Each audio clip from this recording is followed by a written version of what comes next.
These are my notes on James Gurney's Imaginative Realism, uh, 2009 book that he wrote.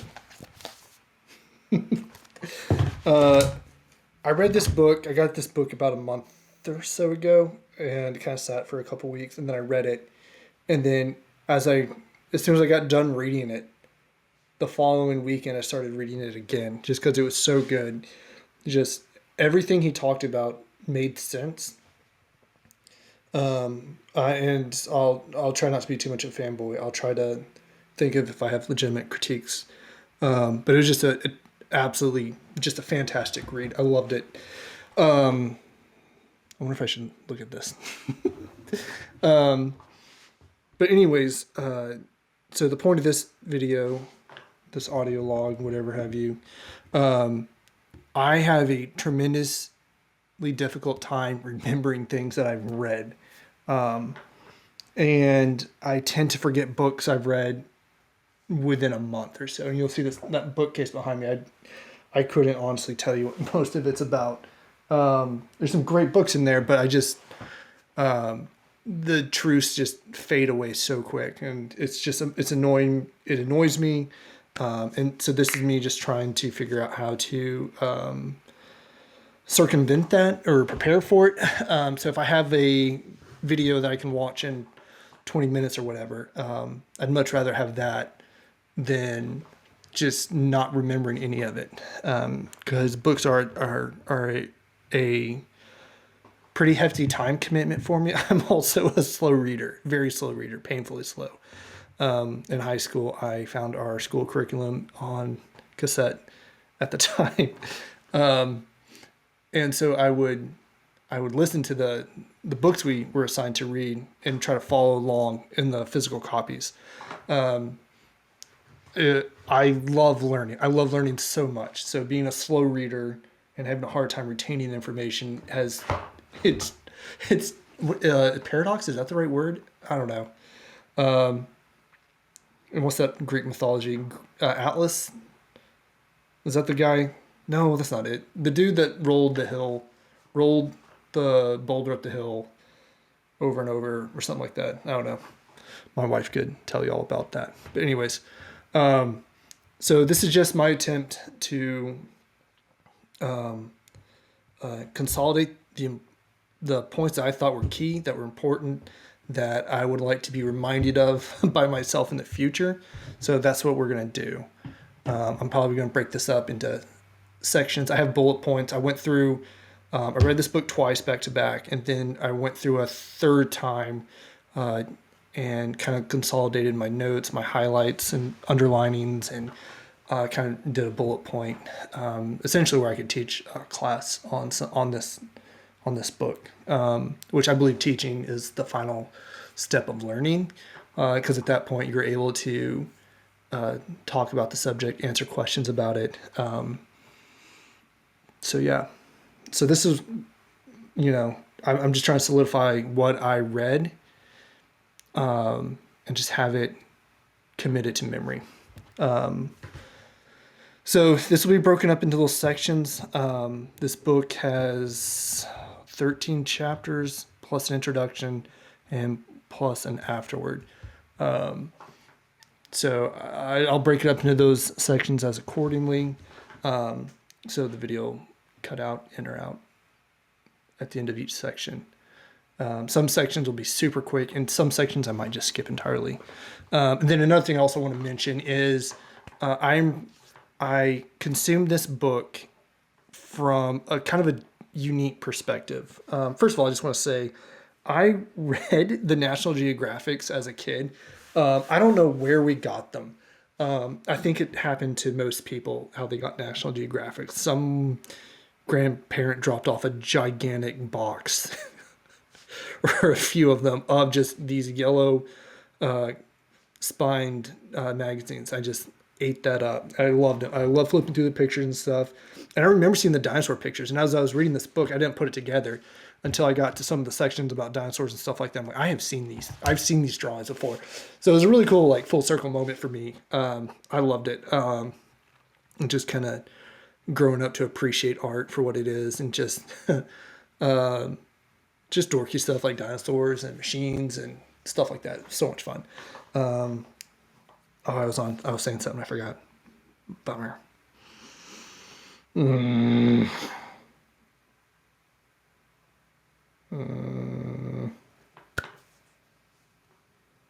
dang it. Sections and stuff. Cool. Righto. We'll just get into it, I guess. Oh, yes, the perspective. My perspective of this. I absolutely love traditional drawing. I've been doing it my entire life. Not so much as a professional aspect of it.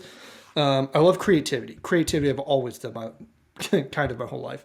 And there's physical aspect of it, traditional drawing, graphite painting, pastel, charcoal, whatever. And then there's the digital side. And there's a lot of divide on that. And I love Gurney's take on that. He doesn't, I'll get to that. But anyways, so I have an absolute love, an appreciation. I just romanticize traditional art. It's so beautiful, and it's just like the way I see art is it's like the soul escaping the body through the hand, and I love it. It's so beautiful, and it's just unfortunately we just live in a day and time where it's just not revered how it used to be. But also we live in a day and time where more people can access art, where more people can partake in art, and so that's also really cool. So you just kind of have to weigh that up for what it is. And I'll obviously edit this to where it's more cohesive thought. What else? Oh yes. So the way I kind of approach this is I don't have the time, the money, the resources, the physical space. I don't have a studio, so I'm not gonna, like, as much as I would love to deep dive into acrylic painting, into watercolor, into just chart, all that stuff. I just can't. I don't have. I have none of the resources for that, and it would cost too much to tool up on that.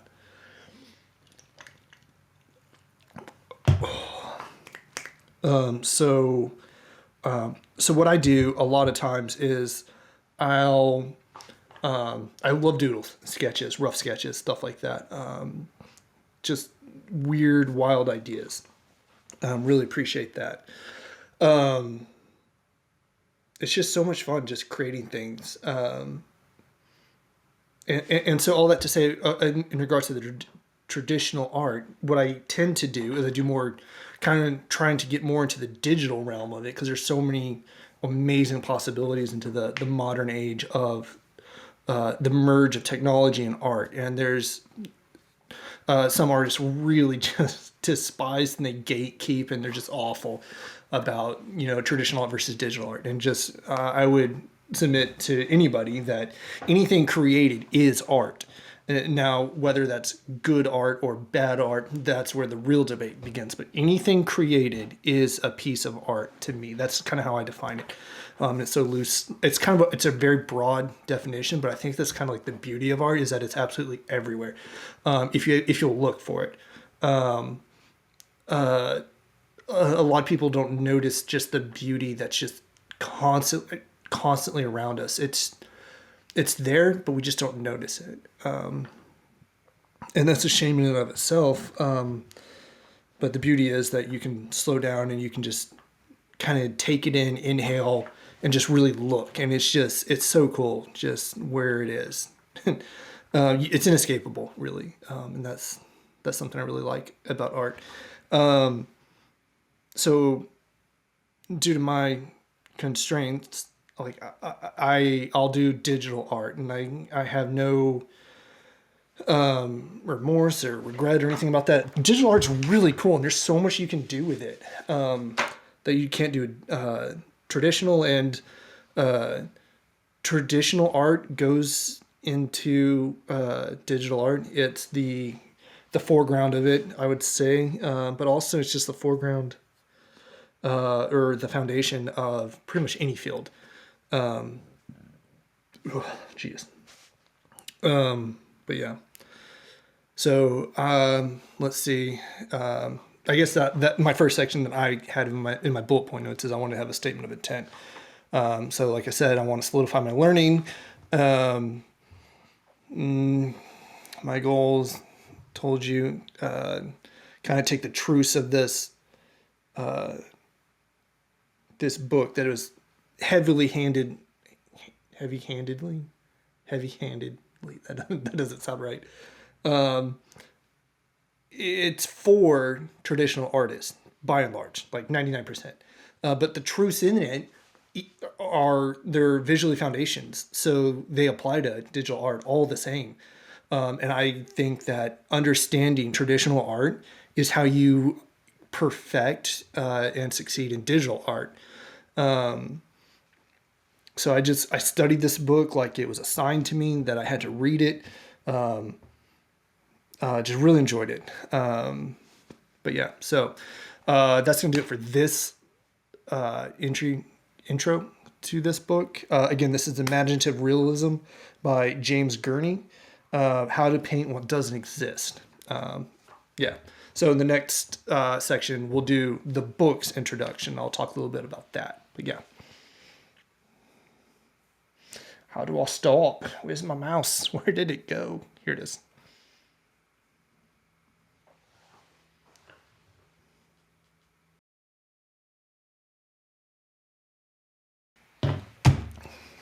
All right. I don't know if anybody noticed. Like this is going to go viral. But I had like a reaction to that beer behind my left eye at the start of the video. I went back and watched that first video just to make sure I was doing everything right. This is my first like video I've made in a commentary format, kind of like this. So I have no idea what I'm doing. Definitely flying by the seat of my pants. But I had a drink of that beer. Dose, feel free to sponsor me, please. Definitely had a reaction to it. I'm not getting sponsored. But yeah, halfway through that video, like this area started turning red. I don't think, is it still red? I don't know. I can't tell. It happens on occasion. No need to worry. I don't think it's anything. I haven't died yet. It's so random. It's like I've had that beer. It's like my go-to. It's been that way for years, and maybe 1 out of 100. Not to sound like an alcoholic, I hardly ever drink. I'll have a reaction like that, and also to sometimes different alcohols. The first time it ever happened was what is that beer with there's like a Mohawk, like no one cares. Well, Mohawk beer. Shock top. So I was on a date with a girl, and I was at her parents' house, and I had a shock top, and never had it before, and that happened, but much worse. So, yeah. Don't know what it is. I know I've told a doctor at some point. They're like, yeah, whatever. Anyways, all right. So the next thing that I want to talk about, and this is just gonna be a chill discussion between me and future me. Hey Garrett, how's it going? I hope you're doing well. Seems that you forgot this book as you predicted.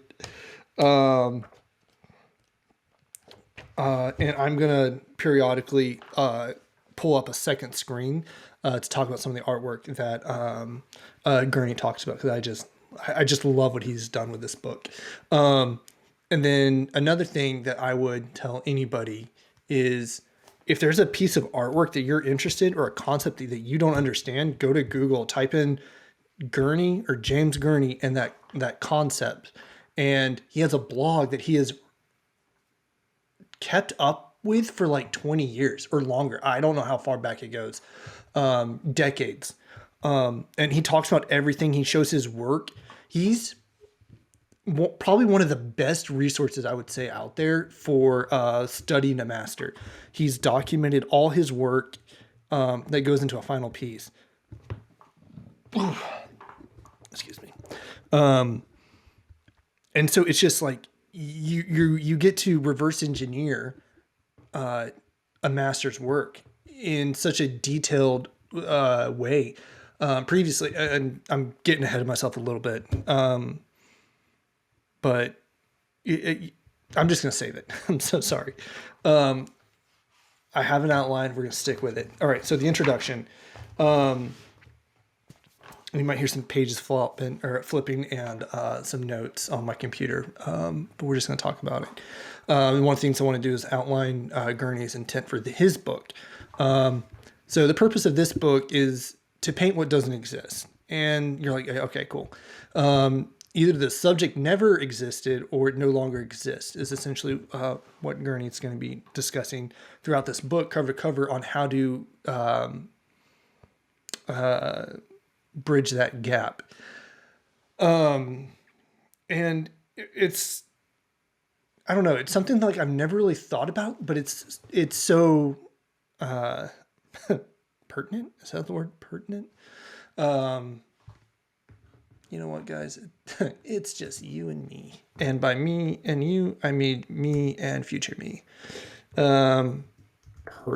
Is that the word? Relevant or applicable to a particular matter. Yes. Okay. So every artist, a lot of what they paint is either right in front of them. They're painting a study or something like that, or they're painting something that doesn't exist. It's like kind of like a 50-50 shot. That's what's going on. And then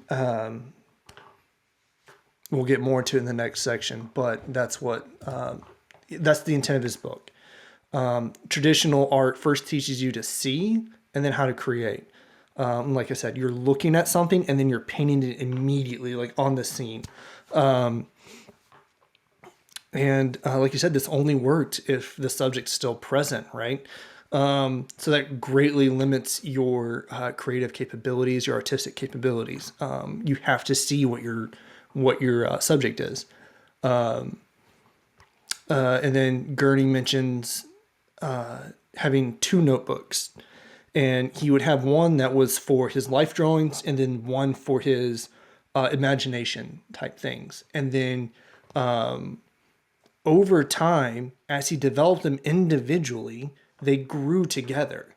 So at the end of this, the start of this book, you should have 2 notebooks. You should have your studies, your life examples, and whatnot. And then you should have your imaginative, your wild, outlandish, crazy stuff. And then as you develop your studies and stuff, your creativity will get better. And then eventually you're going to have 1 notebook by the end of this book. So that's Gurney's introduction to his book.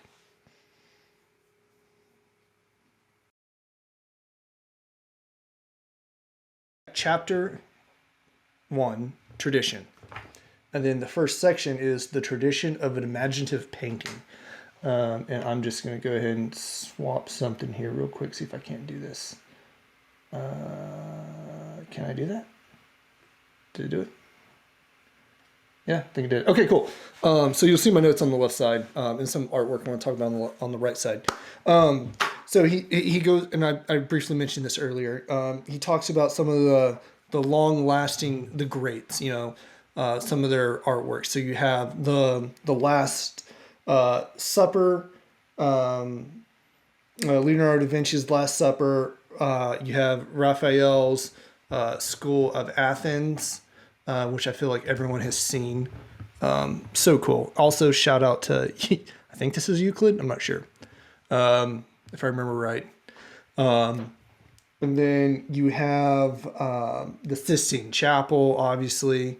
You have,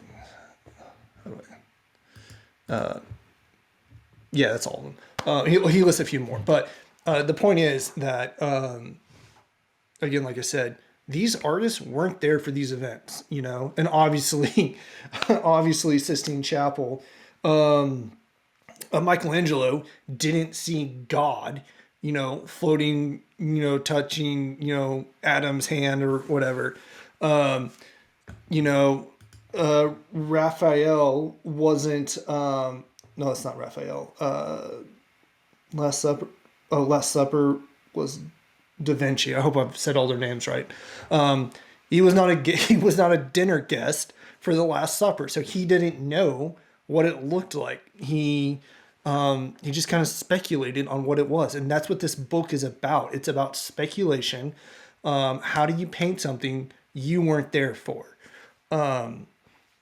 This is kind of like the driving point of the book. And as Gurney lays out, you don't have to be there. In one of the sections, he kind of outlines the premise of the book or the thesis. It's about facts combined with like realistic speculation. We'll get to that section. You know, and he's going to go into their method in this section as well. And he lists out an 8-step process by artist, 16th century painter Federico Baracchi. I'm sure I botched that, so sorry. And so in my bullet points, you see on the left side, I'm just going to kind of talk about that real quick. Kind of, and what a lot of my obviously bullet points is I've kind of like reduced it to like a bite size bit of information. So the 8 steps are, you have loose sketches for gesture, poses, and arrangement ideas. And this is stuff that Gurney's going to get into in further detail, but this is kind of a broad view of what we can expect in this book. Starts off with number 1, loose sketches and gesture poses. 2, he goes into charcoal studies of live models. Models, just hang on to that word. That's going to be throughout the entire book. Also created miniature figures, models, in costumes, in various lighting poses. And it's something that Gurney's going to talk about. Lighting is the key. Lighting is it cannot be overstated enough how important lighting is. Compositional studies, full size, final study or cartoon, which is kind of like the outline, not a traditional sense of the word cartoon. And then you transfer the cartoon over to the canvas. And then you're gonna have color studies, and then he began the final drawing. And again, this is this one guy's method. You can have your own method. Gurney's gonna kind of lay out his method. But what better place to start than emulating people who have perfected this? And that's what we're gonna kind of do. Yeah. So that's it for this section.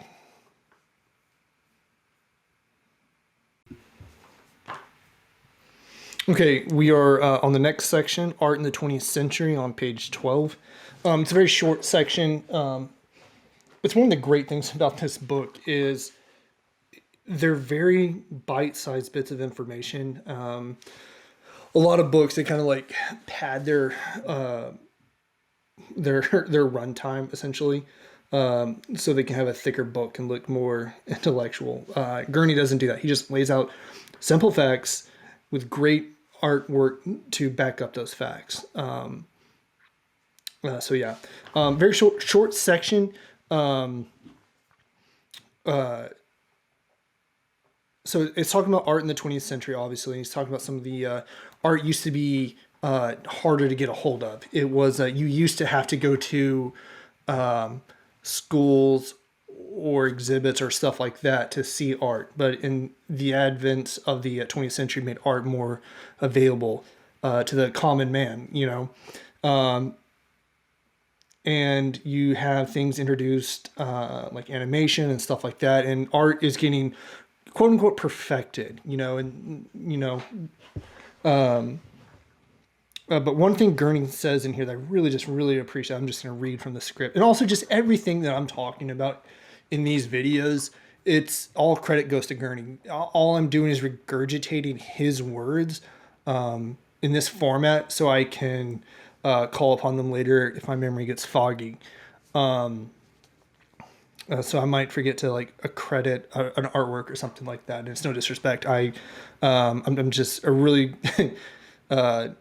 fan of the book. All credit goes to Gurney, and I'll try to credit the art when I can.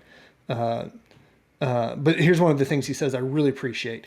He says today young artists with a combination of a and strong imagination and an accurate drawing skills, the two notebooks, right? That's what he's talking about. Strong imagination, that's the first notebook, and the accurate drawing skills, the second notebook, have unlimited opportunities. He's going to talk about that at the end of the book.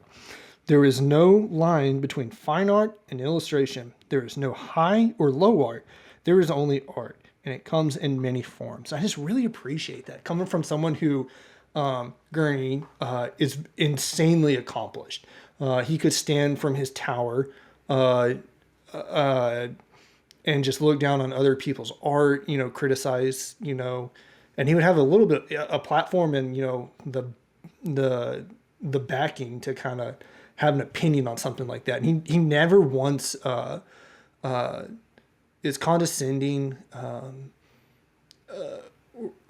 so he's so encouraging to just everyone that's wanting to create art. And I just absolutely love that. And we just need more of that in the world in all industries. I find oftentimes that older generations kind of gatekeep significance in their fields. And they don't want to see younger generations succeed, more or less. That might be too black and white, but Gurney's been is very encouraging. I love that, and it's just like an example for me for like younger people. I want to encourage them. I want them to pursue art. I love art. Why would I not want people to pursue art? It's something that I love. Just keep it alive. Now more than ever, we need to keep art alive. But yeah, I think my wife just got home. Baba, Baba. It's a home intruder. All right, let me go defend myself. Hey. Okay, the next section is copies from the masters. Gurney essentially says that it's okay to copy. Artists have done it for centuries. Ninja, come on. Get down. Pick a spot. Anywhere at all. Just not here. Okay, wait, come over here. Yeah, come over here. You can hang out with me. Right here. Here you go. Big open space right there. Yeah, you can. All right. Right there. There you go. All right, sit down. It's okay to copy other artists. It's been done. It's how it's been done for ages. And it's how artists learn, right? But you don't want to become derivative, as Gurney says. And the best way to do that is copy 3 or 4 artists at a time. You don't want to become a soulless imitator of someone else's. You want to develop your own style, which Gurney will talk about developing your own style in the afterward. But nothing wrong with copying. Do it to better yourself. That's what we're doing right here. We're figuring out how Gurney did his artwork, and we're kind of reverse engineering it through Gurney's own guidance. And also, this is a great time to again mention that Gurney has a blog. Just Google. Oh, it's called Gourney Journey. That's awesome.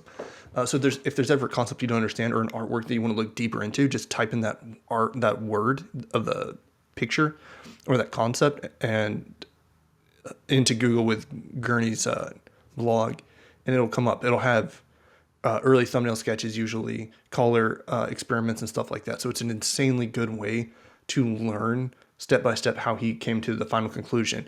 And usually in the past, that's how artists learned. They could only look at the conclusion. But now with modern technology and the documentation of artwork, we're able to see much more so of how artists solve their problems. And it doesn't mean we have to solve our problems like Gourney does. We can figure out our own way to do things. But it's an insanely good starting point. Learn from the masters first, and then branch out and do your own thing.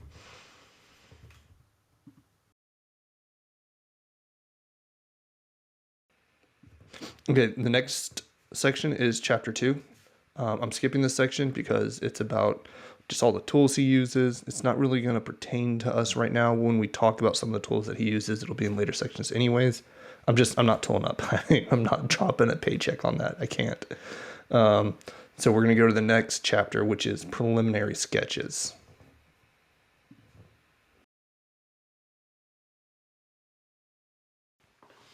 All right, chapter 3, preliminary sketches. Next section is games to loosen up. Gurney just talks about how he has a sketchbook used solely pretty much just for doodles to kind of get warmed up for drawing an actual piece. And I do this too. I enjoy drawing on sticky notes. Actually, hold on one sec. I'll show you.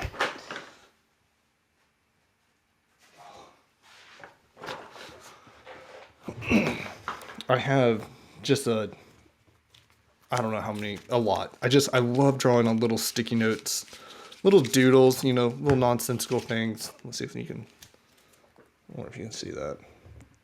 Just kind of messing around. Just having a goof. But anyways, Gourney says, yeah, you should do that. So let's do that. And obviously nothing's going to come of anything like this, but it's a good way to kind of get warmed up. You wouldn't go to a racetrack on a cold engine, right? Warm your engine up and then start racing, essentially what he's going for. So yeah. Okay, the next section is thumbnail sketches, which I really like. Thumbnail sketches are just insanely rough, crude, blocky, loosely drawn concepts, essentially. So that's where every idea starts. It doesn't really even matter if it's a final work or logo or something like that. They always start with a thumbnail sketch. So this is an example that Gourney I found on his blog that I really liked. Let's see. Here we go. So on the left is just a rough thumbnail sketch, a couple concept ideas he had, and then on the right, down here on the right side, you can see the final work. Huge jump between the two of them, but the left is where an idea starts. And I really like that. For me, let's see, on my website, this is my logo, and these were various thumbnail sketches that I had for that logo, and this is kind of where it started from. Kind of picked we had to come up with our own like brand identity type thing. So these were random ideas I had kind of going. Poor guy's just over it. Let's see. And then once I had an idea, it kind of like came to fruition, But yeah, those are some thumbnail sketches. Insanely important. Cannot overstate that enough. But they're also just fun. They don't matter. They're very loose. But yeah, thumbnail sketches. Cool stuff. Okay, the next section is called storyboards, which is just barely a step up more so than the thumbnail section. And Gurney's going to give a couple examples. Here's an example of a single storyboard card. And in this case, Gurney's pointing out one of his books. You can see it's page 40 on the left, page 41 on the right. He says, and this is very important, he says that you're doing it right when your discard pile is greater than what you are left with, which is brutal. I tend to marry every single piece of artwork that I create, which is awful, and it's so bad. But yeah, and then there's some other examples of it. Let's see.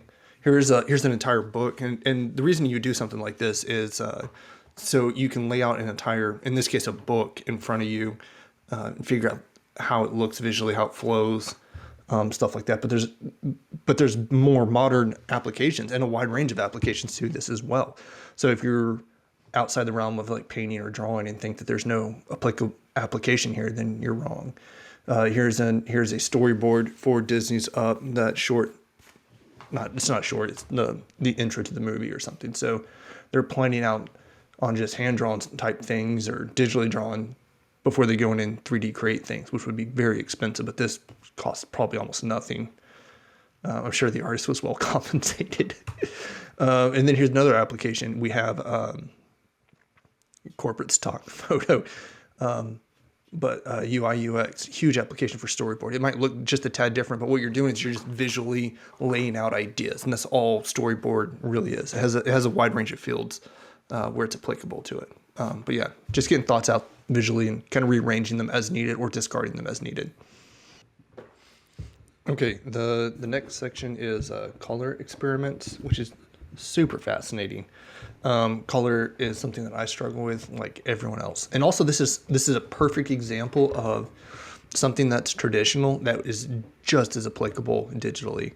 So let's go through this section. Gourney gives some really good examples, but I also found some good examples through Gourney's blog.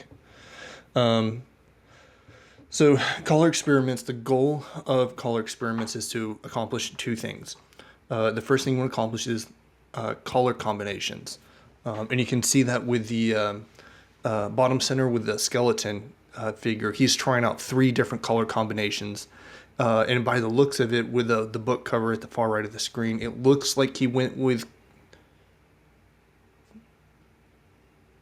which one did he go with? Feeling the far left? Anyways, so you're trying to accomplish a color mood, right? What are we going for? And it's pretty well known that colors do accomplish a mood.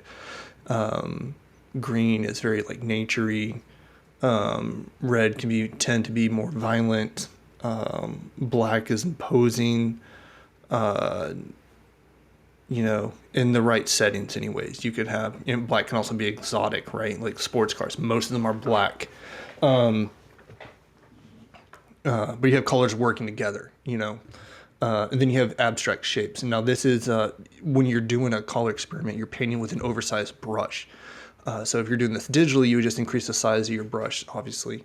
But this is something that I could easily apply in a digital world, which I'm really excited for. I didn't really know this was a practice, so this is really cool learning about this. And then a color experiment is to build off a storyboard. They're supposed to be loose, crude, just kind of thrown together. And also they're supposed to be thrown together in the medium that you're going to be the final products in, right? So that's pretty self-explanatory. I'm not going to go into that. And then there's some terms that Gurney uses that I'm just going to go over real quick. He talked about a sequence. A sequence, again, this is like a storyboard. So a sequence tells a single part of the story and conveys a particular mood. The 2 sequences that you see at the top, those are depicting the same scene. He's just trying out different concepts and, different kind of moods, and you can tell it's with a huge brush. You can barely tell what's going on. It seems to be some sort of ceremony, perhaps. I believe he says that. It's at night or evening. But you shouldn't be able to make out details. It's you don't want to get lost in the details. Honestly, it's kind of like lorem ipsum, if you're familiar with that. It's just lorem ipsum is like dummy test. That's nonsensical, so that your eye can look at the composition of something without being distracted by the words, by actual words. So it's kind of what we're looking at here. A color designer is a person who selects a family of colors to achieve a desired mood. And then color scripting is the process of selecting the correct colors for the desired mood. All right, well, that's redundant, forgive me. And then color experiments and sketches were previously known as premier pensées. And they're supposed to be, according to Diderot, I'm sure I've botched that, whoever that is I'm sure rolling in their grave, said that they should be works of fire and genius, right? So there's just a work of a madman is what we're looking at here, kind of. And then the final product should be painted with patience and slowly, So these are really cool. I've never thought about this. So obviously it can apply to pretty much any medium, which is really cool. Anyways, that's it for that section.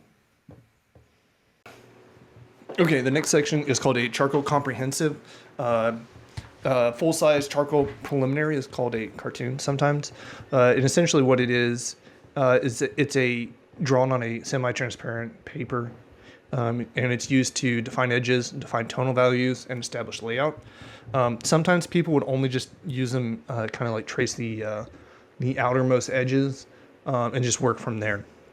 And what you would do is you would take this cartoon on this semi-transparent paper, and then you would apply it to your final canvas, if I understand everything correctly. And then you would, once it was transferred over, you would start your final work. some artists like Norman Rockwell kind of deviates from the traditional sense. And what he would do is he would establish everything he possibly could at this stage before transferring it over, because he said that it's easier to identify problems and fix them here than it is on your final canvas, which that sounds right. And that's an example of kind of copying the masters, right? Norman Rockwell, definitely a master, but he created his own way after studying masters, right? But yeah.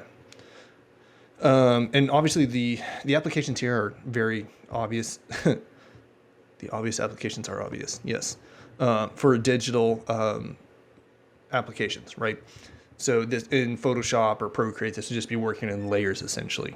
But yeah, and then you would be creating your outlines, your line art, and then you would go back in to your final piece, which would be adding like colors, values, and stuff like that. Okay, the next section is corrections and tracings. Very closely related to the charcoal comprehensive. It's kind of talking about the corrections to the composition, I felt like. And he talks about the importance of drawing on layers in the earlier stages. And that's kind of like the same material that the cartoon was drawn on, right? It's on that semi-transparent, thin paper. And he lists a great work. It's called the Etruscan Tomb. Published in National Geographic, June 1988, and we're going to look at that one. Again, his blog, it can't be overstated how great this is, because he goes into the book, he has a couple of pictures of the background of it, but when you go into the blog, you get to see so much more, and it's so cool. Here we go, let's see. All right, so here's, for one of the things that I love about this book is just how it goes into Gurney's process. So here we have a young Gourney, on location in the tomb. And I think that's so cool. And that's something that we're going to find out a lot about Gourney, is he always goes to location to get a feel for it, the environment. Sure, he could have gotten photos, I'm sure, of this location, but he went to the location, into a tomb in the dark, and kind of got the vibe of the place, right? And then here's what we're talking about, drawing on layers. What he's doing is can you see my cursor? I don't think you can. But the tomb in the back, the large piece, seems to be one piece of paper, okay? And then the woman with those musical instruments is another piece of paper. And there's a third piece of paper with the two musicians on the front. And what Gurney's able to do is the corrections he's making is like, where are these people going to be exactly? And what this does is it keeps him from having to constantly redraw the entire photo or the entire artwork every single time he wants to try a different composition. Here, he's able to just kind of slightly push, left or right or back or whatever, these characters, and to get a composition that he wants, right?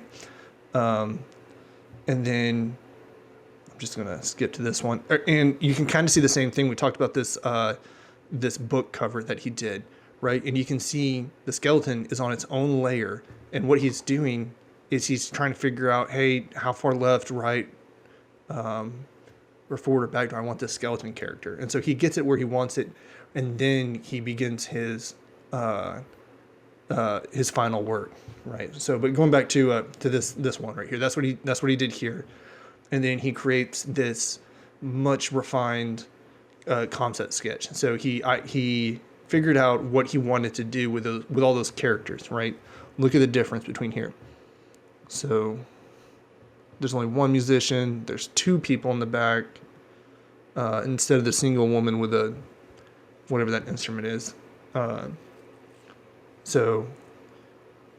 then what we're going to talk a lot about in this book are models and costumes. And so here he has his friend pose with this instrument and stuff to create the guy on the right. And if you have a keen eye, you can see Scully there in the back. I think that's so funny. And then here's the final work. So much to learn just from this one study of this art piece. I absolutely love it. So cool. And then the applications to a digital realm are so perfect. artists already drawing their own layers to begin with. So you're on Photoshop, or Procreate, you could easily do this. But yeah, love it. Okay, the next section is called eye level. Gurney essentially says that eye level and the horizon line are essentially the same thing, and that it should be the first line that is placed on your canvas. The average height of not someone's average height, but the average height of eyes above the ground is about 5 feet. So the horizon line should be cutting through about shoulder length or shoulder height of everyone in a given scene, given that they are on a flat surface. Perspective drawing, horizon line, eye level, and stuff like that is something that I struggle with. Reading a couple books on that, I'll be talking about eventually. Little teaser. What I'm reading right now is Don't Let the Cover Fool You. It's awful. But Perspective Made Easy by Ernest R. Norling. But yeah, I'm trying to compensate for that struggle that I have. But anyways, that's eye level in a nutshell. All right, next section is perspective grid. This is one that I don't know. I felt like it was a little lacking in this book. I really wish Gurney had gone into it more so. It's just such a incredibly important foundational concept, and I mean, it only has like 4 paragraphs. But yeah, I'm gonna have to watch some videos and stuff on that to understand it better. I guess that's one complaint I have about this book. But maybe it's just beyond the scope. No, it's a legitimate complaint. I wish that the section was done a little better. The next section is called Sticking With It. Gurney was commissioned to create the 1988 centennial cover for National Geographic. He had a concept of what he wanted to do. He was about 80% of the way there. And by sticking with it, he was able to come up with a few more renditions to finalize his vision for this project. And it looks great. And this is just something I feel is very true with art in general. A lot of times artists will start a project or a work, and it's not quite there. And oftentimes they actually hate it. But if they put in a little bit of like the elbow grease and just stick with it, they're able to eventually start to see their project take life. It takes its first breath, and it's very exciting to see something like that happen. And then as you just carefully nurture it to health, it becomes so much more, and you start to just really love and appreciate the work that you created. And I think that's so cool. So sticking with it's a very great section. Something to think about.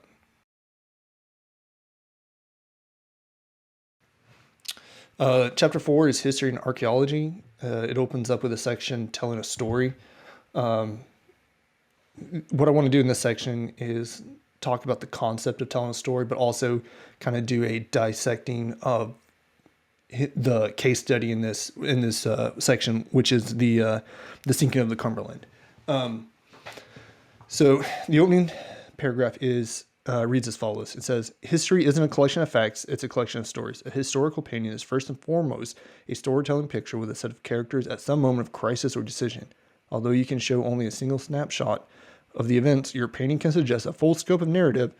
The challenge is choosing the moment and the angle that tells the tale in the most memorable and engaging way." So for this work, Gurney has to depict this battle, this naval battle. And the process that he does this, that I want to go through, is he starts with firsthand accounts. So he reads like journals, transcripts and stuff like that. And then he travels to the location. So he actually goes to the harbor where it happened. And he meets with experts from the museum, historians and stuff like that can kind of guide him with it and like how it would have gone down. Who would have great insight, They were able to describe what the day was through records, describe how the ships worked. One of them was steam powered. And then he collected visuals. He saw artifacts if they existed, and then he photographed the scene, the harbor. The timing of the battle is recorded, so he was able to see the harbor at the time the battle would have taken place, which is just a critical observation that you might not think of. And then something else that he talks about is in the painting itself. I'm just going to pull it up. Let's look at this. Sinking in the Cumberland right here. All these poses of sailors jumping off this sinking ship, those are poses that Gurney himself acted out, which I think is just so much fun, and such a really good way to tackle this project. And then another thing, if you look on page 49, it shows one of his sketches, refined artwork, line art, and it has notes from experts like, hey, this is how these are how the railings looked, or, Gurney's not a sailor, he's not a shipmaster or a shipbuilder. So there's just so much he doesn't know, and he's humble enough to take it to a professional and is this how this would look? Is this accurate? Because that's what he wants to do. He wants to create authenticity in his artwork.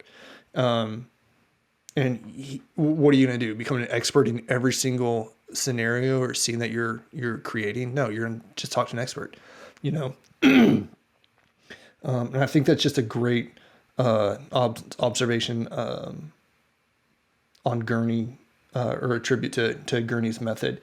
And another thing he does is he meets with his art director, and they hash it out or talk about it, like how to best depict the scene in the most effective way possible.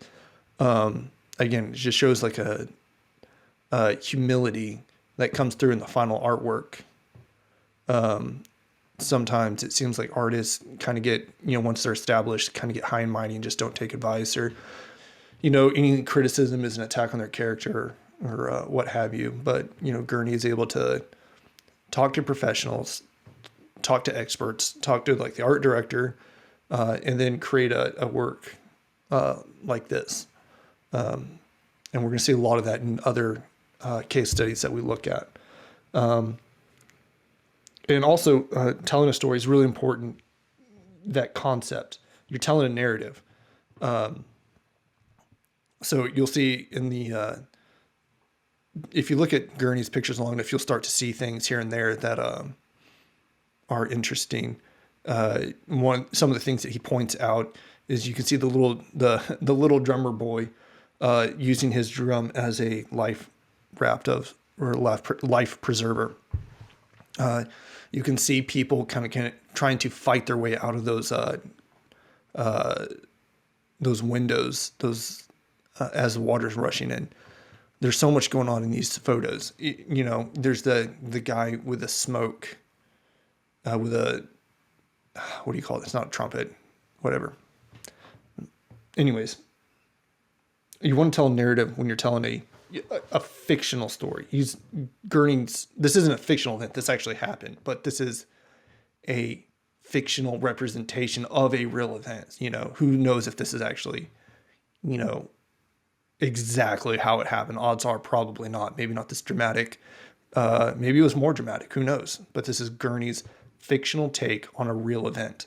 Yeah. The next section is called Early Humans.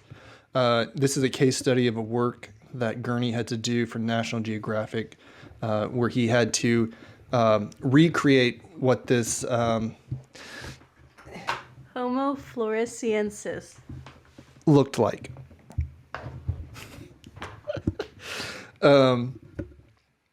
And the case study itself, it is what it is. It's not, I don't think, groundbreaking. Again, we see Gurney talking to experts, traveling to locations and stuff like that, which we've established is something that he does that we like. The biggest takeaway from this section, and I think it's the biggest takeaway from the book is something he says. When recreating something, it takes a combination of two parts. The first being careful observation of known facts. Okay. The second one being reasonable speculation based on living comparison. And when you're drawing something that doesn't exist, that's where, that's how you're going to make it look believable. You can't have entirely creative freedom. It has to be grounded in a believable way. So in this example, Gurney, he goes to the museum, he looks at fossils, skulls, stuff like that. He tries to recreate what their like structure with skin and muscle might look like and stuff like that. But he's not just like, oh, I bet it looked like this, you know. And that's what he does for almost every picture from here on out. And that's, again, going back to the Sinking in the Cumberland, that's what he did there. You know, he had careful observation of known facts, right? He had journals. He went to the location. He looked at documents and stuff like that. And then combined it with reasonable speculation based off of living comparison, right? So the ship, kind of backtracking to that ship, it was a sister ship, right? So he was able to figure out what that ship looked like. You know, there was a surviving ship, if I remember my facts correctly. So whenever you're creating a fictional piece or having to speculate, it has to be coupled with observation of known facts.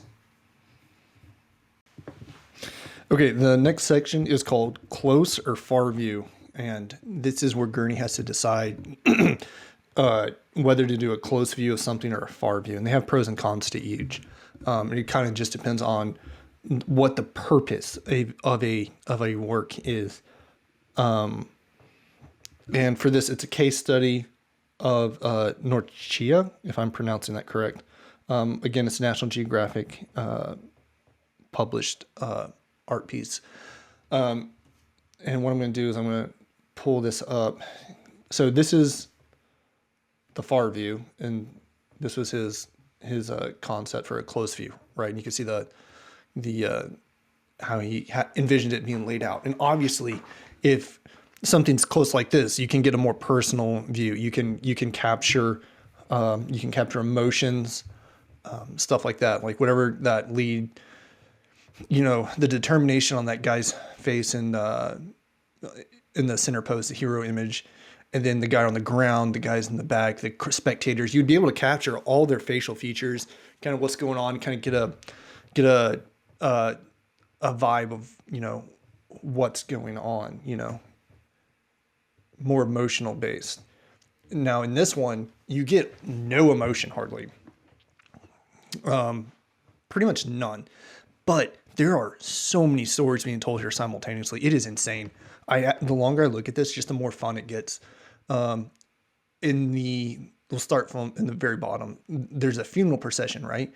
And you can see there's some guy being carried on a stretcher. Okay. He's wearing battle armament. Okay. So we're burying a soldier, a warrior, commander, whatever have you.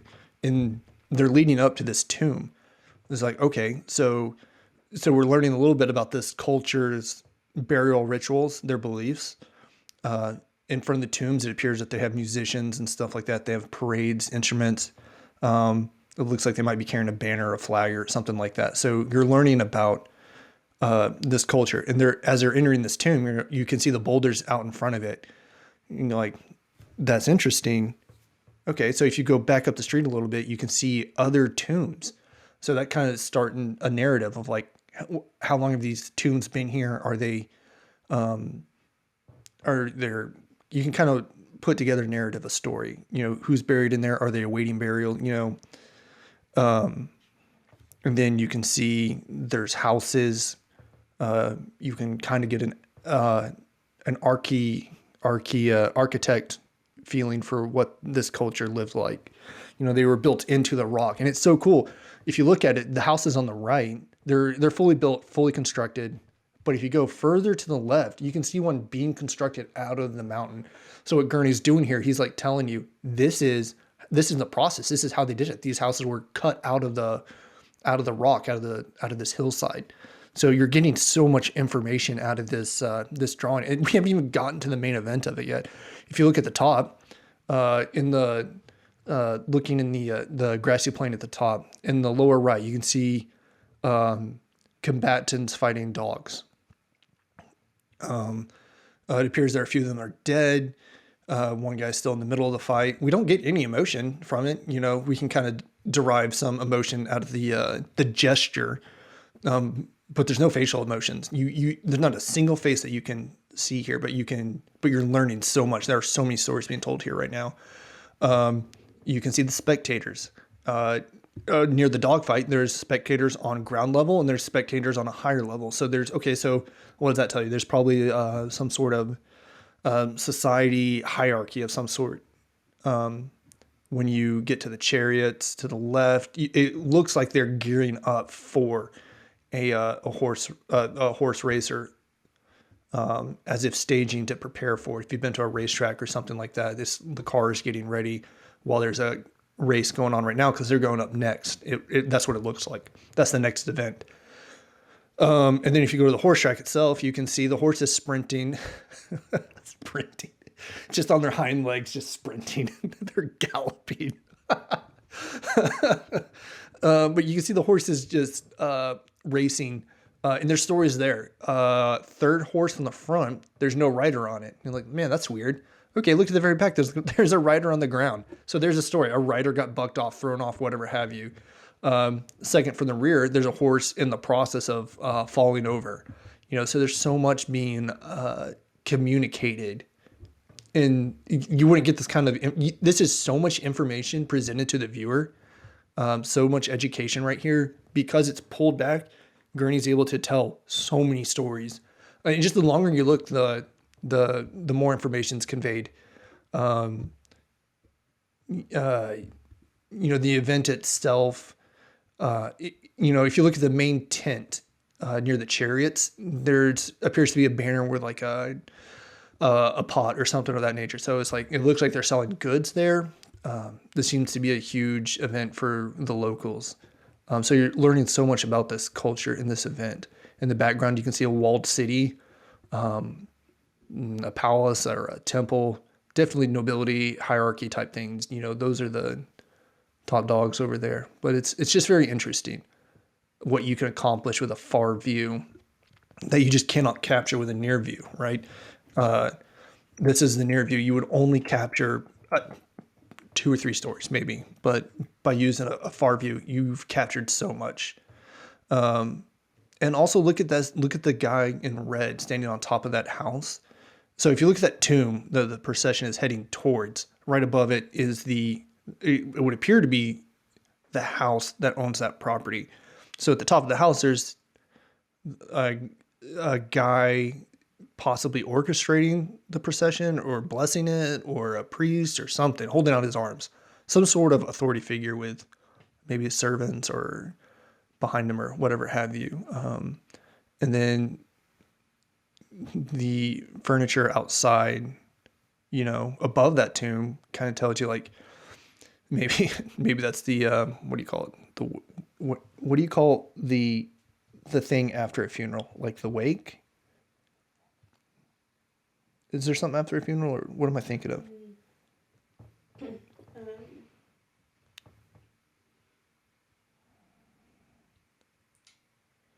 Yeah, a wake, also known as a funeral reception. Okay, so like funeral reception, wake, maybe that's part of their culture. We have absolutely zero text to go with this. Maybe in the National Geographic article it covered all this, and these were just supporting visual elements. But it's so much fun to look at. And also a final observation. I say final. There's so many observations to be made here. The houses are divided by either stairs or earth itself, that are intentionally left intact to divide the houses. And that's just something also talks about the nature of these houses. So cool. So closer far view is really important when figuring out what you're going to be telling. It just goes to show like what is the intent of this picture. Start with that, and then discern if you need what kind of viewpoint you need that conveys that kind of information that is desired. Okay, the next section is called Information and Atmosphere. It is a case study of a 1988 painting, Populonia, published in National Geographic. The purpose of this photo, and remember this painting, the purpose of this painting was to show the action steps of iron smelting in this city. Ancient city. Again, this is an event that you can't look at photos of, right? But what Gurney did was he went there. He went to this place, and then he talked to historians to figure out the process of iron smelting and how they did it. And so what Gurney wanted to do was capture all the steps of that process. So this is an example of close view versus far view. You can't, if you're close view, you can capture one step, and that's not going to do any good. He wants to capture the entire process, and that's what's important here. So let's look at that. So this is the painting. So you can see just various steps that would have been taken place. There's so much information, again, being conveyed here, and they're all connected together. The previous one kind of was just showing a bird's eye view of an event, right? And there's a lot of things that's left up to interpretation. This is how they did it. These are the steps. So you can see it would look like probably like 4 or 5 steps. You can see the product. The two guys on the right prying at it. They're prying the product out. I'm no iron smelter, so I really don't know. But that seems to be towards the final stage. What they would do is they would build up these chimneys, load coal in there, and then just get super hot. And then they would break the chimneys down. So that's how I know it's somewhat towards the end. And then you could see those cows or oxen or whatever loading up that cart, heading down to the shoreline to load it up into those ships. So you're learning a lot about a culture, about a process, and how something was done prehistoric, I don't think that's the right word, in ancient times. You can see some of the tools that they were using, laying on the ground, those mallets, those hammers, pliers.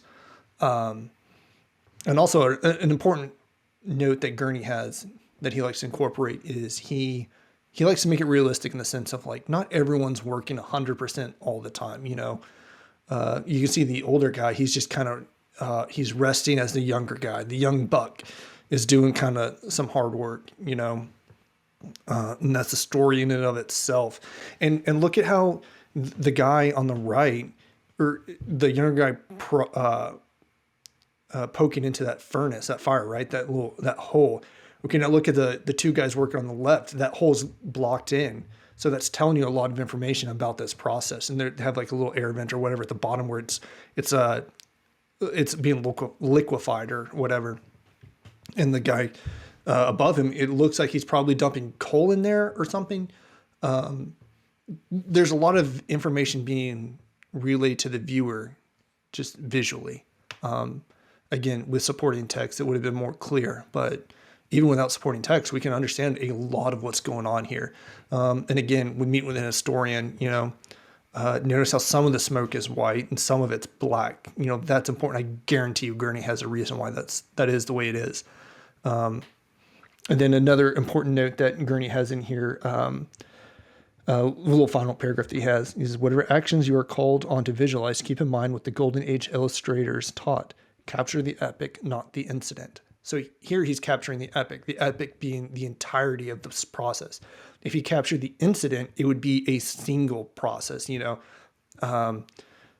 If you saw the guys prying that object out of the rubble right there on the right, that tells you they're prying that object out of the rubble to the right. It doesn't really, tell you the entire process. You're not able to figure out where in the production pipeline this is taking place. Now we know with the entire process laid out before us, we know that's very close to the end. Yeah, very interesting art piece. I wish I had a better resolution for this photo, but it's kind of hard to find on the internet.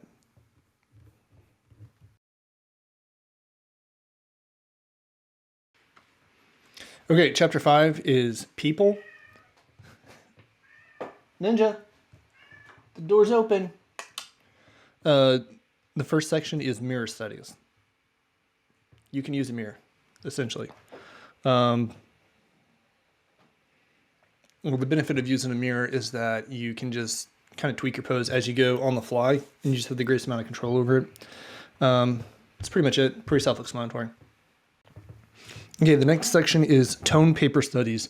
This seems to be a very close to the section on the charcoal, whatever the what were those called? Charcoal comprehensives. Basically what we're doing here is, one, we're getting the pose of the character. Two, we're getting tonal values. So when you're doing this, you want your darkest dark charcoal to be very reserved. And then for the light, you can use a white charcoal to kind of go over it. Think of like a bell curve, right? With your lights and darks on the far ends of that, on that graph. You're going to be very sparingly in what you use your blacks and whites on. And then another thing you want to do is, you don't have to follow this tone paper study to the letter. Have creative freedom. One thing he says is like accentuate muscles as needed, right? So if you're drawing a strong man, you don't have to go find out like the strongest model or the ideal body type for your picture. You're going to have to play around with your concept a little bit and adjust the pose as needed. And this is a fantastic study. I love this one. This is man, I don't so sorry. Maki prisoners. I hope I said that right. Again, probably not. Again, for National Geographic, this is such a great piece. I love it. The tension in this piece is just, you can feel it. I love it. Unfortunately, I can only find like a pretty low res photo of it, but let me pull it up. Here we go. So you have the study. Here's the study. And notice how the guy's sitting. He's sitting on his legs, right? That changes in the final artwork. You'll see that he's sitting crisscross applesauce, right? And as we're looking at this photo, you feel the tension. One thing to notice is that every single character is looking at that guy, right? Every single character is looking at him. Even the dog. These servants, it would look like they see him. These women, I don't know the scene. I have no text to go with this, but this guy's just been sentenced to death, right? Is what I'm feeling. And look at the horror on that guy's face. And it's kind of hard to see. This is on page 61, and just the high res photo is so much better. Just so much horror in his eyes.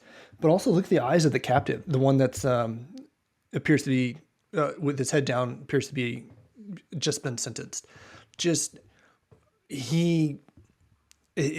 a complicated facial gesture. Like, he seems unbothered, but not defeated. I don't know. It's really hard for me. I'm looking at the photo in the book because it's better. He almost looks like angry, or just there's something there. Some resolve. Maybe he's accepting his fate. Maybe he's about to put up a fight. I don't know. There's a narrative here, right? There's a narrative. So good. And then talking about accentuating muscle and stuff. Look at the guy on the far left. See how his biceps are just inflated. They're popped, right? And that's with purpose, right? So the two warriors are stronger. They're a little older than the guys that are captive, right? So that's telling a little bit of a story there too. And there's some more elements in here to talk about. Like, there's such a such a great story being told here. And just the tension is just, you could cut it with a knife. In my head, the guy escapes and he saves his friend and they run off. And they live as happy farmers or something. And they take the dog. The dog goes with them. Anyways. Yeah, love it. The next section is acting and character. It's kind of like the mirror study section. It's there. You can do it.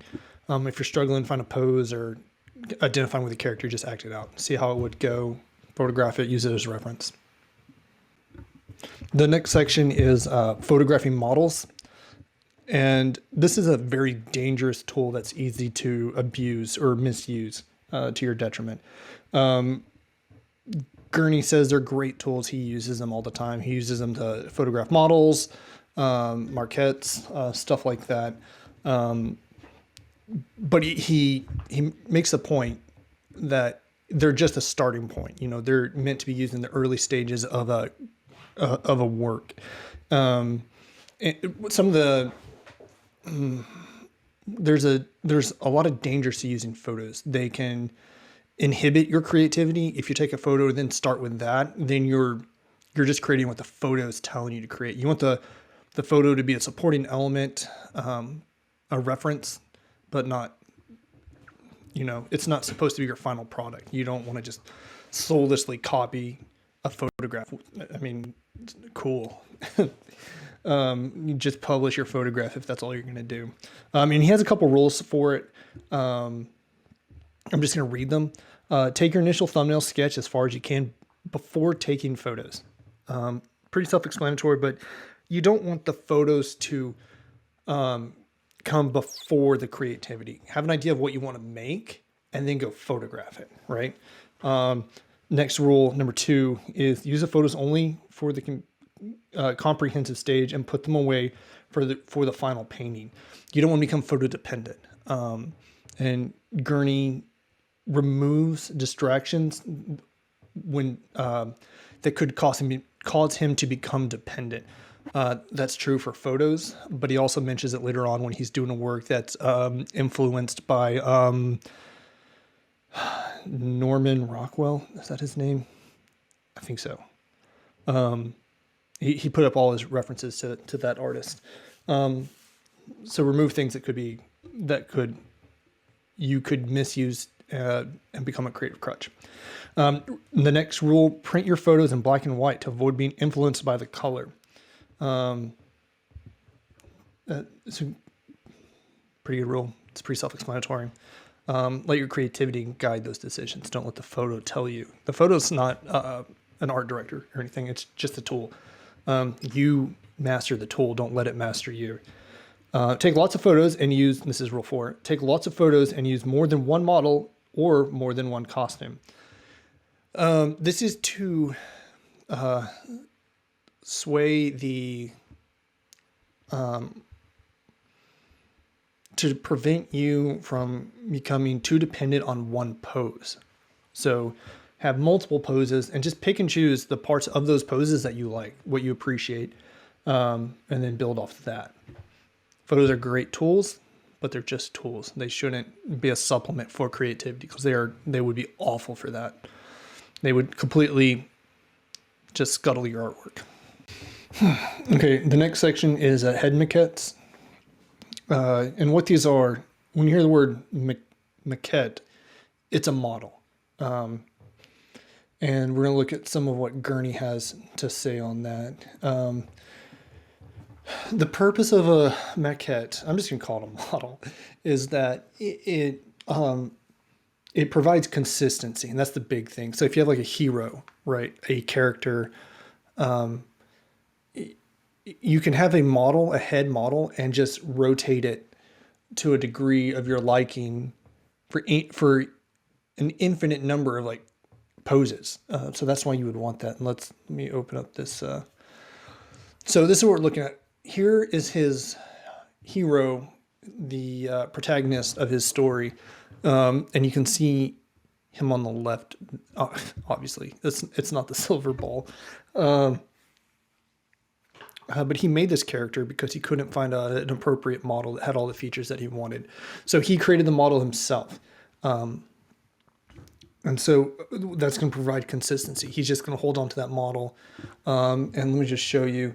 Here's the same model in different poses and different lighting conditions. And that's what's really important.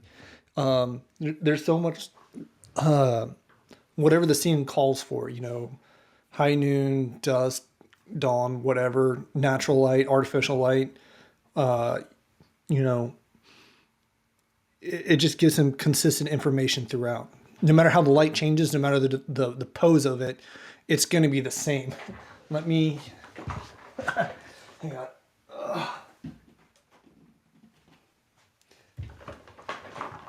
Here's an example. All right. It would never be collared, but here's Master Chief holding my pen. So no matter how I face him, this is the character. It's also still the same character from this angle, but what about from here? Like an upward shot. That's still the same character, right? And redundant, and it's obvious, but that's why you would want that. So you could take a model, position it any way you wanted to, and you would be able to collect the light source, right? So if you had a bright light behind you, you can see how the light interacts, how there's shadow, where the highlights are, how things get obscured, stuff like that. So thanks, Chief. Here's your pen. Thank you. Carry on. So that's why you might do something like that. Very useful. So here he's set up a more detailed, he's given him a costume, which he's huge on costumes. I can't remember if we've talked about that or not yet. So he has his head hero model in costume and another character here. Well, here's the product, right? So what he did was he made the models. They have to be close, it doesn't have to be an exact photocopy, right? He's just collecting light data. That's the entire point. And it's not in this section. He's going to get to it, but he says light is the key to imaginative realism. And that's very important. So that's why we want the models. We want them for that fact. Let's see what else we got. And then another point is, this is something he doesn't cover in the book, but I found in his blog, is these silver balls. And I've seen them in like special effects things and stuff like that. And you see this guy holding it. This is the Gourney Journey. This is his blog. Check it out. I'm just going to read some of it because I can't remember this. That's the whole point of this recording. The purpose of those balls is to record the sources and distribution of lighting in the scene so that later on the visual effects team can match the virtual lighting of the CGI elements that will be added to the shot. Why do they need those balls to know the lighting? Isn't it obvious by looking at the lighting on Sewell's face, there's a strong, warm, low light source from off to the left somewhere. I guess Sewell's like some character. He's saying you can see there's a light source to the left. Like, why do you care beyond that? And he goes on to answer that in the following paragraph. He says, but the mirror ball, also called a light probe, shows more. You can see that there are some thin, high clouds near the sun diffusing the light just a bit, and the ground is a warm dirt color. Those factors change the effect of light appreciably. If I said that right. Anyways, and here you can see he's doing it again here. He's collecting light data. And that's the whole point of that. Models are going to be absolutely huge in this book. And this is when we first get exposed to that. Oh, and okay, so how does this factor into my goals of like digital art, right? So in the digital world, they're called, if I'm not mistaken, like HDR lights or probes or something. Let's just look that up. HDR. You can see where I looked for that. HDR. Is that it? Yep, there it is. That's what those are. So you can watch like YouTube videos and stuff like that. It's pretty effective. And so what I'm doing is I'm learning Maya on the side. And so I've kind of been exposed to this a little bit. So I know how this application works. It's really cool. You take a model and then by using HDRI, like image, you are able to create very realistic models. And it's really cool. So Okay, beyond that, what other digital applications are there?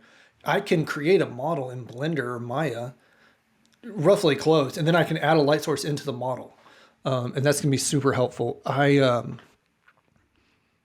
Because again, I don't have the I can't drop that money on models, and also don't have the place for it. I don't have a shop or anything like that, so I can create digitally a model that I need and do my own personal light studies and take a screenshot, export an image, and that's a photo. Change it to black and white. That solves all my lighting problems. And it doesn't have to be spot on. It would just be. It doesn't have to be a perfect sculpted model. Fully rendered. You're just collecting light information or shape information and stuff like that. So the applications between the traditional physical concept here so applicable in a digital age. And again, once again, technology isn't something that should be shunned from the creative process. Let it work for you. It should. It's harsh, but I feel like artists who are afraid of technology kind of need to grow up. Anyways. Yep. Okay, the next section is on costumes. Like some of the other sections, it's pretty obvious.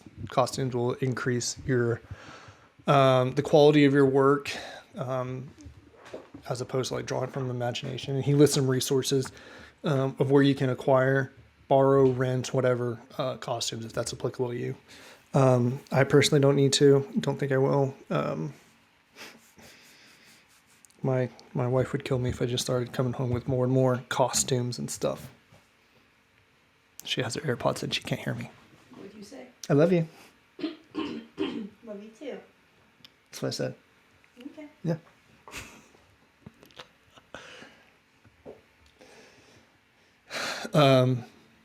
But yeah. Okay, the next section is characters and settings. Concept here is pretty simple, straightforward. The setting that your character is placed in is important. It matters.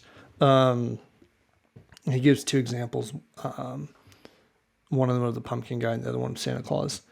The way he tackled the Santa Claus picture, it was really interesting. What he did was, it looks like if you were guessing that there was a model standing in front of a chimney with a bunch of props and stuff like that. And that's not how it happened. How it happened was he found the props individually at individual locations, recreated the light scenario because the light is critical, the most critical component of imaginative realism. Very important concept.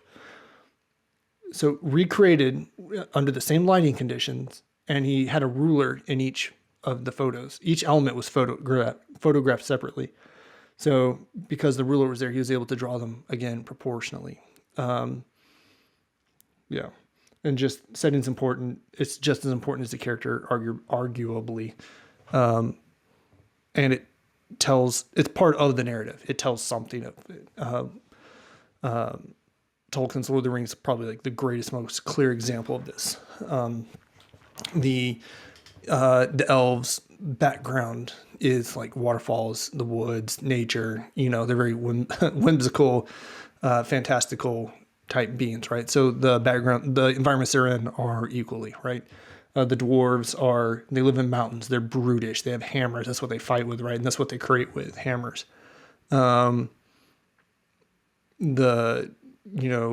Nazgul and stuff like that, scary things and scary places, right? The environment echoes who they are. And also look at Star Wars, right? The Empire, clean, cut, orderly. They're organized, right? The rebels, their ships are like pieced together. They're on the run, hiding. But the environments are critical. Big point here. Next section, final section of chapter 5 is managing detail. Some projects are going to be more complicated than others. Have a system, filing system. It's essentially the concept here. It's a case study of the uses of soybeans, a piece of work done for a 1986 National Geographic. That's pretty much it. Okay, opening up in chapter 6, the first section is digging dinosaurs. The following sections are, I believe, all about dinosaurs. And this is going to tie in a lot with that earlier section we had on early humans. The two rules that are going to govern all these pieces of work are facts and reasonable speculation based off science, research, expertise, stuff like that. So that's it for this section. Okay, the next section is dinosaurs and their environments. It's pretty similar to the previous ones. You want all your research and visuals to be pretty sound. All his decisions are research based. And especially when drawing dinosaurs, you have to consider, the time period that they lived in, but also the time period of the vegetation and stuff like that, which is something that's often not considered. But this is just a case study of some stamps he made, and he wanted them to tell a story, to have a narrative, and that's a critical point throughout all of this. You want to tell a story. So as far as like concept designs and stuff like that, it's important for there to be a narrative for the viewer to follow. Next section is unusual behaviors. Builds off the previous two sections about dinosaurs. Again, we're talking with professionals, experts to try to get insight of what dinosaurs might actually be doing regularly.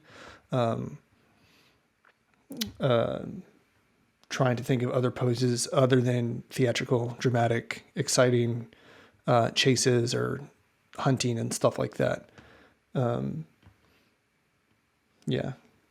Basically saying like, don't be afraid of letting new and modern influences, technology and research influence the way that you're drawing today.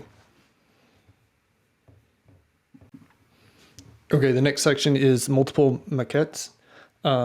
If you have a hero protagonist or something like that, you might have multiple maquettes of that same character.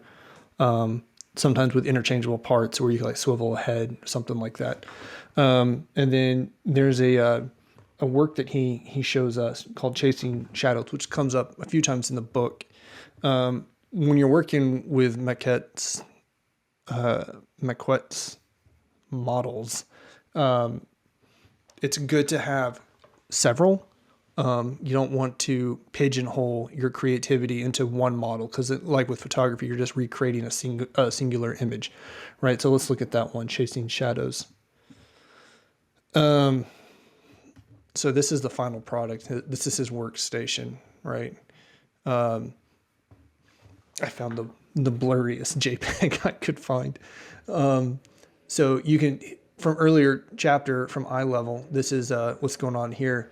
And the horizon line, remember it goes through all their shoulders. Actually, no, that's not true. It goes through, it's about 5 foot off the ground, if you recall. So these are children. So it's actually probably, it looks like it's just above their heads. And you can see he has a variety of photos. Remember, we don't want just one photo. We want several photos. And it looks like he has a couple different models. And I guarantee you these photos, he didn't turn them black and white. But you can see where he kind of like grayed out the surroundings as to not be influenced by colors or distractions and stuff like that. I guarantee you it is sitting on top of a piece of cardboard because what he's trying to do right here, the light, it's bouncing off the sand and onto the dinosaur's belly. See how it's glowing? So that's what's going on there, and you can see it in the models. But yeah, use multiple models, use multiple photos, and it's cool just seeing work done. I wish we could see a thumbnail. I would like to see earlier renditions of this or the beginning, the birth of this concept, and I would also like to see color experiments, which would precede all this work right here. And then the final work, I can't remember if I showed it. It's this right here. And he's not talking about it in this section, but skin tones and stuff like that, he's influenced by science and research and stuff like that. So clearly it's not supposed to be like silly or anything. It's like maybe the dinosaur looks like that. Why would it not have like a giraffe type complexion? And he'll get into that later. And it's really interesting, very convincing. But yeah.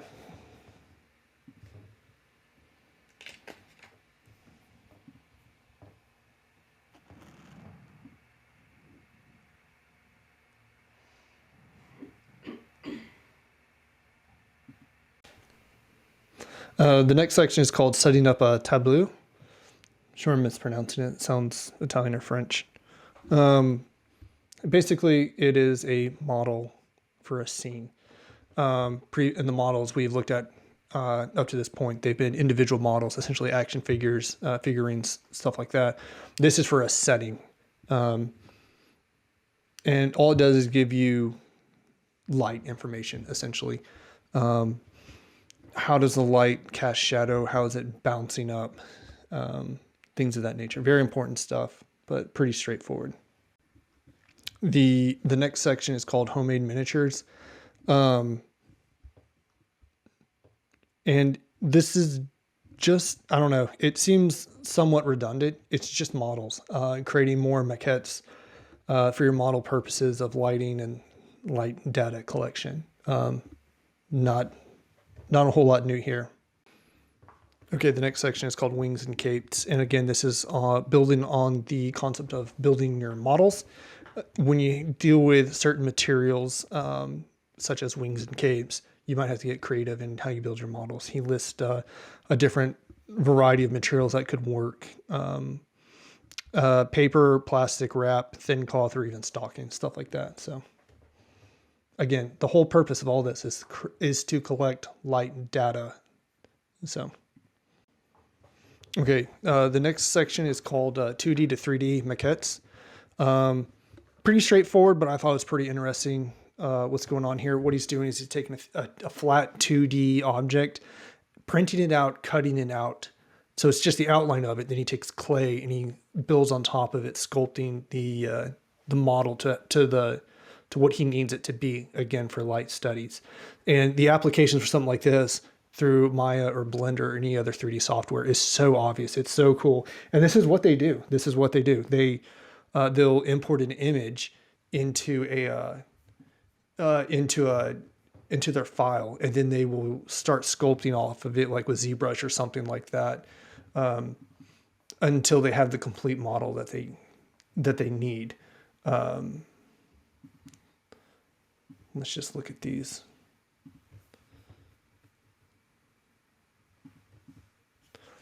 So he has the flats. He has the flats image right here. There's the dinosaur in this example. And then he starts putting clay on it, right? Collects his light data for its final piece right there. So again, this book was written in 2009. I don't know what was going on in the 3D world at that time.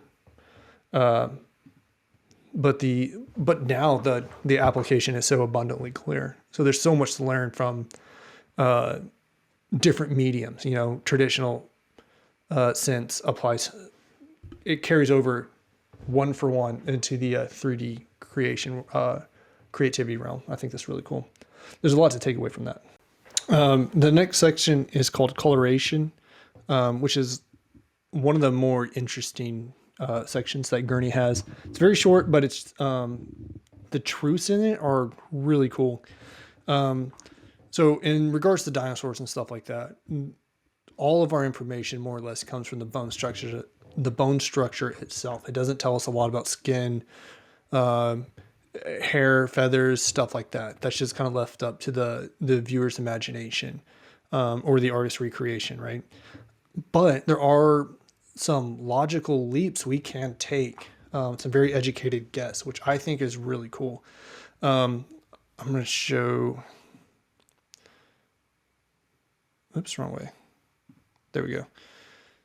So in this example, the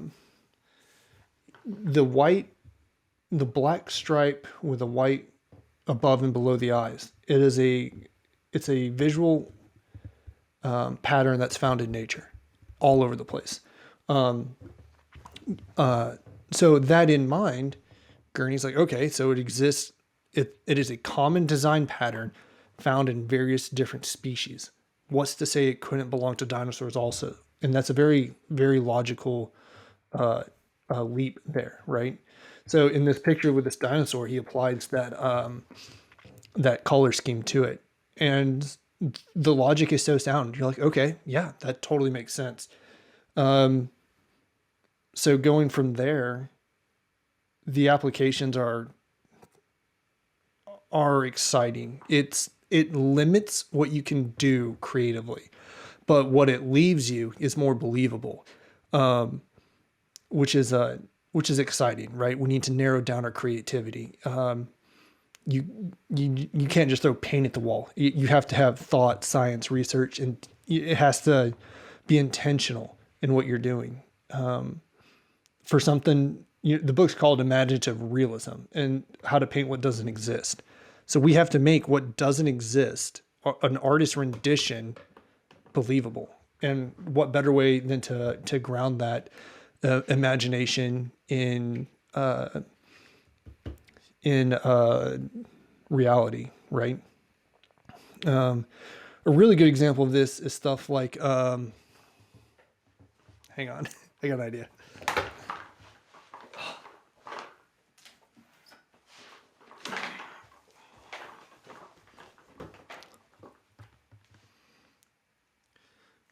So this book, there we go, right?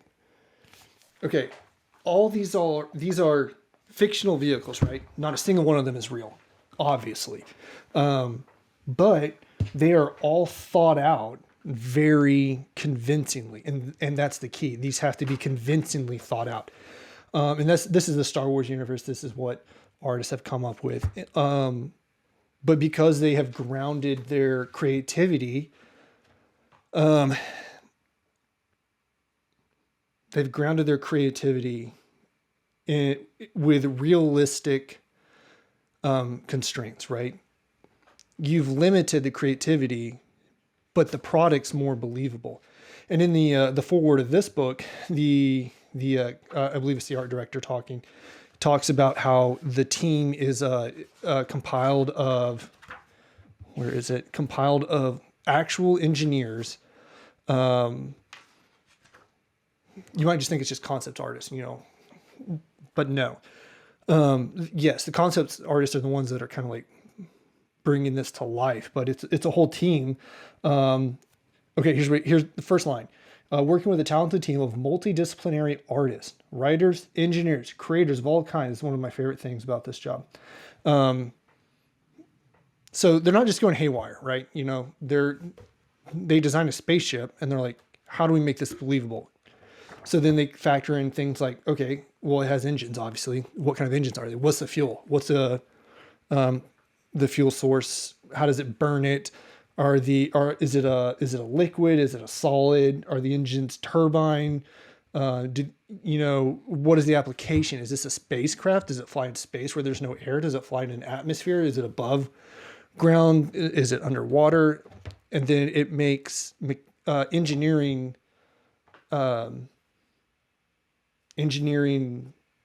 speculation, right? It's like, okay, well, this is how a jet works. It's not the exact same. It's not the exact same, but it's very similar. So it's really cool. So by limiting yourself to reality, you are able to convincingly create something that doesn't exist. And I think this chapter beautifully captures that. And then another point in this section that I want to talk about that I thought was interesting is it talks about that creatures in general. It says, final paragraph says, most creatures are lighter on the belly than on the back. This form of camouflage, called countershading, disguises prey animals by offsetting the effects of shadowing on the bottom surfaces. And where have we seen that? Here, it's camouflage. And there's the color patterns for military aircraft, life and death and the balance. It's never been more important. The visuals, right? So that's an example of modern counter shading. These Tomcats, I believe. Yeah, this is a great section, and just the concept here. It's so briefly stated, but it's just like I believe it's one of those keys. Just like we said that light is the key to creative realism, being able to ground yourself creatively. It sounds bad. It sounds like, well, don't put me in a box. You need to be in a little box. To create better artwork, you need to have constraints. And I think that's a really cool point that he's bringing up here. Where's my mouse? There it is.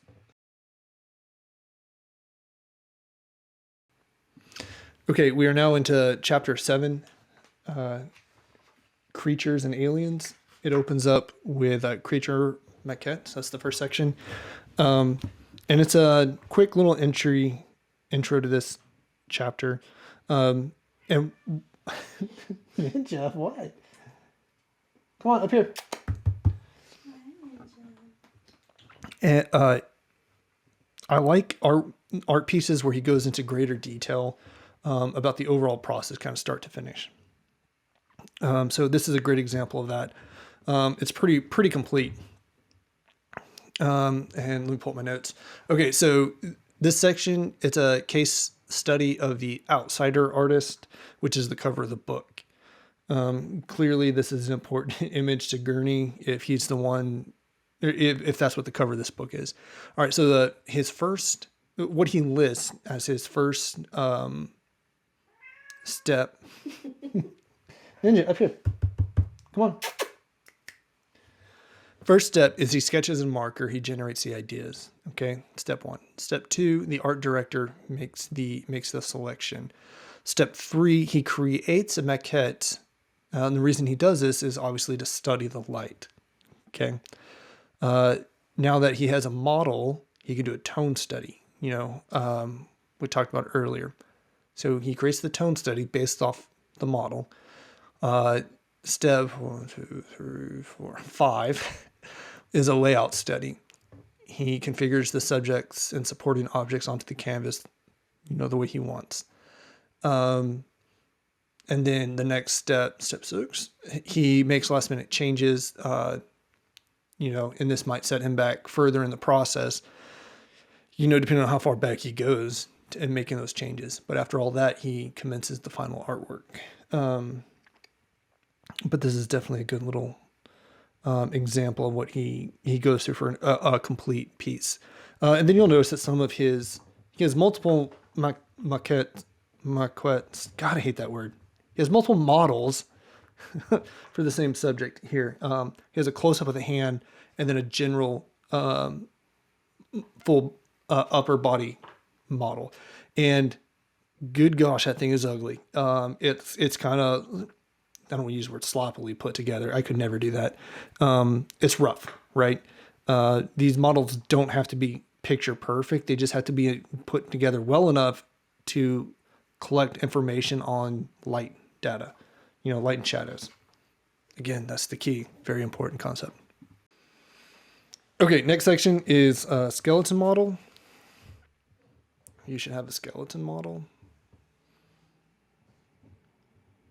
Oh yeah, there are those 3 pictures. I said they weren't in the book, but here they are. Garrett, you liar. You past liar. Past Garrett's a liar. That's what I was going for. Botched it. Okay, next section is animal characters. Very short section. Pretty straightforward. The trick to drawing animal characters is to give them communicative emotions without removing too much of their animal nature. That's it. These characters do not have to be realistic, but they do have to be believable. So yeah, pretty straightforward. The next section is called Half Human. I'm going to pull up an example of it right there. Well, I guess my screen's kind of blocking it.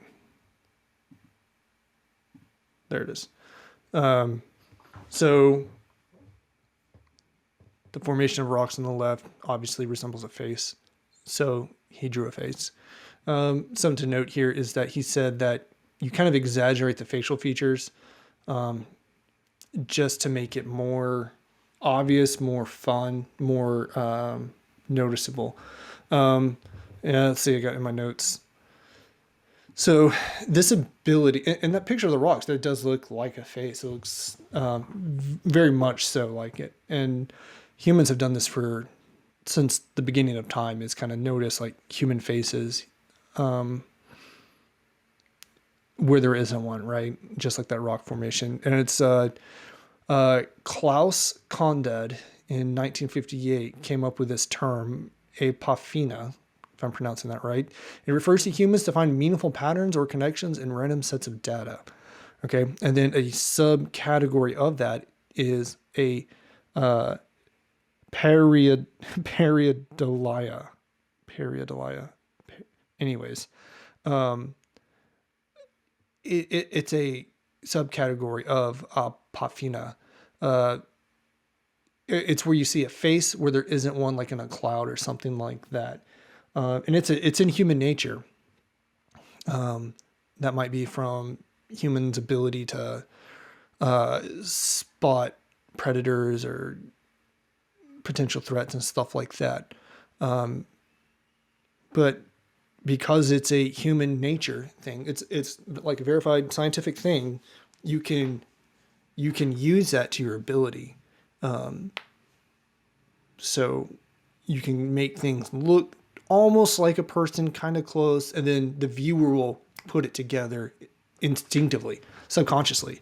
So that kind of goes in again. Know your science, know what's out there, and figure out how to make it work for you. Right?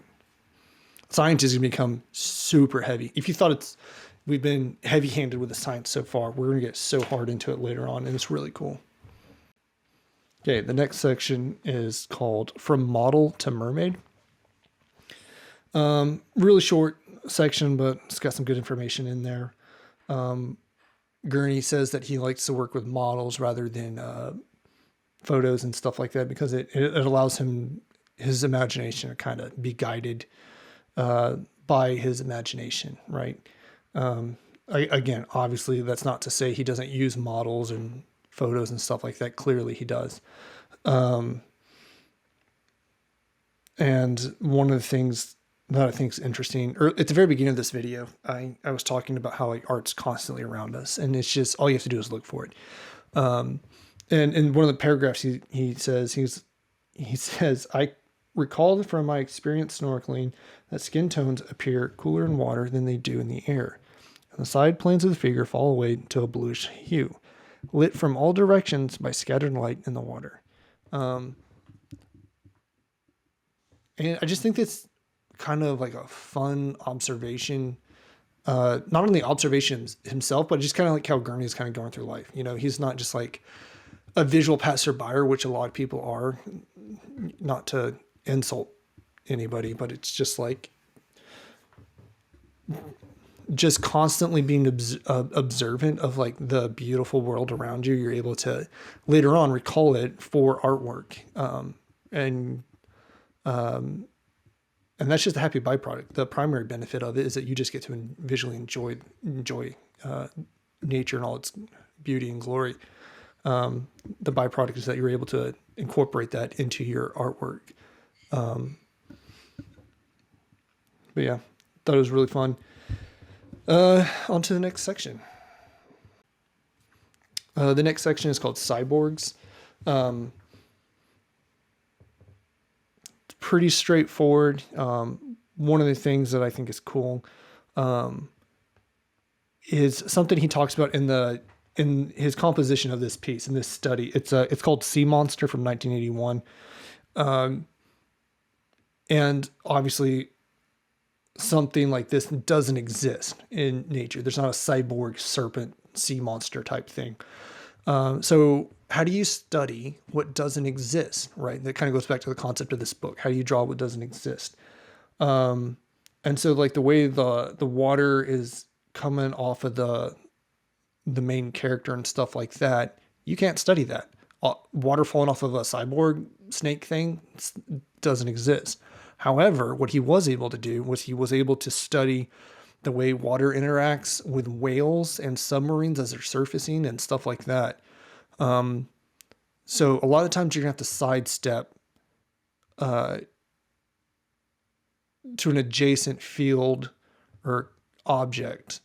It's not what you're drawing, but it shares enough similarities where you can study it faithfully and figure out what you're trying to do and collect visual data that you need. Another thing I really like about this piece is it's not the concept, and he kind of just half-handedly says it. The composition itself, originally in some of his earlier renditions of this in the design phase, is he was going to have the entire serpent on scene, right? In the final composition, he doesn't do that. He has the serpent kind of going through the foreground into the main focus, right? And what that does is it sets your imagination on fire. And this is something really cool that horror movies do. Okay. They don't show you the monster, and it's all its horror. They show you part of it, or they let you hear it. You don't get a monster revealed in the daylight. That's not scary. Your imagination sees it. There's nothing to speculate on. However, when the monster is only partially revealed, then you're like, oh my God, how big is this thing? What's the real threat? And I think that's a really cool visual trick to play on the human mind. Yeah. Fun stuff.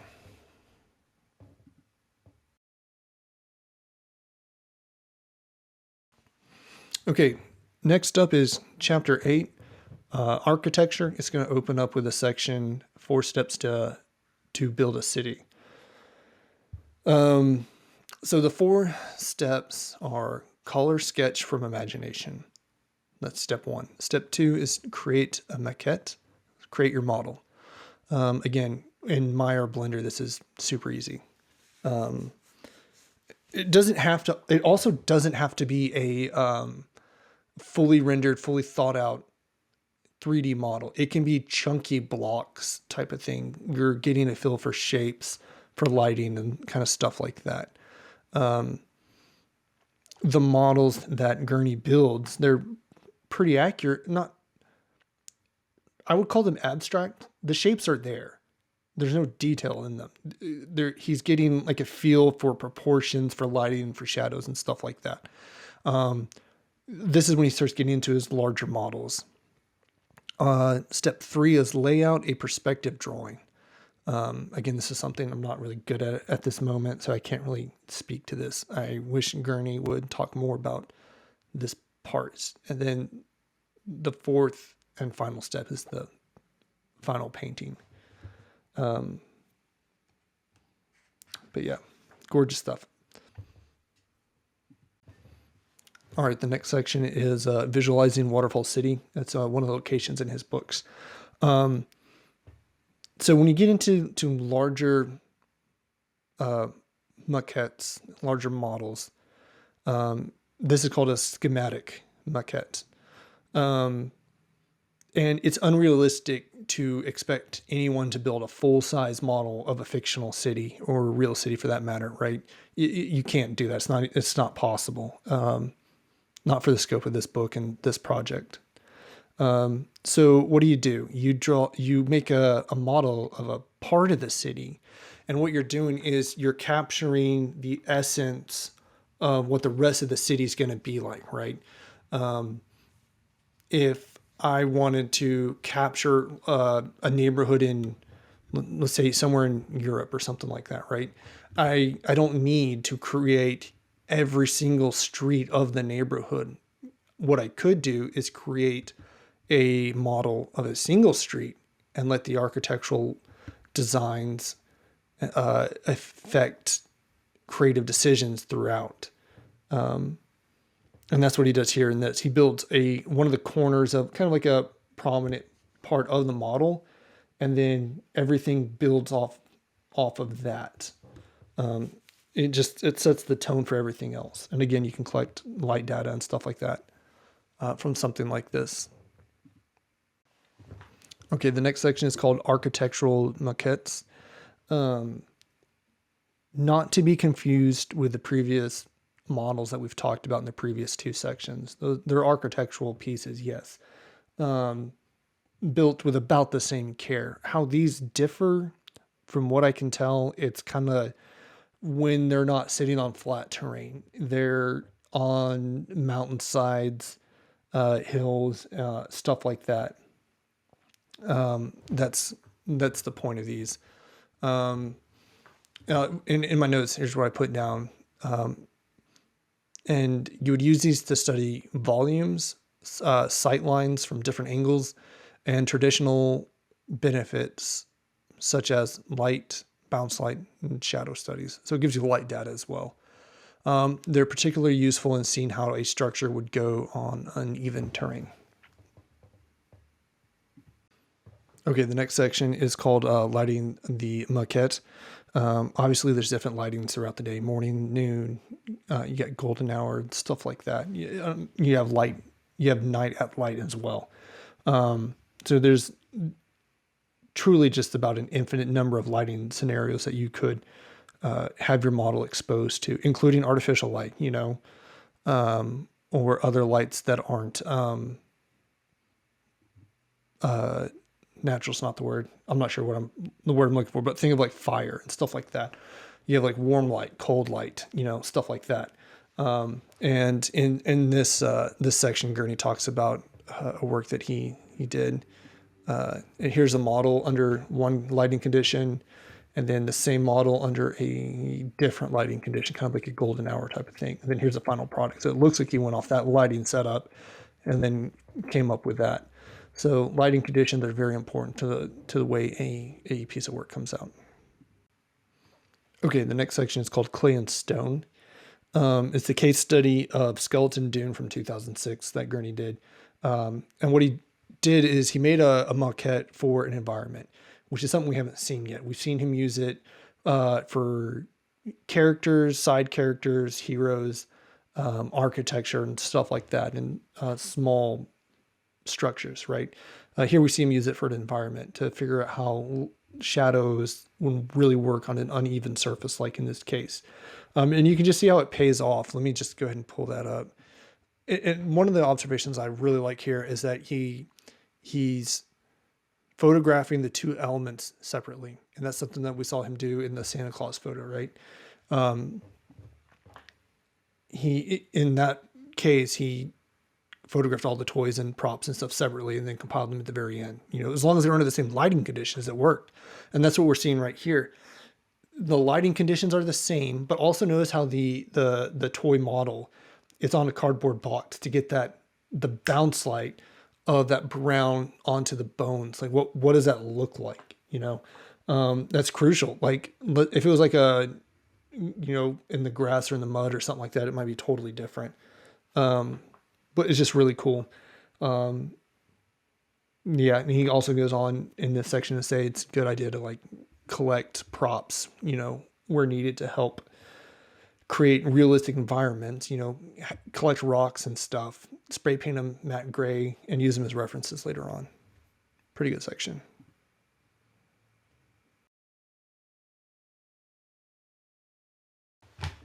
Okay, the next chapter is chapter 9, vehicles. Starting with a section, start with a familiar.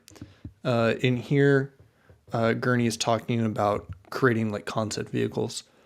He says, we'll start with a familiar. He means start with vehicles specifically. He calls them the family dog of technology. They're absolutely everywhere. So start with a familiar is start drawing what they look like as they are. And then after creating an understanding of what they are, how they operate, and stuff like that, deconstruct it and then reassemble it in whatever manner you want. Make it fly, make it walk, give it a personality, stuff like that. The concept. This is an example where Gurney said, before starting on your own path, doing your own thing, first understand. When we were talking about copying the artist, that was his big thing. Understand how something works, and then once you get to that point, branch off and do your own thing. And he'll talk about that more so again in the foreword or in the afterward when he talks about develop your own style. And when you are creating concept vehicles, an important thing he says is to make sure you have a variety of different views. So obviously you're going to have like a 3/4 view, but also have a side view, top view, a bottom view, stuff like that. And the reason you want that is I'll show you right here. It's so that you can create a maquette, right? Like in Gurney's case, he creates physical models, right? But I'm approaching this from a digital design aspect. So when I saw this section, I'm like, oh, that's that's how you would create a model in Maya or Blender, and that's what's happening here. This artist is creating a model of this car. So they have the side view, the front view, and right there's the top view. And when you have that kind of information, you can assemble it into a complete model. So that's what the outcome of that would be. So, but anyways, start with the familiar. Okay, the next section is called exaggeration. It's a case study of a commission that Gurney had for a book called Star Rigger by John DeChancy. And preceding this commission, what Gurney would do is he would draw vehicles to kind of understand how they worked. And because he did that, he was able to execute this commission better. It's really the only benefit of this section, I believe. It kind of goes back into that mermaid section, where you're just taking observations through life as you go through life. In that section, because he was taking observations like while swimming and snorkeling and stuff like that, he knew how the light reflected on skin and stuff like that, so which affected his work, right? So in this section, he understood how vehicles worked, which allowed him to execute a commission of a vehicle, as opposed to reacting to a job offer. He was prepared for the job offer. I guess that's the big takeaway from this section. The next section is called Sketchbook as Springboard. I guess the takeaway from this section is how he uses his sketchbook to find inspiration and references for current work. Because he draws while on the go and just while waiting in airport terminals and stuff like that, he's able to reference it later on when he has a work that either references something like that or he's wanting to create a concept of something along those lines, right? So if he's drawing a spaceship or something like that, he would use sketches of airplanes that he's made as part of his resources.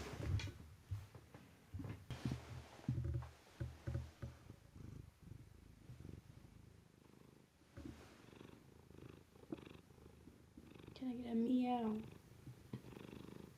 Meow. A word from today's sponsor, Ninja. Ninja, how do you feel about the current climate of affairs and other business topics?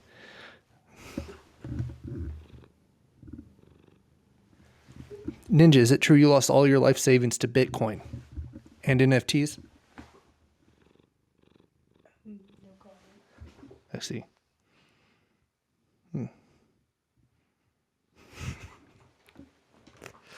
Okay. All right. This next section is called insect vehicles. And what Gurney says here is that just throughout the history of engineering, designers have looked to nature for structural analogies. This is a really cool section. It's one of my favorites. Look to insects, look to nature for inspiration.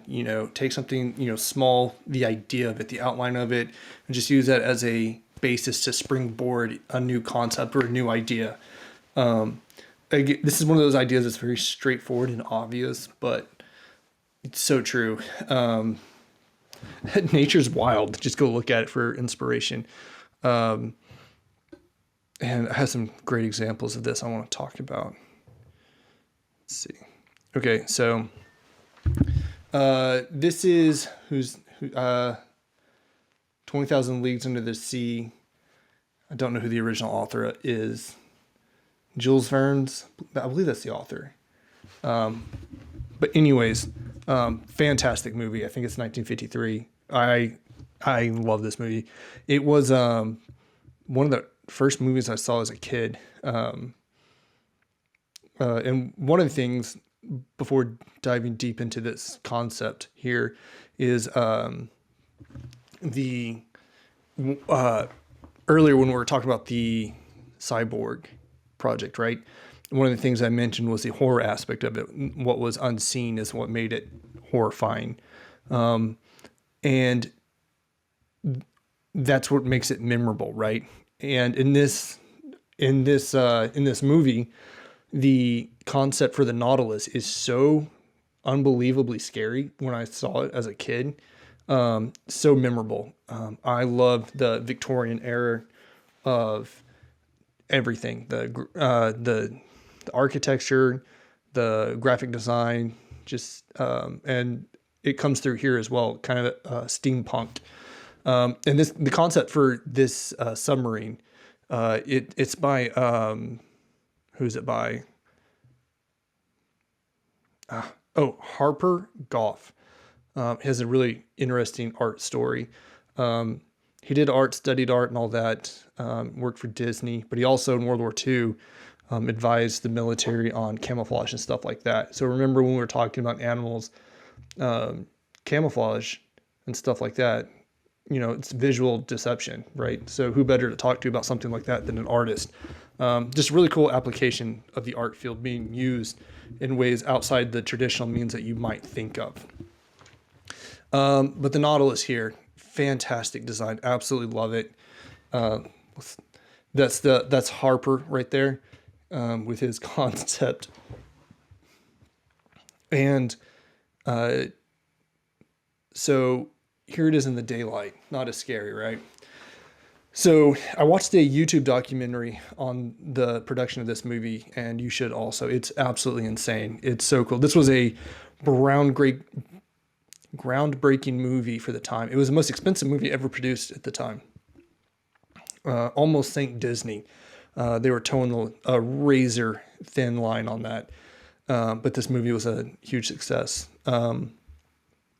But Harper, when he was talking about this ship, said that he wanted to combine the apex predators of the water world. So the front of the ship, the eyes, if you will, are inspired by a crocodile, and then the tail of the Nautilus is a shark's fin, and that's just a really cool way that nature has made its way into the concept design world, and it's scary.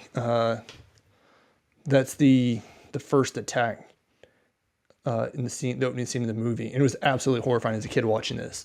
And then hearing the designer himself talk about, it's supposed to be scary. The Nautilus is an absolute apex, and it should be feared. But anyways, it's such a great note in here. And then another movie I wanted to talk about that found inspiration from the insect world. And it's not limited to only the insect world. It's limited to nature, right? He predominantly talks about the insects in this section, but he also talks about crustaceans and stuff like that. But he also mentions like turtles and other things. Dune, right? Here's a dragonfly-inspired sci-fi vehicle. And never thought that a dragonfly could look so cool, but these things are sick. Just everything about them is so cool. Absolutely love the artistic direction of these crafts. Clearly, though, taken inspiration from the insect world, and adapted into these military futuristic vehicles. So great, so good. So look to nature, get an insect book or something like that. And there's just so much out there in nature to look for that could positively impact your concepts.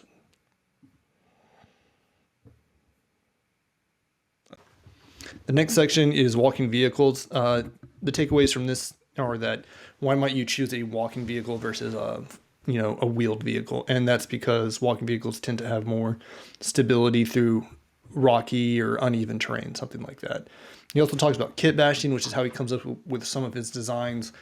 So you could go to like a thrift store or a resale place, buy some like toy models or whatever have you, break them, put them back together in interesting configurations, Yeah, kit bashing, similar to photo bashing when we're talking about from a design aspect of it, ripping things apart and putting them back together for a visually interesting configuration.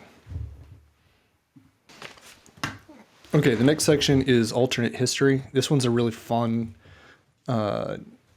section.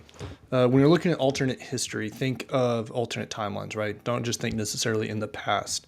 You're thinking of cultures that don't technically exist, but heavily grounded in history. If that makes sense. Like imagine Vikings if they never went out, right? What would they be like today? You know. So Gurney talks about when you're thinking about these cultures and what they would be like, things to consider would be the culture as a whole, which that would include clothing, weapons, vehicles, architecture, colors, and symbols, right? And before you do any of that, you should start with some loose sketches of the established culture, if there's, something to go off of. Where this gets really interesting is when you start looking at it kind of like in a cinematic aspect, like where have we seen actual examples of this? Good examples would include things like Lord of the Rings. Obviously, you have a lot of different cultures represented. None of them are technically real, but they all feel real, right? Another good example would be Dune. Let's look at that. So here in Dune, we'll start with I had to write notes because I'm not good at names on anything. I just love the visuals. So we're on the planet Arrakis, right? So here's it's not the Freeman in here, but here's the palace of that planet, right?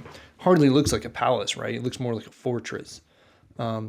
So right off the get-go, what are they trying to communicate to you? That even like royalty looks like security, right?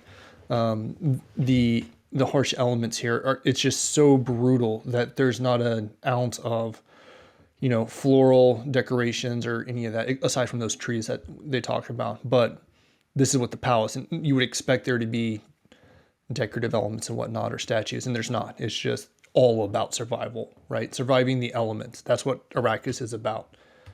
Here's some of the freemen. There's Paul and his mom, but see their outfits, right? They're grounded. They're explained and believable, right? Here's some freemen here again. They look.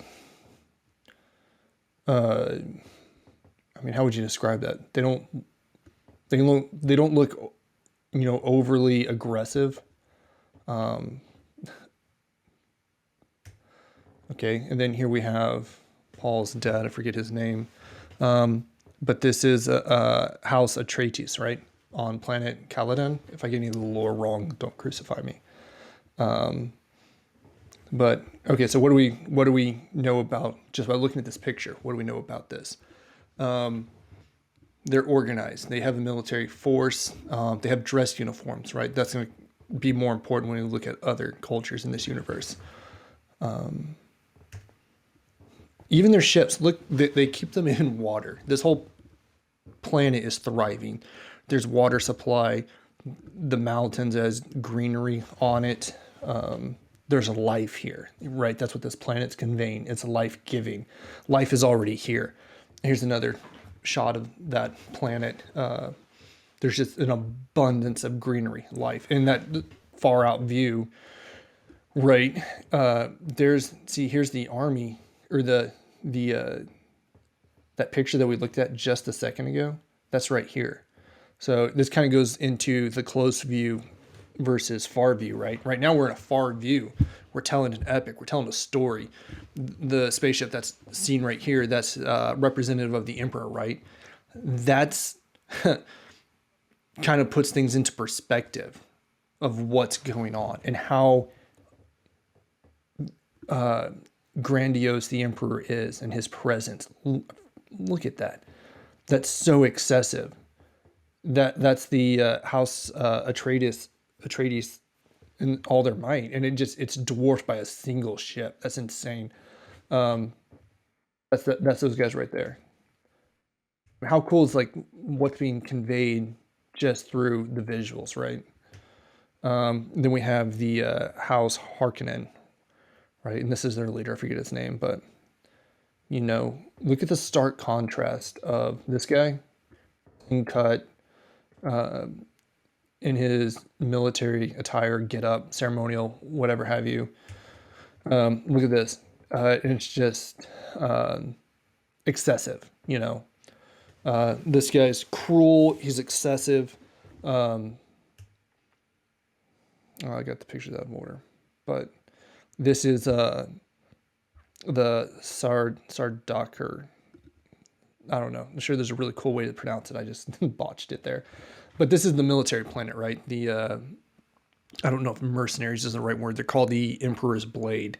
But this is that scene where the guy's doing his chant, and these are the warriors down here, right?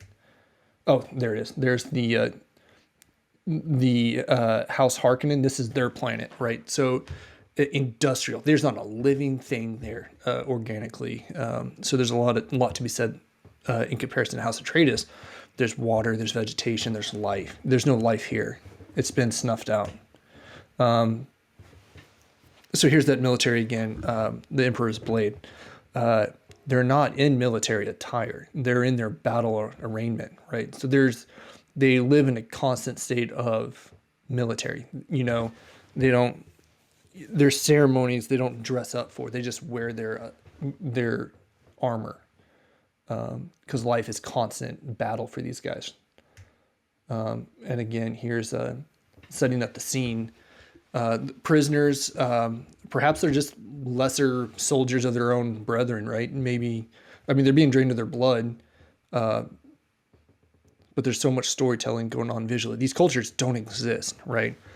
Alternate timeline, but it's all believable. And one of the things when you're doing a culture that Gurney talks about is you want to consider, you have your hero culture, right? Who the focus of your study, of your work, but then you also need to think about their adversaries, right? What are they doing?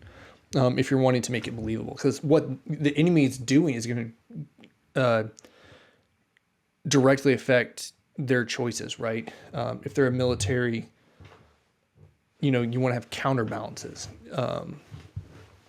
So it's really interesting. And talking about counterbalances, in the Dune universe, they have, that's why they use melee weapons. It's because of their shields and stuff like that. But I guess it's neither here nor there. But yeah, great section. The next section is called A Lived-In Future. It's a fun section. And basically what he says is when you're creating an environment, don't make it pristine. Don't make it flawless, right? Things are dinged up. Things are banged. I remember when we were talking about how when he was drawing the iron smelting process, he draws some of the workers not working because that's realistic, which is fine. You're not going to work 110% around the clock. You're going to take a rest. Same concept kind of applies here. When you create your environment, create it damaged. Don't be afraid of that. Let's look at the examples that he shows here. So in this example, this one's called Sky Sweepers. There's just a lot of details going on in here. And obviously it's a garage bay and everything, but look at, there's so much life in here. Look how dinged up this thing. This thing is smashed. There's an oil spill or something going on here. As Gourney points out, this is electrical tape holding this light on. It's real. This guy's taking a break, taking a breather, taking a drink. He's got his dog at work. We've all been there, right? And I guarantee you that Gurney looked at garages for this inspiration for this work, because this right here, this hose, it's to get emissions out of a garage. So you don't kill yourselves and all your coworkers and friends and your dog. But yeah, just don't be afraid to make it realistic. And look, there's like oil spill. This thing's literally bleeding on the floor. And then the next, let's see. Here's a little guy, Fritz. This is a character from the start with the familiar section. But looky here, like there's rust. His paint, his coating is peeling off. That's a lived-in future. That's what we're talking about here. So just don't be afraid of that. If an environment is completely pristine, it's less believable. It doesn't look like anybody lives there. But this is Fritz is real. You can tell Fritz is real. I feel like he's a robot that would have a German accent and occasionally just yell at you. Oh, Fritz. This section is called Scrap File. It's pretty self-explanatory. This was written in 2009 again, so he has a physical collection of photos and references and stuff like that, which you might immediately disagree with, or like, come on, Gurney, just upload a Flickr or something like that. And he has some really convincing arguments of like, hey, that's why you shouldn't. I'm just going to read those off, my summary of them. He says everyone will have the same visual references online. If you just over time create a scrap pile, those are unique to you, which is really cool. You're like, yeah, that actually makes a lot of sense. Who goes past? Wait, I don't think Google has a one sheet anymore. I think it's all just one continuous scroll, but it used to be like that. Who would go to page 2? Absolutely no one.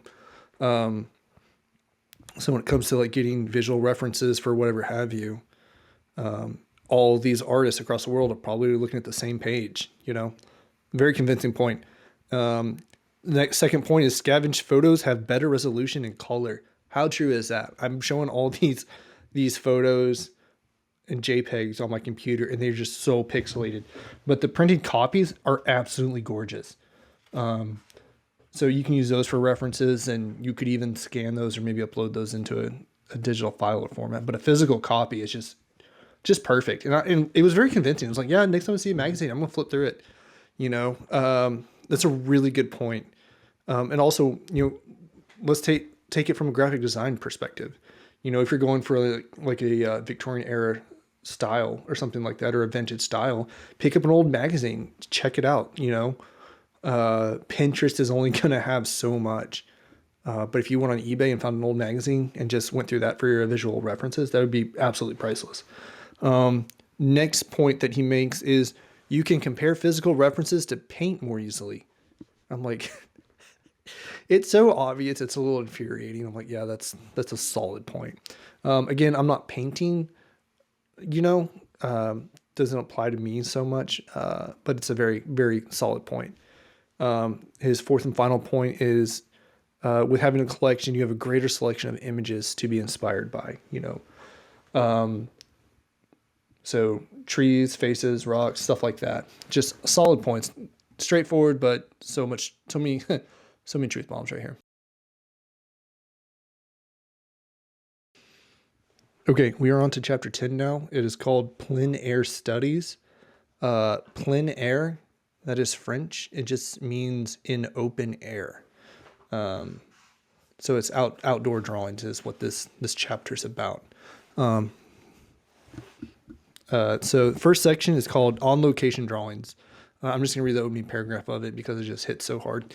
Your visual vocabulary gets bigger each time you sketch. It's not enough to travel or to take photos. You really see and remember only what you've observed closely enough to draw. Your sketchbooks become a vivid record of your contact with the world and a rich source of ideas as you brainstorm imaginative pictures. Really solid point there. And if you remember in the section with the flying lobster thing, what was that section called? Lost it. Oh, there it is. Sketchbook as springboard. That's kind of what this is about. In that section, he created this flying metal lobster thing or whatever, kind of based off the sketches he did of airplanes and stuff while he was at an airport. So in this example, or in what he's talking about here, is your visual library only grows to the extent of what you observe close enough to draw. And that's a really good, honest challenge, and also it's just kind of like, he doesn't talk about photos, it's not about photos. Those are so mindless, there's nothing wrong with photography. I'm not saying that, but you don't really remember it, but once you sit down and draw something so observant that you're, sketching it out accurately, that's when you really see something. And he has a great example of that where he took a bridge that he drew in England, and then it became one of the bridges he the source of inspiration for a bridge he drew in his Downotopia series. Great stuff. The next section is called Weird and Wonderful. Again, these are plein air studies, and what he says in the opening paragraph thing, it says, nothing that you can imagine really exceeds the wonderful and strange things that are already in the world. If you record them in your sketchbook, they'll turn up in your fantasy world. And again, this kind of goes back to the section on the insects and stuff like that. Those are infinitely more interesting than what you could come up with on your own. So just take keen observations, draw that stuff out. Be in the moment. I hate that. It sounds like a live, laugh, love statement, but just be in the moment visually. Notice your surroundings, especially nature. Gorgeous stuff out there. The next section is called Fact into Fantasy. Basically, what he goes into is kind of like the history of plein air. And I'm just going to read the first paragraph. It says, for the first century or so after plein air paintings were perfected in the late 1700s, the goal of the artist was not to create an attractive picture to sell in a gallery. The purpose was to make nature studies to bring back to the studio as reference. These studies are the seeds for future paintings, kept for the artist's personal use. And this is a really cool concept that Gourney brings to light that I didn't really think about or know. So I'm going to show an example of this. So let me move this a little bit. So the image on the left is a real bridge. It's a, forget where he says it is. It's the Toledo Bridge. And the bridge on the right, that's a fantasy bridge from his novels, that decrepit bridge that's partially collapsed. And obviously the similarities are so obvious. You can tell I'm not reading off a script. But what these do, and if you look in the book, this is on page 148, the Toledo Bridge study that was done in 2002, okay? And then the ruined bridge is done in 2006. So this painting just sat without purpose for 4 years until Gurney was at the point of like, I have to draw a bridge that's, partially collapsed. What do I have in my archives that I've made that would be applicable here? So he just flips through a scrap file, which we talked about, that's organized, and this is what he came up with. And I think it's just a great example of this executed, this concept of using these plein air studies. Again, you got a fantasy painting. That bridge that he created on the right doesn't exist. It's not a real bridge, but it's grounded in the reality and the rules of the one on the left. That is a real bridge. So again, like the early human section of the book, it's reasonable speculation based off facts. This next section is called Museums and Zoos. Gurney here is just highlighting some of the work he's done where he's had to use a museum or a zoo before, and how there are resources that we can use as well. In the case study provided in this one, he had to recreate an extinct animal, the Irish elk, and he went to a zoo to speak with experts on how they might actually have looked. And then in this event, this is so interesting, but they reference cave art from people who lived in a time where this animal had yet to be extinct, which I think is so interesting. Side tangent here. I just absolutely love cave art. I think it just speaks into human nature and our ability or our craving to create art as a teaching tool, as a commemorative appreciation of things. It's just so cool. And cave art is something that's just global. You can find examples of cave art all over the world. And I think it's just so cool how that connects humanity together, and side tangent to that side tangent. One of the things I really love about art as a whole is it's a completely visual language. You don't have to speak it to understand it. I don't have to speak the language or know the cultural significance of certain pieces of artwork. You can see something and kind of get a feeling for what it is. Knowing the context of it is very important, but art just speaks to everyone who looks at it, and I think it's a really cool way to connect humanity through the ages and through just countless cultures. One of the things I really love, and on this section about museums and zoos, one of the things I really like is I geek out over massive machinery. I think it's so cool. Grew up as a trained kid, obviously. But in this book, I was reading, there's and I looked for a picture online, but I couldn't find it. So you're stuck with this. But yeah, what is this? The something 7? Radiant 7. Okay. From episode 1, right?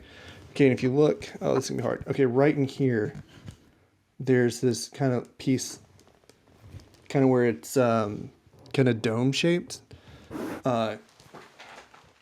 and I thought that was interesting because a month or so ago, they had an air show, and they had a B-29, and if you look at the interior of that ship, which is a real ship, it has the same kind of beveled shape, and the reason they do this is because it's for pressurizing the ship. Right in here, where you can see my wife, she's in the I don't know the actual term, bombardier rack, whatever have you. So that's open air, but the pilots would sit in front. So it had to be pressurized because of the altitude that they flew at. So this is an example of a museum. This was here in Texas, and I really feel like that was something that was looked at when the concept artists were creating the ship Radiant 7, and how letting a museum speak to the creative process. Okay, this next section is called Orientalism. Basically, it describes like the fascination that people had with exotic cultures of Africa and Asia. And people, the common man, couldn't afford to go on, travel to these, exotic places. But what art did was it brought the exotic places to the common man, which is really cool. Just the role of the artist used to be so much more so, and remember, we're in these plein air studies. So what an artist would do is they would go to these locations. They would take visual notes, create plein air studies, and then bring them back home. And then they would create a final piece. And when I was in college, we learned about this piece that I absolutely love. This one here. This is The Icebergs by Frederick Edwin Church in 1861. And this is just so cool to think about in the late 19th century, people being able to see this work and have never seen anything remotely like this. They don't, they can't fathom an iceberg that size. Modern technology has really brought the world to our home, which is, that's great, but we've lost a lot of the sense of wonder, and the excitement of the world, the unknown. So when, in 1861, when this painting was created where the local person could see it, they were able to witness a different part of the world that they would never be able to know existed, and in such a beautiful, manifestation. And in 1861, what people did was art kind of went on tour. So people would pay to go see artwork. And this, back according to an article I read, cost 25 cents to go view, which in 1861 with inflation, that would be today about $9. So it was essentially a movie ticket. And I don't know, this idea of art traveling the world to people is just really cool. And just how it just, I don't know, educated people on what parts of the world could be like, or that are, you know, is just really cool. I really like that idea. But yeah. Where's my, there it is. The next chapter is chapter 11, composition. It's going to open up with a section, two values. And it's what it sounds like here is an example of that.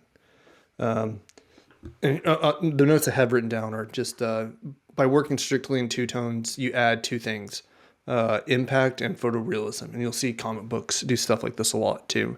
By working in two values, you are increasing the contrast between light and dark values. There is essentially no middle ground between the two.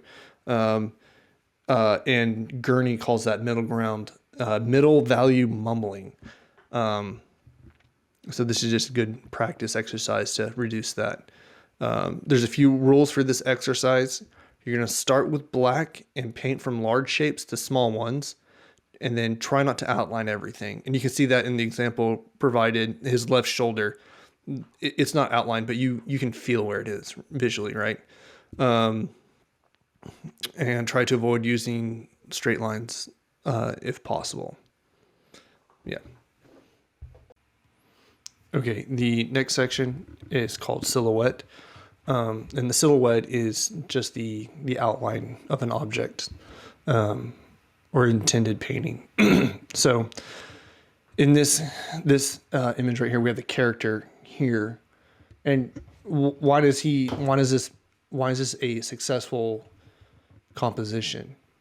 It's because the silhouette is successful. If your silhouette's not successful on its own, then whatever you draw on top of it's not going to be that successful. And the posing, the gesturing, it's akin to kind of theater stage acting. Everything's exaggerated, you know. So this pose, it's hardly realistic, right? Who would pose like that holding, you know, a bird or whatever? But it works here. And then he has another case study. And then he said the most important part of the pose should be placed against the strongest contrast against the background. And we'll show you an example of that. This is a case study. So this is him taking photos for a character he's been commissioned to do for a novel cover. So he's trying different costumes, which we've already talked about how important they are. And the costumes don't have to be remotely close to the intended final production. It's just to give him ideas on lighting and stuff like that. But we'll see. Here's the final artwork right here. And so this is the main character, obviously, but he's contrast with a light background, and that's what makes him kind of pop off. And then here's the cover of the book. But I thought this was a fun case study, and these photos here of him in costume, these are from his blog, the Gourney Journey. Yeah. But yeah, it's a really good section. You can manipulate the background lighting to kind of reinforce what you're drawing the reader or the viewer to. You know, you can kind of guide their eye. Hey, this is important, you know, or this is not important. And when we get later on, we'll talk about heat maps and stuff like that, and it'll become more apparent. Right here, you know, what is Gurney telling you? What does he want you to see? You know, he wants. Even the spaceship's not important. You know, it's just a background element. You know, it casts the setting, but with the contrast the way it is, it's like, hey, I want you to look here. What's going on here? None of this. These are just supporting elements. Really, it doesn't really matter. But that's what he's talking about here. It's a fun section. It's a really good, thought-provoking concept to kind of like help your characters or whatever you're drawing stand out more so. Have a strong silhouette and have the lighting behind them be contrasting are the big takeaways of this section. Okay, the next section is called chiaroscuro. And this section is really interesting and it's really confusing. So forgive me, but I'm just going to read my notes. It's an Italian word meaning light dark, and it has to do with managing the light and the dark tones in a work. Chiaroscuro in art is the use of a strong contrast between light and dark, usually bold contrast affecting the whole composition. It is also a technical term used by artists and art historians for use of contrast of light to achieve a sense of volume in modeling three-dimensional objects and figures. The benefit of this method is that the dramatic lighting greatly impacts the mood of a piece. It creates a massive amount of tension. More often, it has to do with works with dramatic contrast between light and dark. When practicing this technique, artists often ignored bounce light and downplayed transition halftones. Often models are lit with candlelight and are surrounded by dark matted cloth to reduce lighting effects. Again, none of these are my words. I had to Google a lot of these terms. But it seems very closely related to the two value section that we just read a few sections back. There's not a whole lot of middle mumbling, I believe was the term. Things are light and then they are dark, and vice versa. Sometimes this method can be called tenebrism, a term derived from Italian tenebroso, which means darkened and obscuring. It is used to describe a certain type of painting in which significant details such as faces and hands are illuminated by highlights, which are contrasted with a predominantly dark setting. So it's a lot of contrast, light and dark, dark and light. And I couldn't find a bunch of good examples from Gurney's journal. So let's look at, this is an example I found. I believe it's close to what we're talking about here, but see how the light and the dark, they're very contrasty, and it's similar to a photo of a painting in this book, but not quite. You have the light on the thigh and the leg, and then the stark dark background. Same over here, and then here you have dark shoulder on a somewhat lighter background. And this is one of those sections I wish it was just explained just a tad bit more in detail. It's a very complex, or it feels complex to me, and I wish there were just a few more images and maybe a little bit more explanation. I mean, again, this book is very bite-sized. It's very beginner-friendly. So, it is what it is. We can also do our own research. And then here's another photo. I can't remember who this is, or this isn't Gurney's, but this is another example of this concept. And I absolutely love this piece because it's this little girl helping her dad out, and she's holding a flashlight, holding a candle. And we've all been there, and I could feel the tension or the frustration with the dad, and just I could just hear him saying, no, hold it right here, where my hands are. I love it. That's a rite of passage for all children. Okay, the next section is called shape welding. And I think it's also important to kind of just point out, we're about halfway through the book. Actually, we're near the end. Chapter 11 out of 13. But the idea of composition, this isn't something that you would think of late in your project. This is something you would probably think near the very beginning when you're creating thumbnails. He's just showing like final works of it essentially. So that's what this whole section kind of is. Just think about how you want your final product to look like, and just plan accordingly. So shape welding is a really fun section. It's what you do in here, and he has some great examples of this. And I'll pull one up. It's so here's an example of shape welding, and what shape welding is: linking adjacent shapes of similar values or colors to create larger shapes which simplifies the composition. And that's one of the big takeaways: is simplification is memorable. Complex things are not. Simplistic doesn't mean it's a minimal form. It just means you need to be smart about how you're laying out your object and their tones. The key is to arrange the composition so that the components of similar tonal values fuse together due to their immediate proximity to one another. And that's a perfect example right here. You can see, I believe this is his wife, but the chair kind of just fuses with her back. I mean, her legs aren't even showing really. They're just the front of the chair, and her legs are essentially one object. That's a perfect example of fuse welding, right? Or shape welding. Similar because they're similar values. But yeah, that's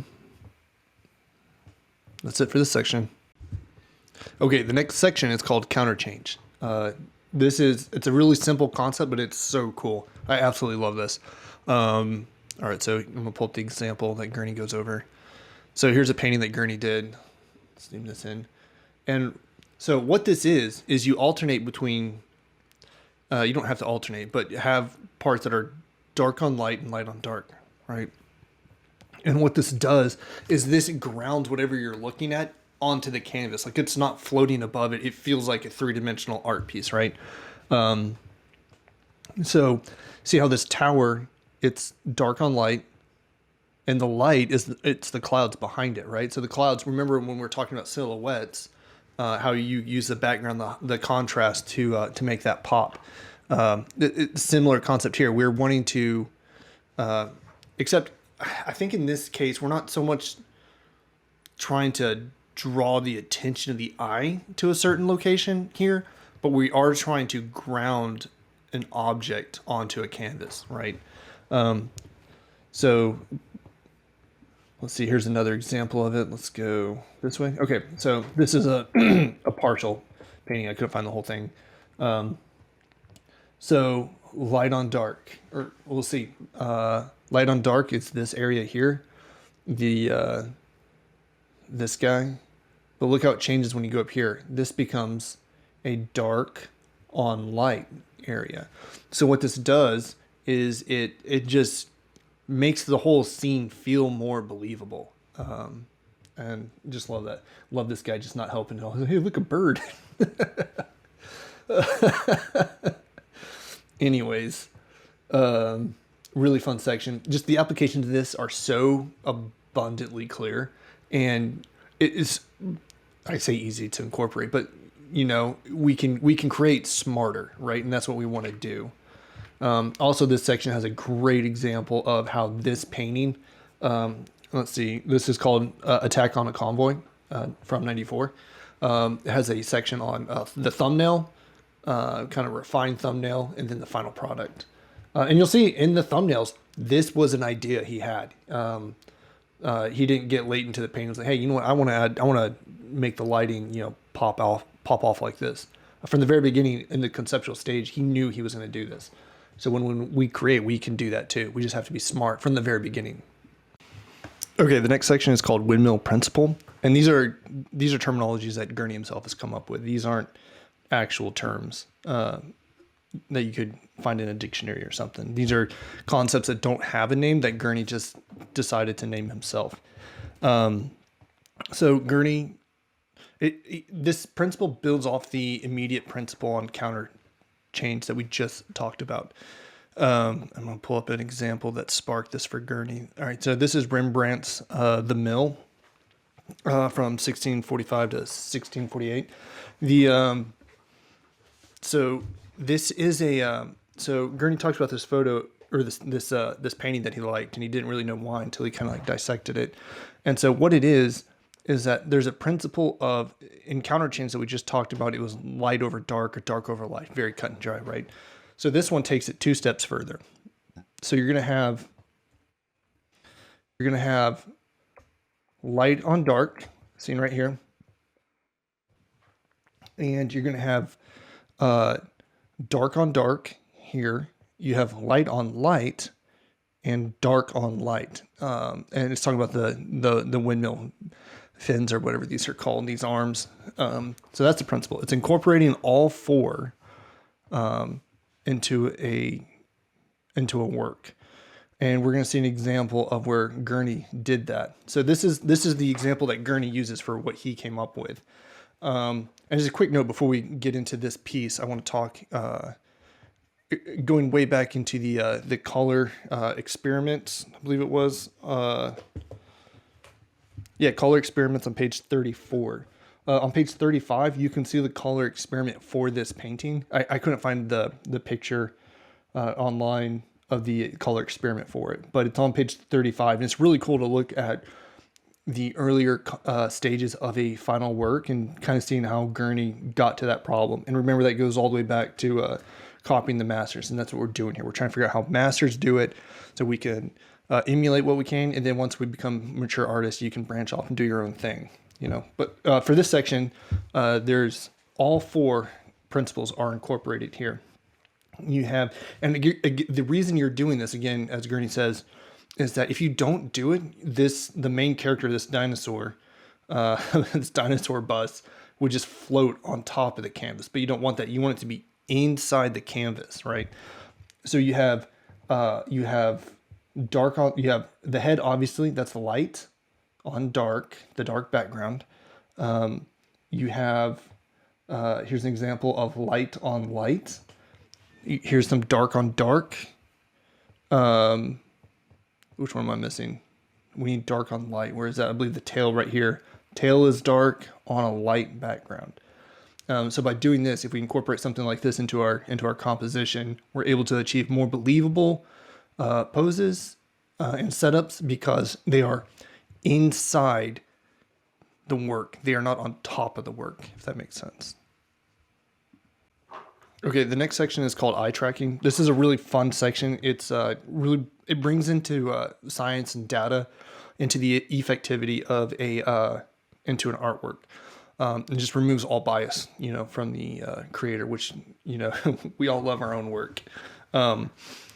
So previously, it was believed that a viewer would visually consume an art piece they would look at the most interesting focal point of the art piece, and then from there they would kind of like visually consume it through kind of like the rippling effect of like a rock being dropped in a pond or something like that, right?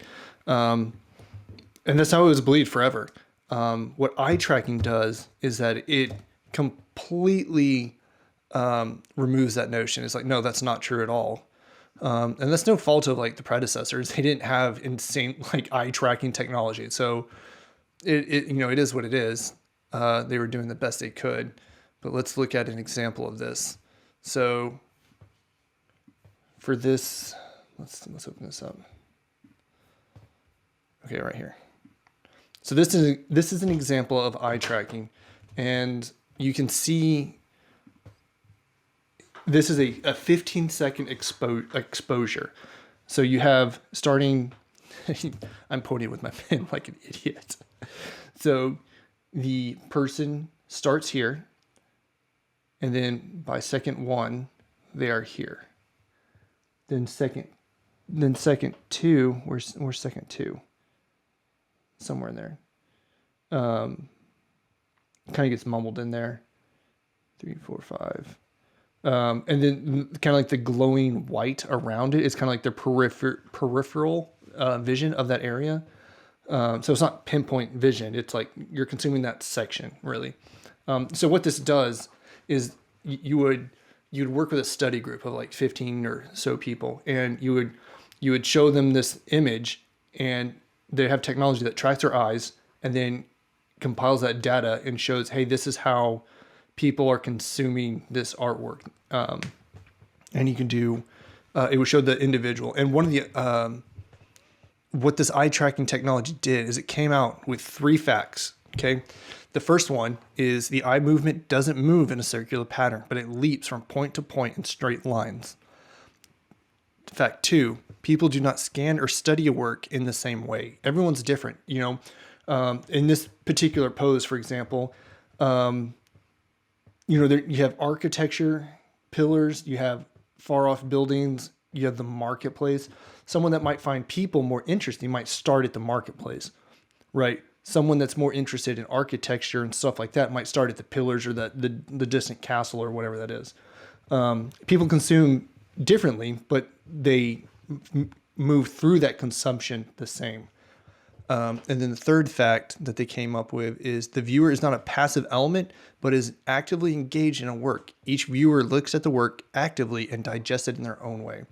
Again, just really cool information. And okay, and so how does this apply to a digital aspect of things? Like, where else do we see this? So if you're creating a website or something like that, you can have focus groups or test groups where they go through the website and consume it visually and give you feedback. It's the exact same thing.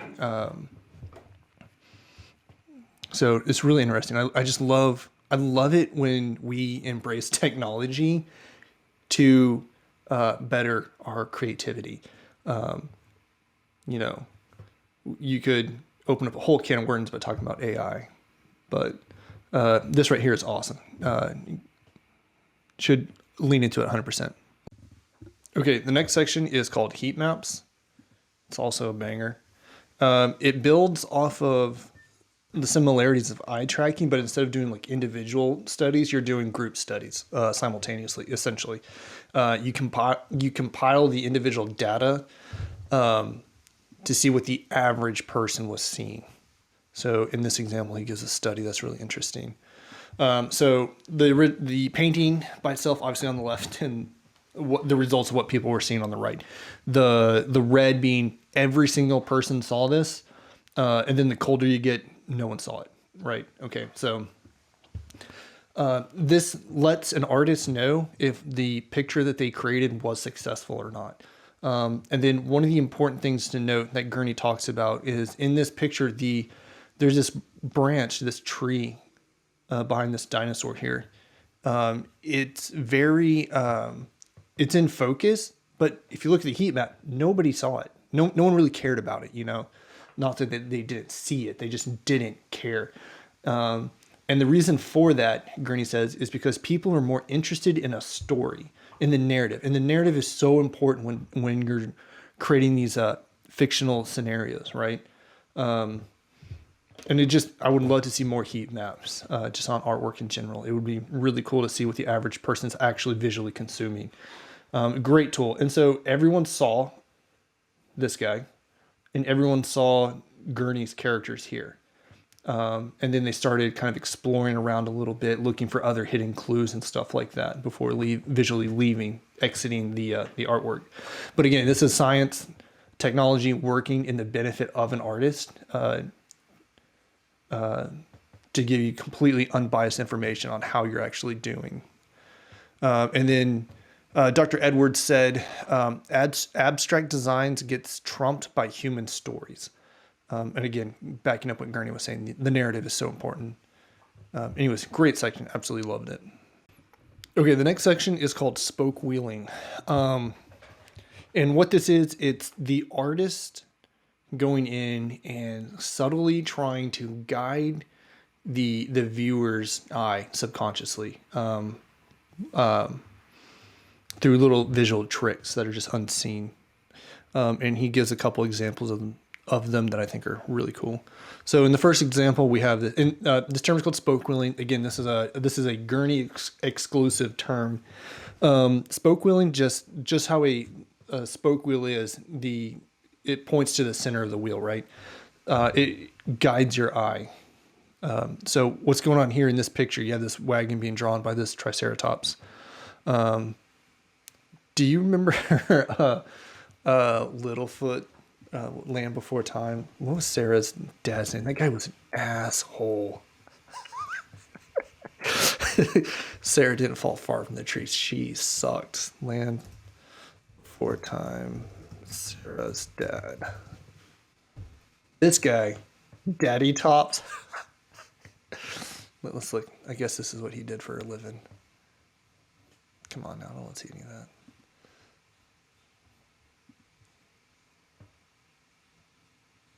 Hang on. This is important. It's artwork, so it counts. The wiki fandom of The Land Before Time. I'm an adult, yes. Hang on. I feel like this guy's a racist. Can't remember. Show me. I just want to get a picture of him. Quite sorry. Hang on. Here we go. Here we go. Can I not bring it onto screen? Come on now. Come on now.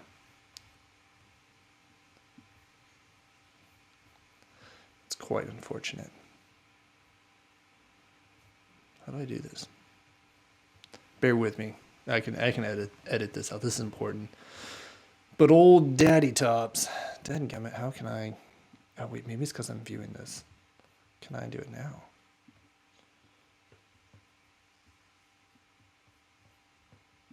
Here we go. Daddy tops. I feel like this character's inspiration was just an old crusty Vietnam vet. just imagine. Just a Land Before Time having a Vietnam War era event. It's so funny to me. All right, where were we? Okay, this guy. Yeah, that's him. Tell me I'm wrong. Daddy tops right there. And there's Sarah being just the rudest. Rude as hell. Freaking Littlefoot didn't deserve any of that. All right, where were we? Spoke wheeling. Yeah. So anyways, you have this gosh, what would you even call this? I ain't no farmer wagon harness thing, whatever, but it's pointing, Gurney's wanting to guide the viewer's eye to this Triceratops eye, to Daddy Tops here, right? Which, God, I hate that name. Anyways, and they don't have to be direct lines. Like here it's very direct and these are very direct. But look at the line here. This is a line, I'm going to call it an abstract line. It's not a cut and dry line. It's it's a defining edge of an object that works as a line, right? And then another example that Gourney gives us is this guy right here. So this is an example of a 3D spoke wheeling. A 2D spoke wheel would be like a clock, right? It's on a single plane. This is 3D. So you have objects. They're not beside him. This object's not beside him. And this one's running alongside him, but these lines they're still pointing to this guy. Gurney's wanting you to see this, and even the red curtain behind here, that's important. That's a concept. Let's just, what is that concept called? Bear with me. We kind of went off the rails anyway, so it's whatever. Gosh dang, here it is. It's kind of flagging the head. But in that section, it's a white background, but here it's red. It's just different. And it just it makes this old chap's body just pop right off, right? But anyway, spoke wheeling, it's conceptually very easy. It still takes a lot of planning to do, right? I need to get my screen back over here.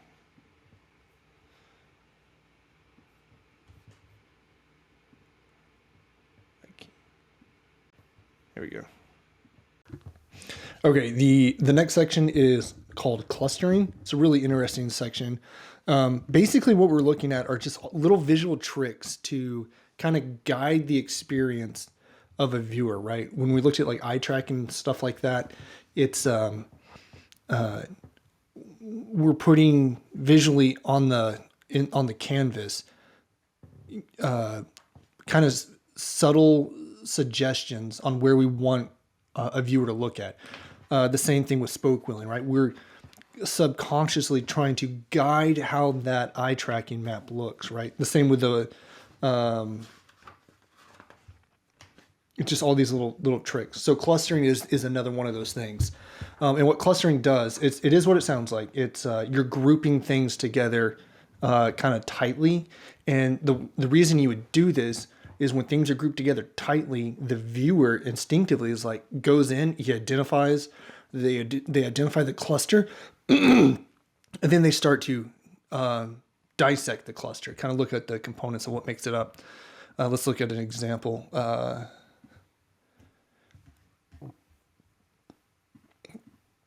This is an example that Gourney gives. This is Spotters and Liners from 2006. And In this universe of this picture, I just like, I just feel like the spotters and the liners just get on each other's nerves. And just hurl that as like an insult, like, "Oh, you freaking spotter!" You would say that. It's such a, it's a funny insult. Anyways, that's a tangent. But one of the things that you want to avoid is making sure your clusters aren't evenly spaced out. They're supposed to be kind of offset, and so that's what we have here. It's a successful example of clusters. So we have the spotters on the left, liners on the right, obviously, and this woman in the center who seems to be kind of in a regal position. She's in thought, thinking, and also what I love about art is like the longer you look at it, the more the narrative, right? That's very important, is revealed. So what are they talking about? What are they arguing about? And so one of the things I love about this is she's important. She's a decision maker. Let's see, it's 5v4, right? Okay. But you got this guy over here who that kind of looks like Gurney. That kind of looks like his wife, maybe. Maybe he did a mirror study or something like that. I would not be surprised. But anyways, with this woman here, like, what are they debating? Are there any clues that we could, kind of discern the narrative here? And the answer is yes, there is. Look at this guy right here. He's holding I believe the term compass. You're right there, a math tool. She's trying to sway her mind somehow. But look right here. That is a Euclidean principle. That's what this is. Let me just show. I'm gonna go full screen real quick. So what that is, that thing on the paper, that's a squared plus b squared equals c squared, and it's like the visual proof of that is what it looks like to me. And what that is, that's a proposition 47. Let me see if I can. That's it right there. So if you really like painting, you can do old math without numbers. It's just visuals and lines, which I did in high school, which I absolutely loved. It was one of the classes I was the best at. It's one of the only ones I was good at. But it's visual problem solving. And you're able to prove things like, why does a squared plus b squared equal c squared? Well, in that proposition, it proves it out to you, which is just really cool. And I love that. Euclid, this book, it's by the Greek mathematologist from like 300 BC. And it's still true today. Anyways, that's a tangent that's not necessary, but really fun to kind of look at a picture and kind of figure out what's going on here. But that's clustering on the left and on the right. And then another much more well-known is this, we talked about it very briefly at the beginning, but this is the School of Athens. I forget the artist. It's embarrassing. But you have some clustering here, and what it does is the viewer sees it and identifies the clustering and then goes in there more with a fine tooth. Oh, I'm not sharing. Goes in with a more fine tooth observation, right? So you got clusters here. So there's a cluster here in this lower left, some writer. This guy's cheating. Over here. And again, there's that tool. I guarantee you Gurney looked at this. This was inspiration. And I can't really tell. And if I remember correctly, people might believe that is a Euclid. And then you got a cluster here. You got this cluster here. And then these are the two main guys. And if I can't remember if this is just legend or if this is intent, but you have Plato and Socrates. I'm not sure which one's which, but one of them's pointing up to more towards a divine power, and the other one's pointing more towards the world. Kind of like it is what it is, I guess. And we're going to talk about this in the next section, but I'm just going to go ahead and bring it up here. Flagging. This is an example of flagging. The most important part of this composition are these two guys here. And the flagging here is kind of like what illustrates that point. And we'll talk about flagging in the next section. Okay, the next section is called flagging. I'm going to read the intro paragraph to this real quick. It says, it often helps to place a white shape behind the head of the most important character in a figural composition. This device brings the viewer's attention exactly where you want it, especially when your subject is set against a busy background. Okay, so easy concept. Let's look at some execution of it. So this right here, Gurney talks about his picture on the left, how there's all this computer, this technology, and the left side of this screen, of this image, it's insanely busy. Like this here, it's so busy. And so what Gurney did, if it was just as busy on the right side as it is on the left side, this character kind of gets lost in all the mumblings, right? So what Gurney did was he put this drafting, it looks like an artist drafting table type thing behind him.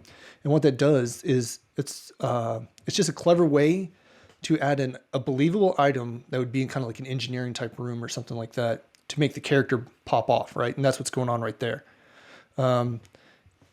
He says white, so I don't know if this counts, but I feel like this red drape behind this character in a previous section we talked about counts as flagging. It's bringing attention to the main character, right? So I feel like that. I feel like it counts. It breaks up the busyness of the rest of the image, and then just as we previously spoke about School of Athens here, this sky background creates a flagging effect behind Socrates and Plato. Again, this is just a really clever way to introduce to compose your work in a way that's that just makes it better, makes what you want to stand out. Again, we're not tricking the viewer, but we're guiding them. Like, hey, this is important. Look over here. You know. Let me go back to that real quick. So in this case right here, it's a double, right, with this guy. So he's using spoke wheeling, obviously. Those are Gurney's own words. But also, I mean, if this does count as flagging, there's also flagging. So there's two tricks Gurney's using here to look at this. This is important. And then one thing I want to note on this left side with this particular piece, this is beyond flagging. He says, I'm just going to read the paragraph. He says, this is a concept called confetti.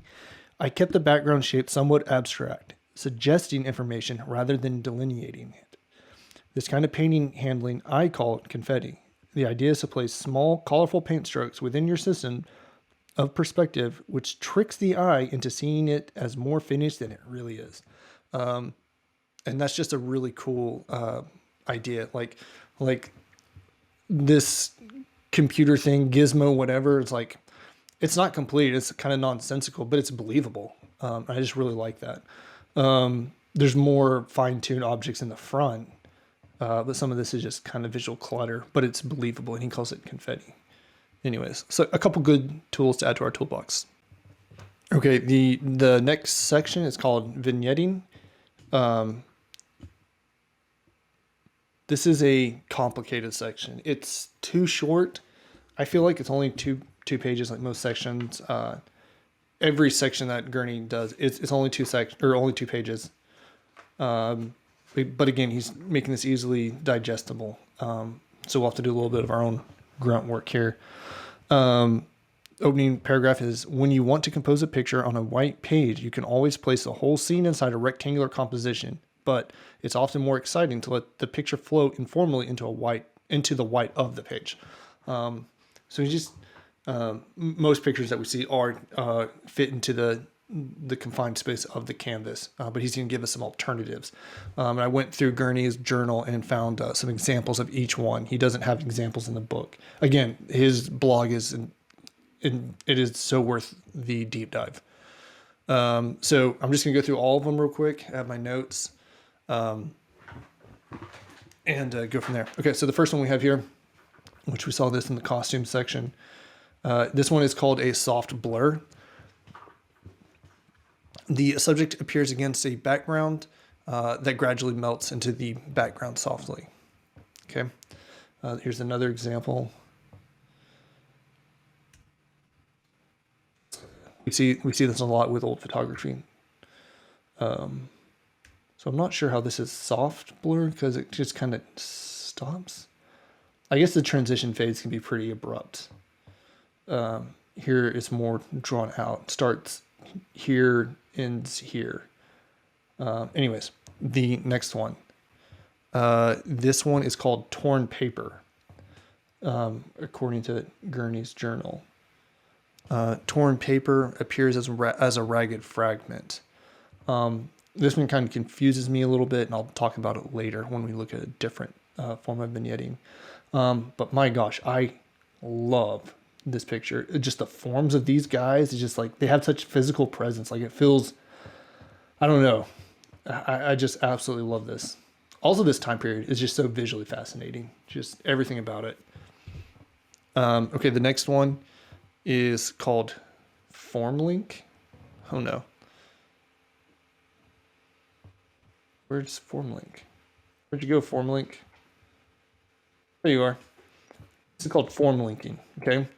So what it is it's one form linked together through, here's this form, bleeds into the couch or this lazy boy chair, bleeds into this man, bleeds into the daughter, bleeds into this crib play area type thing. This is called a form link. It's really interesting. I'm a fan of these alternatives to just a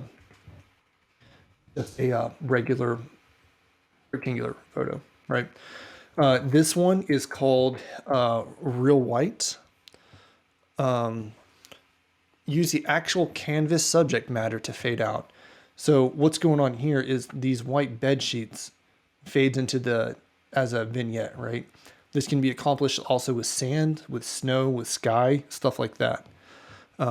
It's an interesting alternative. It looks like it's pretty popular with magazine adverts and whatnot. Let's look at what's next. It should be Breakaway.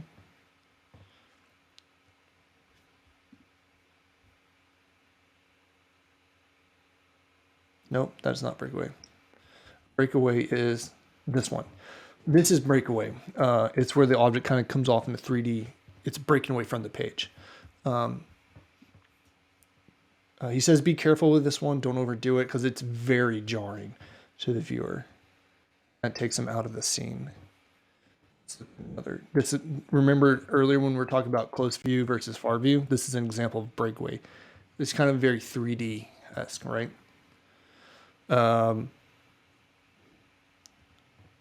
Cutback. Cutback is where you outline your work in white. And this is Gurney. This isn't Gurney's work, but it's him studying another artist. And this is what he had on his blog. Even great painters still study other great painters. It's really cool. Let's see. This one is the fadeaway. It is hard to describe, but it's where form colors and background colors merge together. This one, it allows a lot of fun for the viewer. Remember, we've talked a couple times about your viewer's not dumb. Let them be part of the visual digestive process. We talked about this with the two-tone study. You don't have to outline everything for the viewer. They can figure it out. But this is an interesting piece because the black of his suit merges shape welds, right, into the back of this background, this black background. Like, that's fun. Just a beautiful art piece. Here's another example of that. The car form itself is non-existent because it just shape welds into the background color, right? Here's another one. The woman's dress here merges into this color here. So that's fadeaway. It's a lot of fun. It's really it has a really fun charm to it. I really like. Sketchy edge. This work dissolves into more sketchiness around the border. And hold on, I want to make sure I got it right. Is this sketchy edge? Yeah, it is. This is sketchy edge.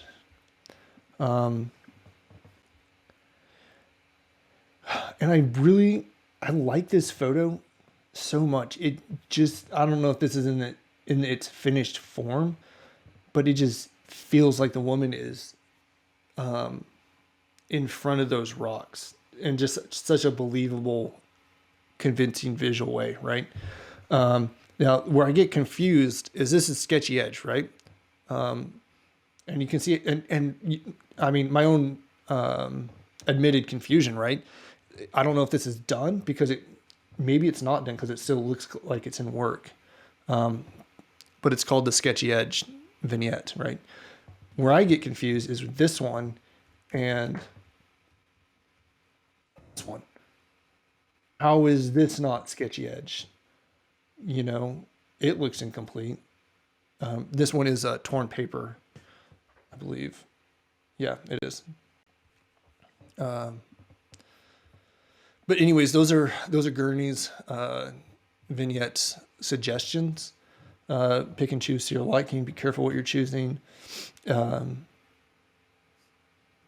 yeah, it's a fun alternative than just traditional, just full spreads, right? On to the next section. Okay, the next section is called Repose in Action. This section is great. We have a couple case studies. I'm going to focus on the first one that he does. I'm going to share that with you. Here we go. This one is called Imaro, if I'm pronouncing that right, from 1983. One of Gurney's pieces. I love this picture. It's so great. And there's so much to learn from this. Before we get into that, I'm going to read some of my notes from this. So when creating a moment for your work, you want to capture the point in the narrative that is the most suspenseful, what Howard Pyle calls the supreme moment. Okay, that's very important. And remember when we were talking about heat maps, right? Gurney points out the story, the narrative trumps the visuals, right? So the supreme moment is what we're looking for when we compose a piece, right? Oftentimes the supreme moments happen during a fateful encounter, such as a hero meets a villain. An example of this would be Luke meeting Darth Vader in Cloud City, right? Suspense is the moments leading up to the climax. These moments are so much more dramatic than the actual event itself, right? And look at what's happening here in this photo, right? This guy's starting to unsheath his sword, right? And this guy, his companion, dude with a spear, he's kind of leaning into the fight, like it's like the decision to have the fight was just made. And it's about to go down. And I can hear that sword coming out of that sheath. There's the woman that's holding on to his leg, and look at her. Like she's great. Like she's not, whatever threat they're facing. Do any of them look scared? This guy's literally looking down on you. This woman here, she's not at all worried. Not in the slightest. And look at this guy's confidence. Dadgum, I wish I was that confident. That guy would tear anybody up with that spear. I guarantee it. And this is for a book cover. I haven't read the book, but can you just feel the tension here? It's insane. I love it. And so this is a perfect example of the supreme moment. And Gurney talks in one of the things, this isn't the highlight of the section, but one of the things he mentions here is that these figures, they're in a triangular state, right? Composition. And the reason for that, Gurney says, is he wanted them to be in the most stable geometric shape there is, and that's the triangle, right? And so, again, artists are implying things so subconsciously.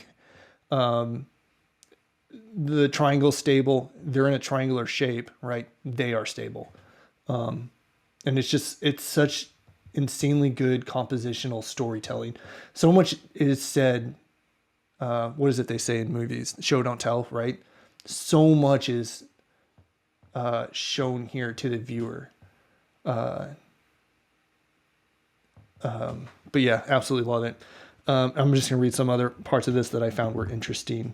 I forget who's talking at this point, but it says, in deep emotion, there is a certain dignity and restraint of action which is more expressive. The terror before the murder or the remorse afterwards is more interesting than the act itself, right? So there's going to be an epic fight here. It's going to be impressive. It's going to be Marvel-esque, right? But what do they say? Someone says it. Okay, Howard Pyle said, to put figures in violent action is theatrical and not dramatic, right? So if they were in a epic fight, swords flying, spears flying, all this and that, right? That's very theatrical, but it's not dramatic. There's no suspense at that point. It's on, right? Here, there's suspense. There's so much suspense, and I just love that.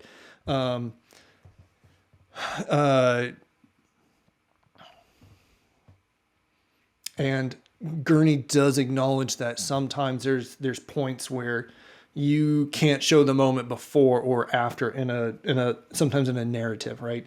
Sometimes you have to show the in between, and those are called in betweens.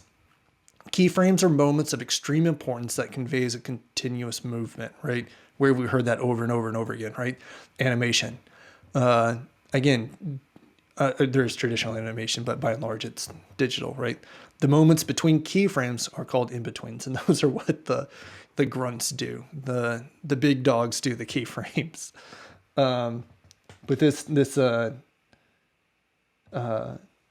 this is such a cool section. And also, real quick before moving on, just the geometric subtleties of composition. There's another image I couldn't find a reference for, but it's of I guess a sailor about to sink or whatever. He says he used diagonals throughout the picture to suggest instability. So this section really just got me thinking about the subtle, what is the word? I don't know, where you influence a visual subtly. There's a fancier word for it, and it's falling short, and I'm looking stupid. Subconscious, there it is. You could subconsciously affect a viewer's experience, right? Yeah, great section. Love it. So much to learn from this. Okay, the next section is called repousseur, if I'm saying that right. It's a French word. It refers to an object placed in the foreground of a composition that enhances the illusion of distance. I did have some confusion about this section. I hope to do it justice. Let's get into it, though. I have a few examples. So here's one of Gurney's drawings.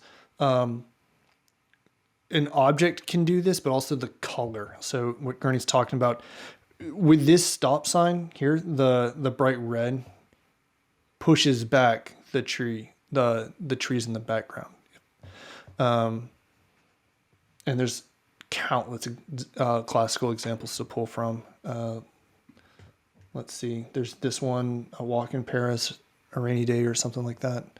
But the example here is, the way I kind of understand it, it's a foreground object that kind of crops the canvas. So imagine you're on your phone and you're going to crop a photo, right? And the grid shows up, right? This is kind of putting a grid on the painting subtly, right?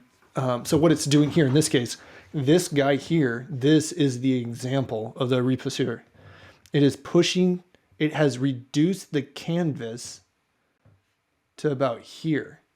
I mean, the canvas is a little bigger, obviously, he's in it, but he's narrowed the viewer's vision. Like, no, look here. Don't look at the entire thing. Look in this area. That's where I want you to look. So it's just a clever way to influence the viewer's experience subconsciously, right? Here's another example. If you wiki this word, you get a few examples of this.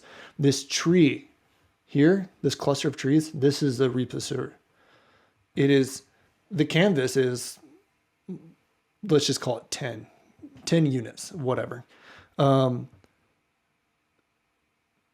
it is cropping the canvas to like 8, right? But you don't lose the environment, the setting. Remember when we talked about the setting? It's very important to have a good setting. Forget what section that was in. The setting is just as important as the character itself. When we were talking about the Santa Claus and the pumpkin guy.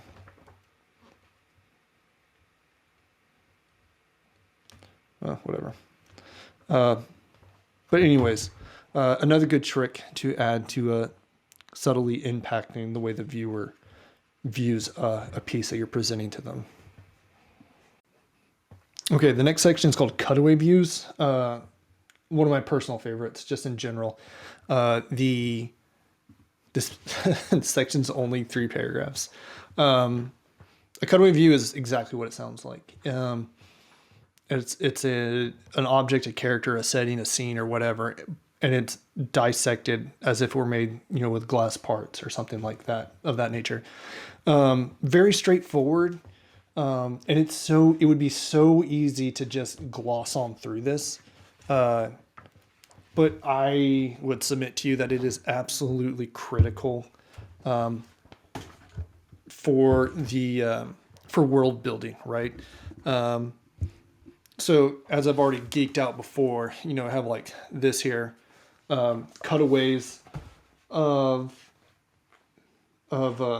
Star Wars ships, vessels, craft, things like that. The cutaway views. This is where an object kind of becomes real, which is interesting because you would never see something that like on the big screen or maybe in a game or something like that. But it helps in the conceptual stage of designing something, right? Kind of like how we were talking earlier, you would have to look at adjacent fields. So if you're creating a starship, you would look at references such as jets, their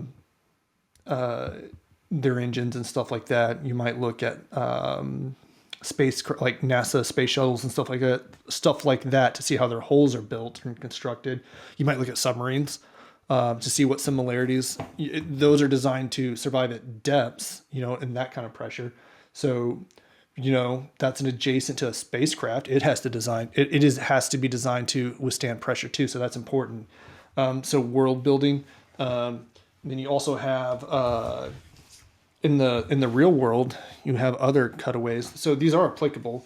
So like engineering schematics and stuff like that. Those would be cutaways. These are various aircraft. Here's Boeing's like last 40 years of aircraft, give or take. Those are cutaways. I'm just a huge nerd for cutaway drawings. I think they're so much fun, and they're just gorgeous. But also, it's a really good way to influence the artist's design. If you figure out that for the application of what you need, if you're doing like a spacecraft or something like that, how big is the engine? That's going to directly affect the rest of the concept, right? And you can go on eBay and find all sorts of really cool, cheap. See, there's an example of a cutaway. Cheap books that are out there like $5 or cheaper, that are all great examples of cutaways and like that and stuff like that. I geek out over schematics, technical drawings, things like that. I think they're gorgeous artwork and very impressive because you have to.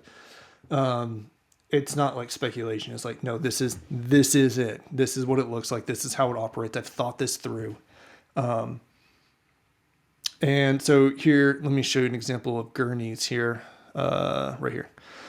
So earlier we talked about the sinking of the Cumberland. This work was produced the same year. I can't tell which one came first.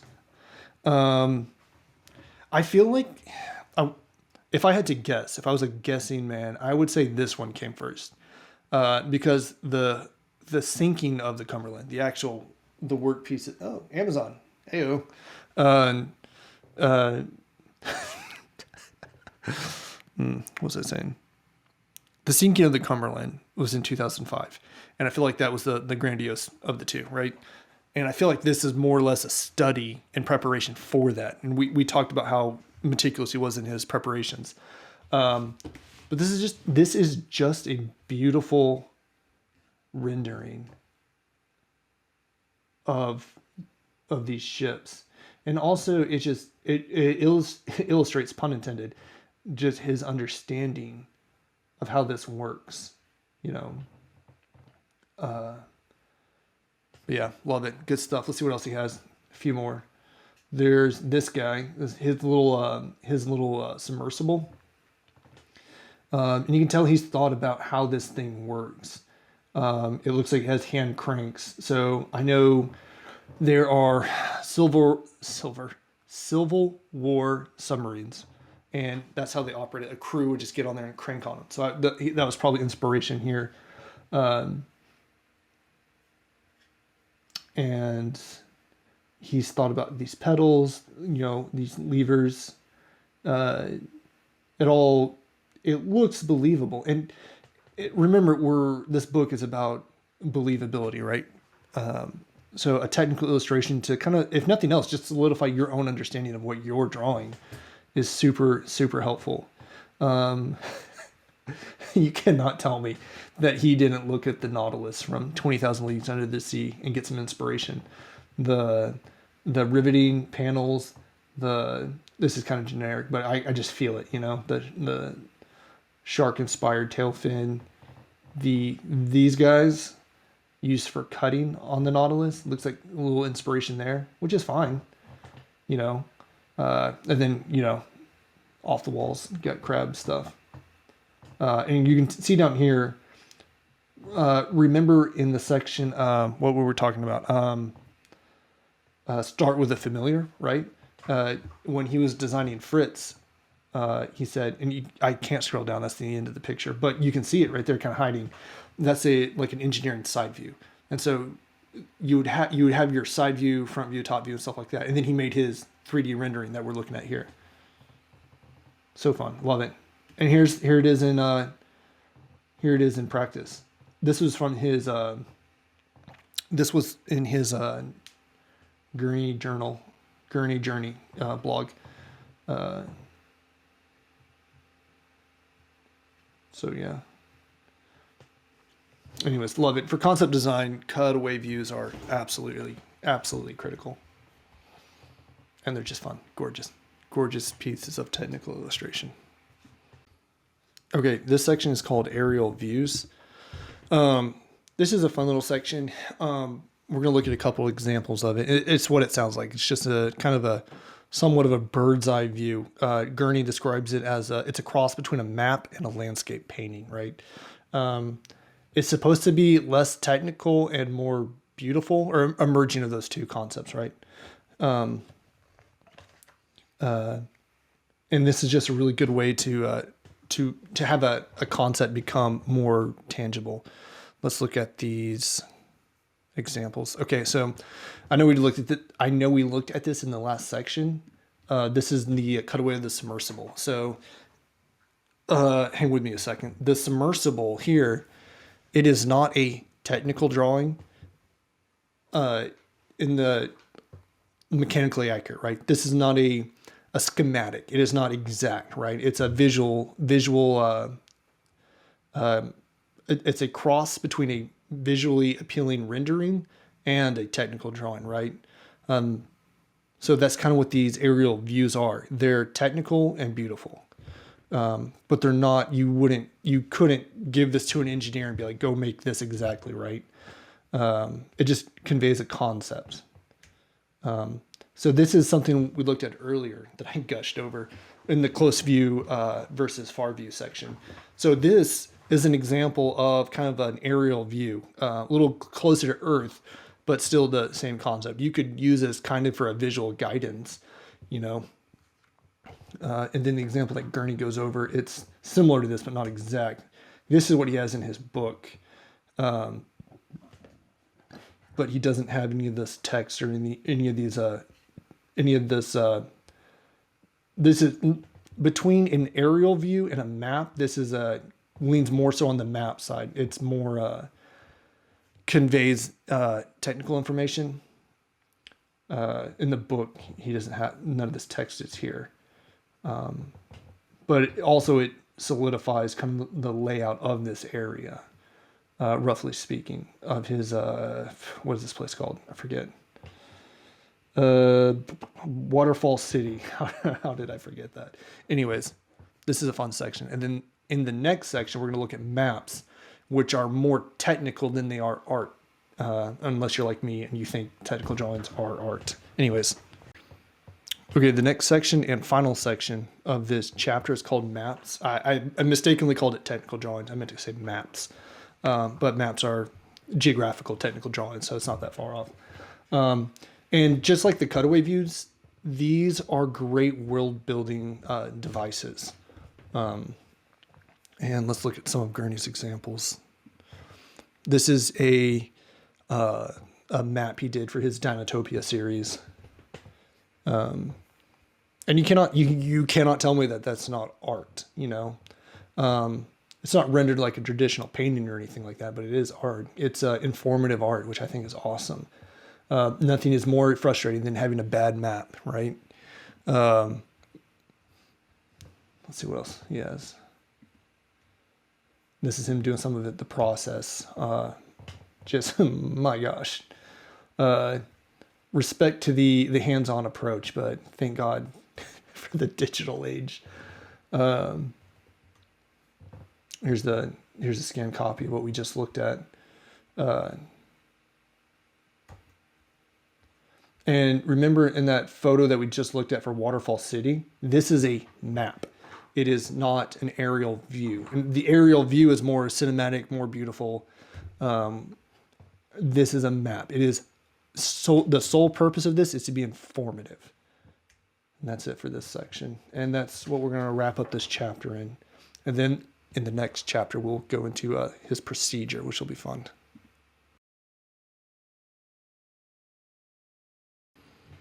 Okay, we're on to chapter 12 now. The first section is step by step.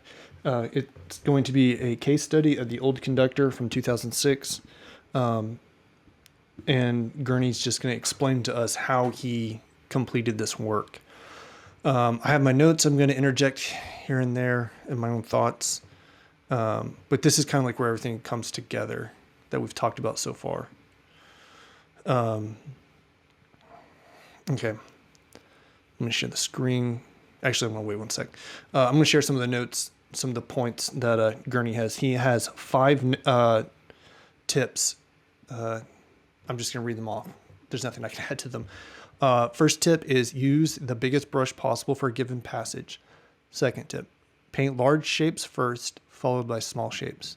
Third is save tonal and chromatic accents until the last. Fourth, try to soften any edge that doesn't need to be sharp.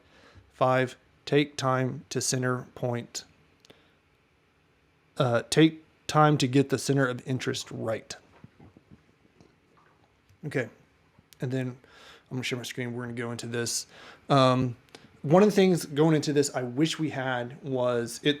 I could only find online the line drawing. There's an earlier stage I wish I could show that precedes this. Obviously, it would be the thumbnail sketch. And then another thing I would have liked to have had in this section would have been the color experiments. These are things that Gurney's talking about, and I would have liked to have seen them. Just to see one case study, start to finish, all the key points, I think would have been really cool. I really would have liked that. But I guess there's a 2-page limit on these sections. Okay, so first section, I don't have an image of it, but you have the initial the thumbnail sketch. And here you're doing compositional experiments, and then you're selecting the final composition is selected. And while I have it on my mind, I'm just gonna, the thumbnail sketch on page 30, the top of page 31, Gurney goes into, he has 6 thumbnail sketches for this idea. So it's really a flip back and forth between the two and kind of see kind of his thought process. It's really neat. So he's all right. So came up with the idea. He has his thumbnail sketch selected. The next is he researches, models, props, color experiments, maquettes, lighting experiments, and stuff like that. And it seems a little out of place, but I think it makes sense when the thumbnail sketch is so rough and so abstract that there's really no details in it, that you wouldn't do your research until after you figure out the composition. Third step, all right, here we are, line drawing. So here he's created his line drawing for his final composition. And if you remember in the section with the charcoal comprehensive, this kind of looks like that. And then from here, the initial color is the next step. He covers the surface of the canvas with an acrylic color. This method is called a block-in or a botche. And then remember, this is over a line drawing. So you don't want to just completely cover your line art at this point. It's he says he only operates at about 60%, saving the punch for last, right? And then render is the next step. Oh, I'm sorry, I didn't advance this. So here's the 60%, right? He's laid down a color foundation here. And then now he's going to start rendering in the next phase. So Gurney renders the area starting with the center of interest, right? The main point, the main character. And again, just here's a fact of something we've looked at before. This is, I would argue, flagging right here. The window and this curtain behind him means he is the main character in this scene. Let's see. But it's also good to knock out some of the more difficult parts first. And then you're going to see Gurney. He works from the back to the front of an art piece. So here he is rendering in all this other stuff. The last things to be rendered in should be this big old fella here and some drum, I believe. Let's see. Okay, more the background, more details.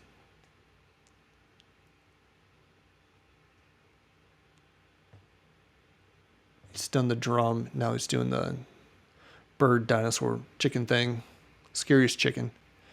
And this is a picture I drew a year or two ago. I feel like there's digital applications that we can learn from traditional methods, right? So this would be the tonal underpainting, if you will, right?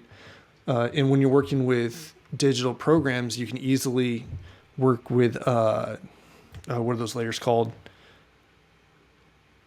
It starts with an M. Multiply layers. There it is.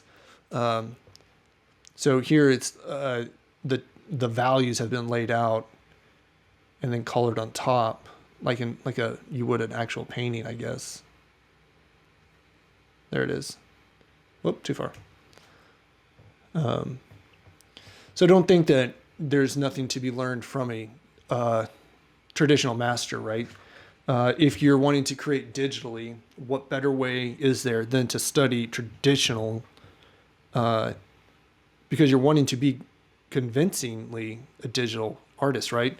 And it also kind of depends on your style and whatnot. There's also, obviously like cell graphics and stuff like that, but a solid visual foundation is absolutely crucial.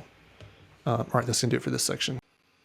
Okay, this next section is called grounds, mediums, and techniques. It's a little redundant, but Gurney has a little bit of tips and tricks here and there that are different from the preceding section, and he clarifies a few things.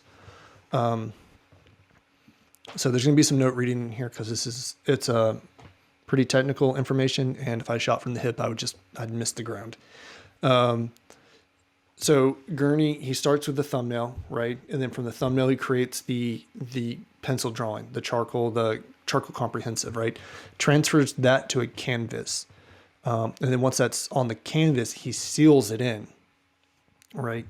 And then if you're working digitally, this is so much easier, right? You would just have your line art or your sketch or whatever on one layer, and then the layer above it, you would just start painting. But we're learning from traditional to apply to a digital field. So it's really important to learn the traditional way so you can make your digital work more effective, right? So after he gets sealed in the pencil, he does what's called an imprimatura. It's an Italian word that means first layer, and commonly referred to as an underpainting, layering a painting, or stain layer. Computer's about to die. One sec. Oh. Battery lasts like 5 minutes.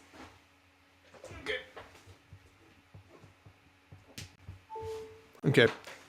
And the point of this imprimatura layer, this first layer, is to remove the distracting white background. And I've seen digital artists do this too, watching, drawings, their recordings. The first thing they do is they add not a block, and I don't want to mix up terms, but they add a different color to the background. They don't work with a white background. It's distracting and removes the viewer from the experience, right? If you're in a movie or something and there was something jarring out of place, right, it would remove you from the experience of the movie, right? So same thing here. In this color that Gurney uses as this imprimatura is usually a complementary color of the final intended painting. Okay, let's look at a few examples of this. All right, so here we go. So these are examples, according to Wikipedia, canvases that have an imprimatura applied to them already. It's these were, I'm assuming, originally white canvases, but they added color to them. Okay, and what Gourney does, let's flip through these. So the imprimatura here is this reddish pink, this orange, and this is from Chasing Shadows. Same reddish pink for this drawing that we looked at earlier. And here's that Chasing Shadows drawing. It's still in process, but you can see that pink underlay, bits of it showing through. And I think he said he uses complementary colors, right? And I think the reason he might have done that is because the majority of this is blue. So if you're looking at complementary colors, it's pretty close to reflecting that concept. Let's see what else does he have. Okay, now imprimatura is different from ibache, which we first learned about in the previous section. Now, imprimatura is a single color applied to the entire canvas somewhat uniformly. And this is just my understanding of it. These concepts confuse me greatly. The ibache is up to 3 colors that Gurney uses to establish tonal values. And that's what Gurney does in all of his paintings. And then once he's done with that, he begins his final rendering, right? So to just recap real quick, we have thumbnail, line art, for lack of the appropriate term. I can't remember. The pencil drawing, right? The pencil drawing gets applied to the canvas. The pencil drawing is sealed on the canvas to protect it. From there, he applies a imprimatura to it to set a mood, and then from there he does his abache, the up to 3 colors to get the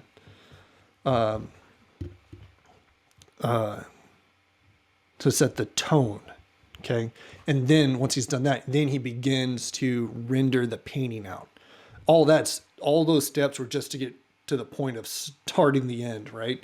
And it just goes to show just how much intelligent thought has to go into art. It's not I don't know, it's not mindless. It's not just, it's, pretty or whatever. There's a lot that goes into it. Yeah, it's pretty cool. Okay, the next section is called Texture and Impasto. And while this deals directly with canvases, I think there's a few bits of truth that we could apply to a digital canvas as well. And what he says in this section is a work benefits from a variety of highlights of texture and impasto. Impasto is the literal high point on a canvas that you can go in there and apply directly. And there's a couple rules when doing this. And this is where I think it would apply to a digital application. The general rule when dealing with impasto texture is build impasto more so on foreground and in lighted areas. Impasto only happens where light reflects off of texture. So that's important to know on a traditional piece or a digital piece. Remember, light is the key to making something believable. So if you're putting impasto in shadowy areas, then you're taking away from the realism. Avoid applying impasto in shadows and dark areas, people's skin, things that naturally wouldn't have it, like misty areas or smooth surfaces. Originally I was like, I'm not going to talk about this. I'm barely going to read this. But there's definitely truths here that would apply to traditional and digital aspects. Okay, this is the last section of this chapter. It's called Combining the Elements. It's Gurney's kind of, it's a case study of Song in the Garden, 2007, where Gurney just uses a lot of the concepts that we've talked about in this book. I'm going to read some notes. I'm going to share the screen. Okay. Let's see if I can't do that better. That's okay. All right. So, and I've kind of, he quickly goes over his process, but I added in my own notes of like, this is what might entail in this part of the creative process. So Gurney's process, thumbnail. Okay. We always start with a thumbnail. All right. The thumbnail here, it looks like it's this middle one. It's more loose. It hasn't taken shape. It's barely there. Right. This might also be a rough thumbnail. Looks a little bit more defined, and it looks closer to the final product. So maybe these are two different thumbnails, right? So after that phase, after the thumbnail phase, and some of these steps aren't entirely in order. They might go up or down one or two, but this is roughly speaking the way it would go. So thumbnail, step 1. Step 2, models and costumes. And by models, I mean actors, actresses, stuff like that. So in this piece, I believe these are 4 family friends or 4 neighbors or something like that. And they're wearing, technically they're not costumes. And Gurney's recounting of this work, these are ceremonial garments or something. So I don't want to call them costumes. They're real. So he did the photo shoot. and then created the maquettes, which is not shown here, but it's a model of a triceratops or whatever this is in a very similar pose. Again, you would do this for lighting study reasons for the light data. And then what you would do is you would photo shoot the maquette itself, right? Collect that data, and we saw that in Chasing Shadows. That was we saw Gurney's photos of the model in that as well. And then the next step, you would compile supporting visual references near the drawing surface. What does that mean?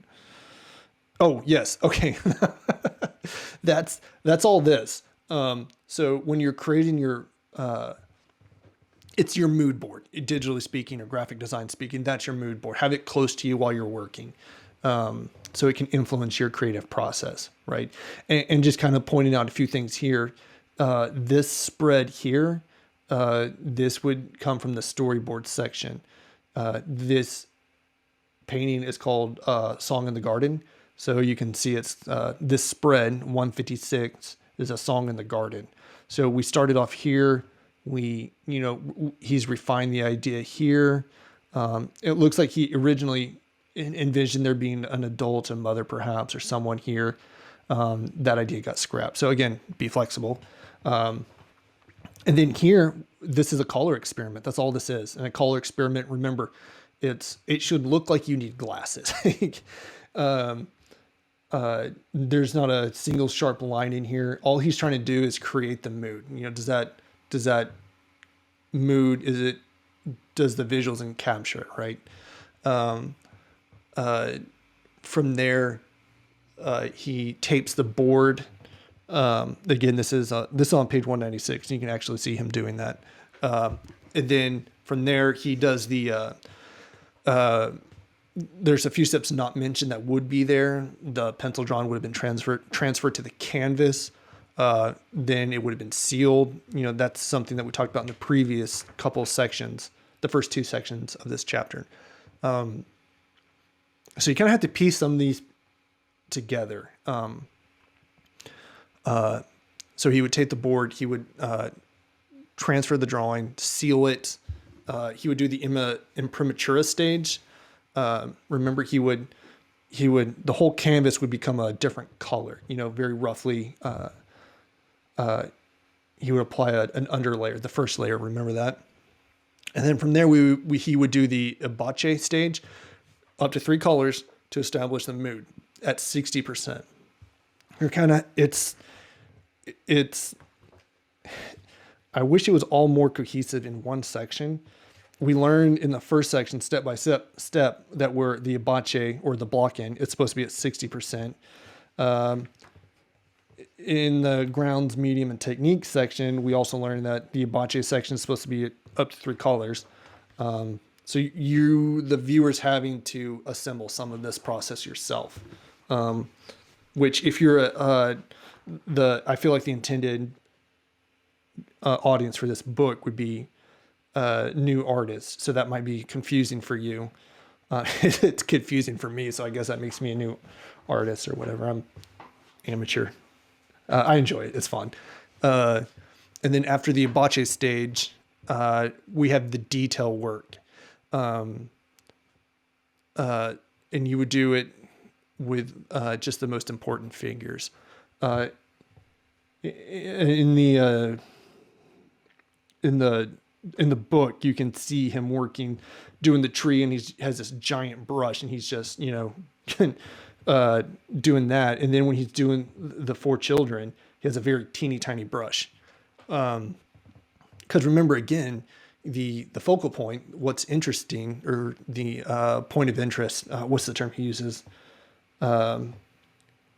Center of interest, I think it is. That should be crisp, clean.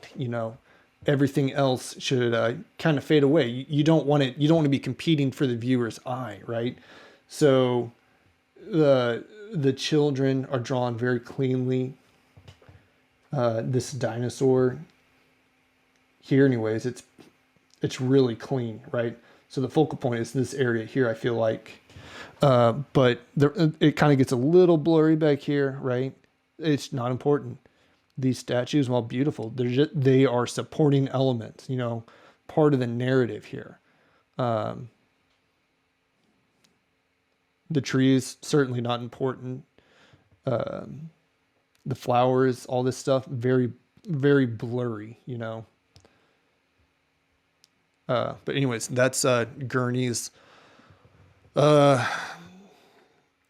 process. This is a case study where it kind of puts it all together, more or less. Not entirely. There are some things not mentioned in here, like this, and also you're not going to find a piece that's entirely every single concept is applied, right? There's no flagging here. I wonder if these would count as, what was that word? Repusser or whatever. Kind of the cropping thing we talked about. But there's a lot of it here. Models, costumes, photography, maquettes, stuff like that.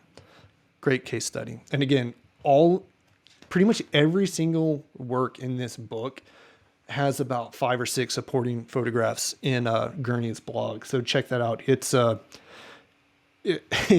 unreal what a great learning resource that is. He's just chugging away at that. His latest blog, I think he did one on the first. I don't know how often he does that. At the end, we can kind of Gurney journey. Jeez, Gurney journey.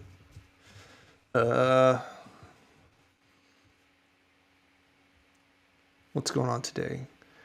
Saturday, January 6th. Yeah. It's just a couple paragraphs here and there.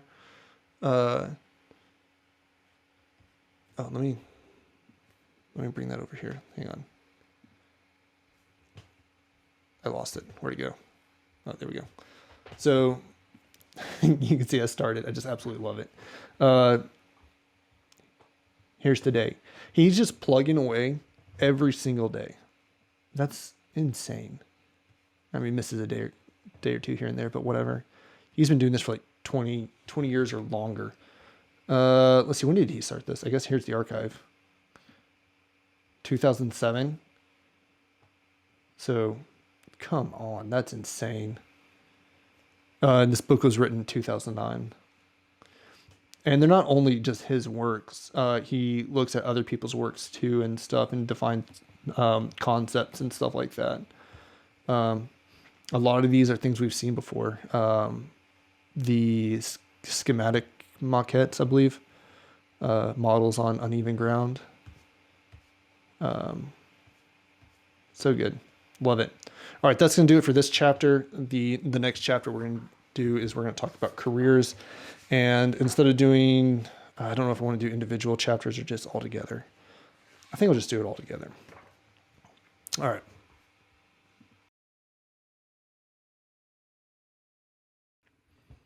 Okay, this chapter is called Careers. Gurney's going to go over 3 or 4 different careers that would be applicable to artists.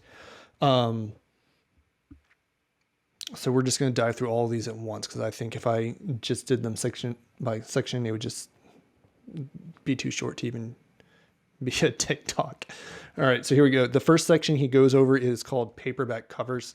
Artists can do artwork for novels and stuff like that. I think something we need to consider is this is written in 2009. This is speaking as someone who's not in this field of artwork.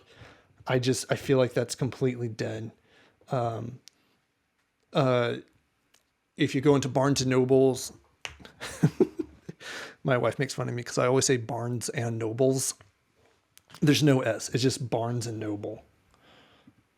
Hang on. What is it? Yeah, I did myself. Barnes and Noble. There should be an S there. Anyways, if you look at the artwork for books, it's just kind of cheap, flat, and vector art. It's art, but I feel like it's cheaper, and that's fair. a full-on painting by a master for a book cover, it would have to be insanely expensive. So if you have like a low budget artist who's just, or author that's just trying to make it, they're not going to buy that. They can't afford that. So let's be gracious. But art cover or book covers by and large now, I feel like they're just flat vector art, or slightly touched up photos. So be wary of that field, I would say. If you're a graphic designer, I think it'd be a great field. I don't know if you could make a living solely off of that, but who knows?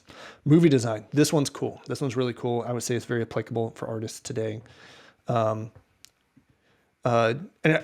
thing to consider going into all of this, I would say, is remember the section on Orientalism, right?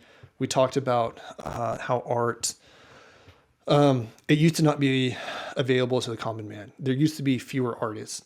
With modern technology in the 20th century, art has arrived to the common man, right? And also, like I said, there used to not be as many artists. Now, through technology and just modern times, there are more artists. So it is cutthroat. I would say if you want to be in any of these fields, you are going to have to just be an absolute beast. And I mean, that's what we're doing, right?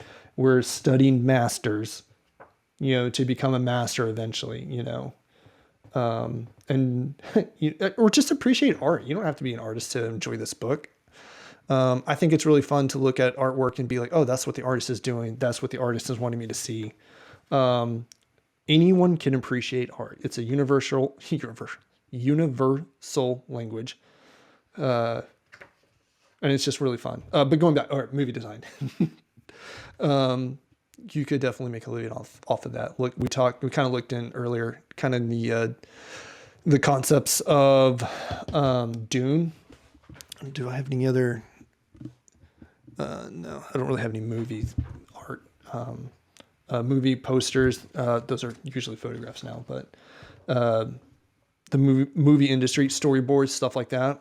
Definitely. I follow a few Instagram accounts that are storyboard artists, and it is so much fun just to look at what they're doing. Let's see. In the next section, he goes over his video game design. Huge industry. People who always say things that are so ignorant of, like, if you're going to get into art, you're just going to become an art teacher. And that's not to discredit art teachers. It's just to highlight just the absolute ignorance of those people who may have good intentions or whatever. But it's just like, you can make a living off of art. In this day and age, absolutely. You have to be good. You can't just, but that goes with any field, you can't, you can't be a half-assed engineer, right? No one's going to want to touch you with a 10-foot pole. Same thing goes for art. If you want to make it, you're going to have to be good, just like any other field. If you want to be mediocre, that's on you, and you can make, have a mediocre life. But if you want to really make it, you're going to have to be good at what you do. The video game design, concept art, stuff like that, huge. This is a lot of fun stuff. The video game design, I have the Titanfall art books, and even going back to like the Metal Slug series. That artwork is really fun. Cuphead, that's really great artwork. Very early 20th century vibes, like maybe 30s vibes. I'm not sure. A lot of watercolors. Gorgeous. I don't want to start this recording over, but I want to hang on. Let me just grab this one sec.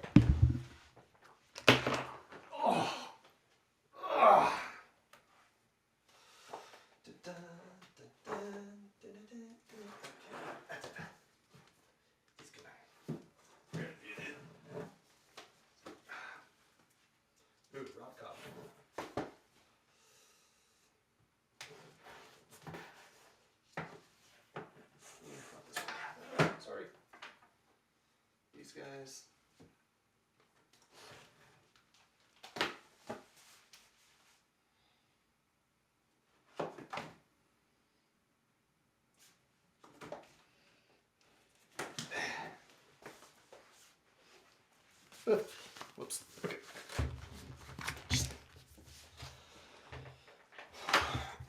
Okay.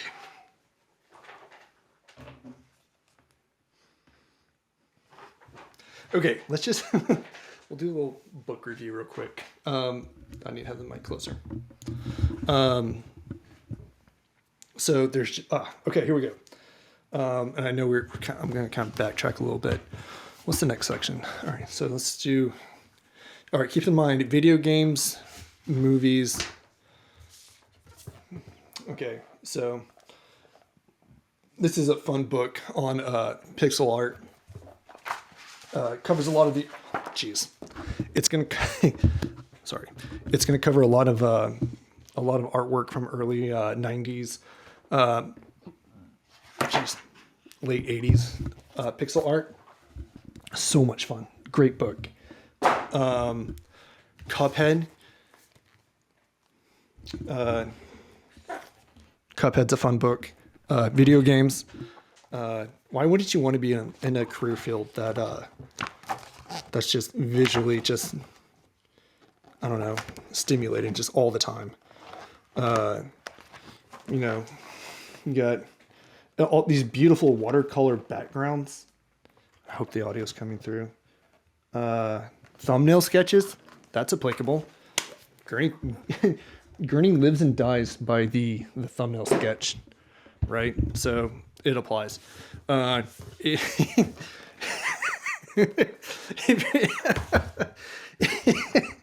If you're like me, you grew up with Metal Slug, right? Great game, pixel art. Artists were heavily involved in this game. It's just a beautiful book. I feel like this has just turned in. We're just gone off the rails here, but it's whatever. We're at the end of this, and I'm the only person that's ever gonna watch this. Artwork, right? So video game concepts for like bosses and stuff like that. When I was a kid, I thought this game was violent, which is hilarious because it is so childish. But the artwork in here is just absolutely gorgeous. Love it. Video games. Okay, so as I've said, I'm just like a massive dork for machinery and stuff like that. So I have Titanfall 1 and 2. I've read the first one. I haven't read the second one yet, but I plan on it. And this kind of, remember when we were talking about insect vehicles, right? And things have to be done convincingly, grounded in reality. Perfect examples in these books. Okay, so what you can do is you can go online and find concept artists, just the old masters. I say old, I don't know. So you have Sid Mead. Let's see, there it is. He's worked on things like the Alien Alien? No, what is it called?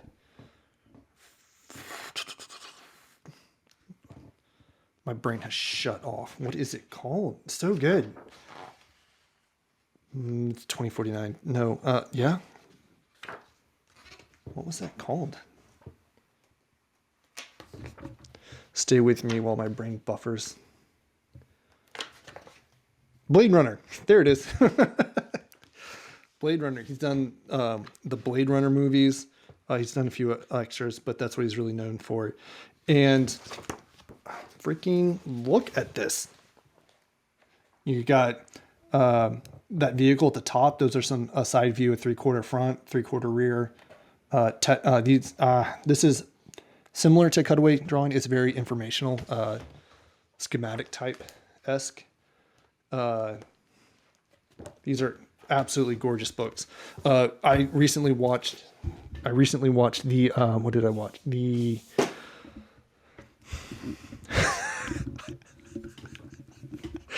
I almost said the Passion of the Christ. I meant to say the Creator, the new one. So good. But a lot of the artwork in there, I believe Sid Mead has passed on since. But you could look at the work in that movie, and you could easily see the design influences in that movie. All right, so we're looking at games, we're looking at movies. There's a place for artists, you know. Another concept artist that I really like is Ron Cobb. He has done. He did the Back to the Future DeLorean, and if I'm not mistaken, this is a early design concept for the Alien movies. I want to say the Prometheus ship, but I'm not positive. But here we go, right here. This, yeah, cutaway view. He's not an engineer, but that's a cutaway view. Here's the same page, the DeLorean side view. So what you could do as a digital artist, right, is you could, like, let's say if I wanted to make a model of this, then I could grab that, import it into Blender or Maya, and create a model from that. But he's so good. He's got props and stuff like this. He's traditional art, especially in the concept form, is so gorgeous. It's so messy and it's so real. It's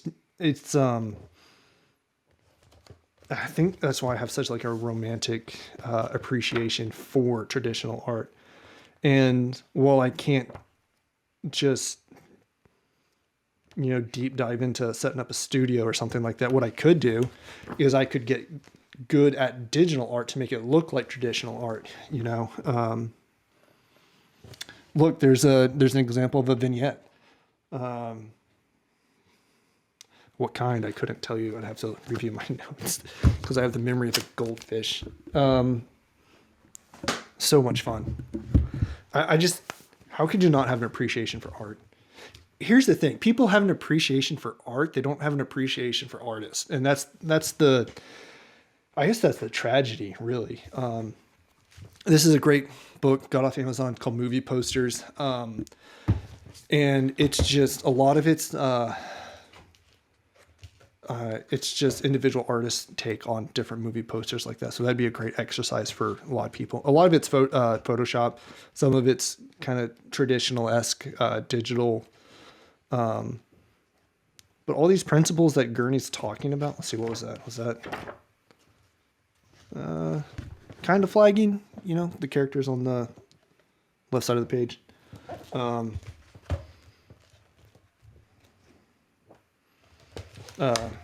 Beautiful.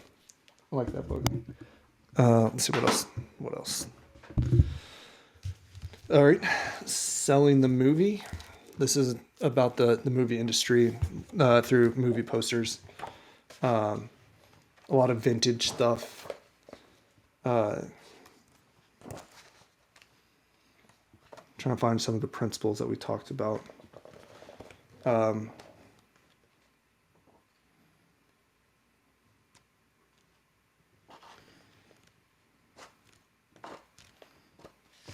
Anyways, so again, there's other career fields out there other than teaching, which teaching's, again, it's not knocking that. It's a very honorable field career. I love this book. This one's so much fun. This is the Aliens Colonial Marines Technical Manual. Guys, like this thing's sick. I absolutely love technical illustrations. They're so gorgeous. What was this? This movie came out in I think 89 or something like that. So I'm not sure if these were originally digitally drawn, but there's that machine gun. And look how well thought out these are. These aren't that scene. This is not in the movie. No one ever is laying in the, what would you call that, reverse prone. But these props were completely thought out. Look, they're saying you can use a flamethrower to bank it into a room by shooting it off the wall, right? That's cool. Vehicles. So here we go. You can make a model off that in Blender, no problem. Or Maya. And see, here's where this spacecraft becomes real. You know, they've thought out things. Look at the airframe here. You know, that's look. I mean, look at. Hang on. Stay with me. All right. So here we have an F-22, right? See the airframe. See these. Geez. Like, they were looking at aircraft when they made this. 100%. It's probably a better way to do this video, but whatever.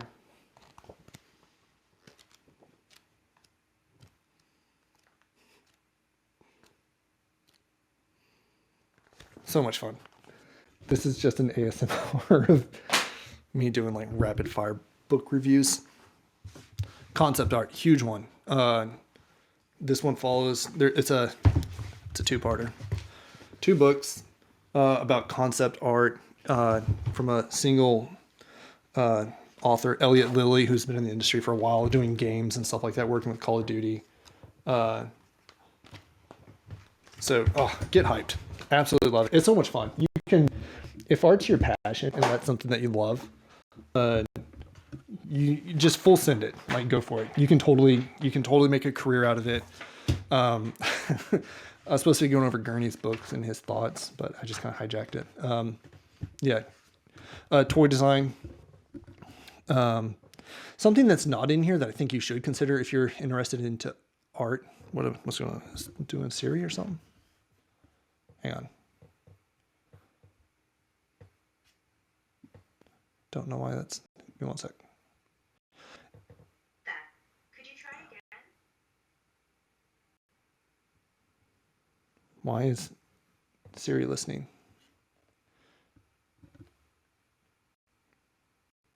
I'm sorry. I'm afraid I can't do that. I don't want you to do anything. Pause. Okay, sorry about that. Siri started listening in on my conversation, which is fine, I guess. But what I was going to say is one of the industries that Gourney doesn't talk about that I think if you were an artist or you like creativity, but with a more hands-on approach might be production design. That's really fun. It's not my field, but it looks like fun. It's a lot of visual creativity, but you produce what you create, right? Or visually create, right?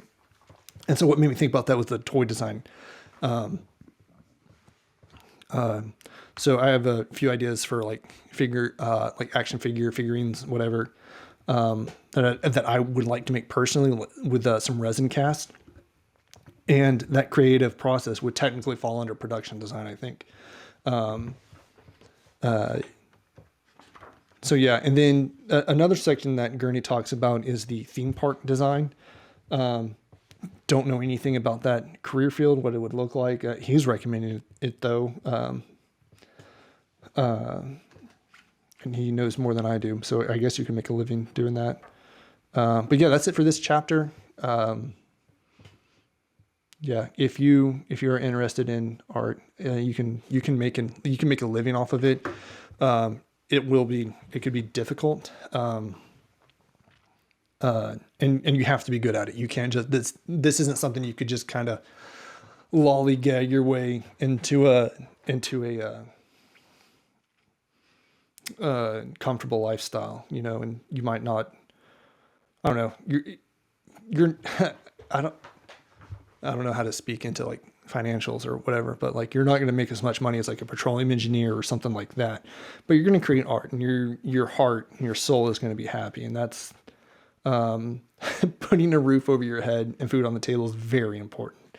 So if you can manage that and have a content heart, like that's awesome. There's plenty of rich people who are just absolutely miserable, in what they do.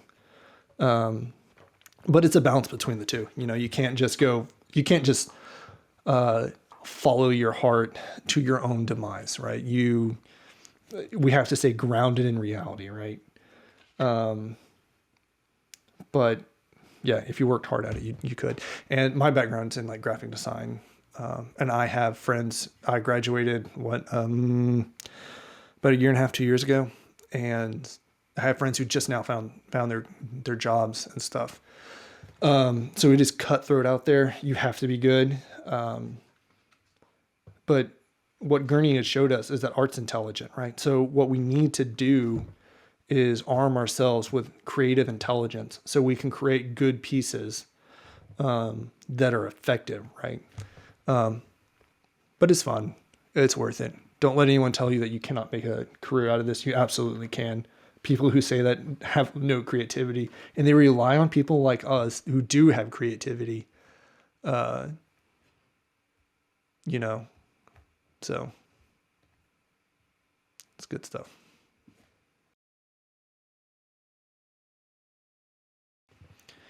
Okay, that'll do it for the chapter portion. We're going to go over Gurney's afterward, and then I'm going to have a few thoughts of my own, and then close up by going over some of my learning objectives before signing off.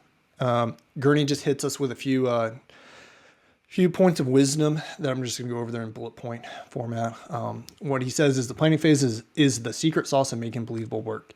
Kind of going over Gurney's process and everything. I really believe that. Just his model, his photograph, his references and everything like that is just really good advice, and challenges me to be more intentional with that, with that part of the creative process.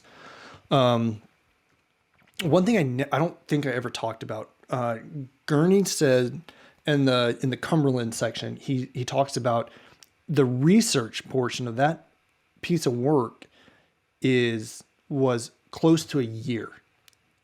And then the actual execution of it, I think, was 2 months, which we'll just call it 10 months to 2 months, right? So that's a 5-to-1 ratio of research to the actual final artwork, right? So that's probably, that just goes to show how important the research is. And we should probably emulate that to some extent. We should spend more time researching and creating sketches and color experiments and stuff like that before starting the final artwork. Try to avoid, next bit of advice he has is try to avoid starting off by creating a personal style. First, you need to understand realism before branching out onto your own path. By studying a variety of artists and influences, your style will come naturally to you. So remember at the very beginning of the book, in the foreword, Gurney is talking about he has these 2 notebooks, right? One of them is his realistic drawings. He's drawing what he sees, and then the other hand is the other notebook of his wild, imaginative things that don't exist, right? Before we go off the rails doing imaginative things, we need to know how to do the realistic things, because that's going to influence how we create the imaginative things, which is just really, it's good advice. It makes sense, we need to understand how the laws of the visual world work before we start creating our own world if we're wanting it to be believable. Next point he says is resumes don't matter, only portfolios. I halfway agree with this. I still think it's pros and cons. One of the good things about having like a resume is it shows, if we're talking like school aspect of it, like if you should go to art school, and that's a whole conversation, can of worms in and of itself. Something like that piece of paper shows that you work under pressure, you can follow directions and guidelines and stuff like that. So there is a benefit to that, plus the added benefit of like networking, job fairs and things like that. On the other hand, let's say, you can't afford school, or you just don't want to go to it. That's fair. That's fine. It's whatever. I had to do I actually failed out of school the first time and then went off to the military for a while and then gave it a second shot. Had them pay for it. Otherwise I wouldn't have been able to make it.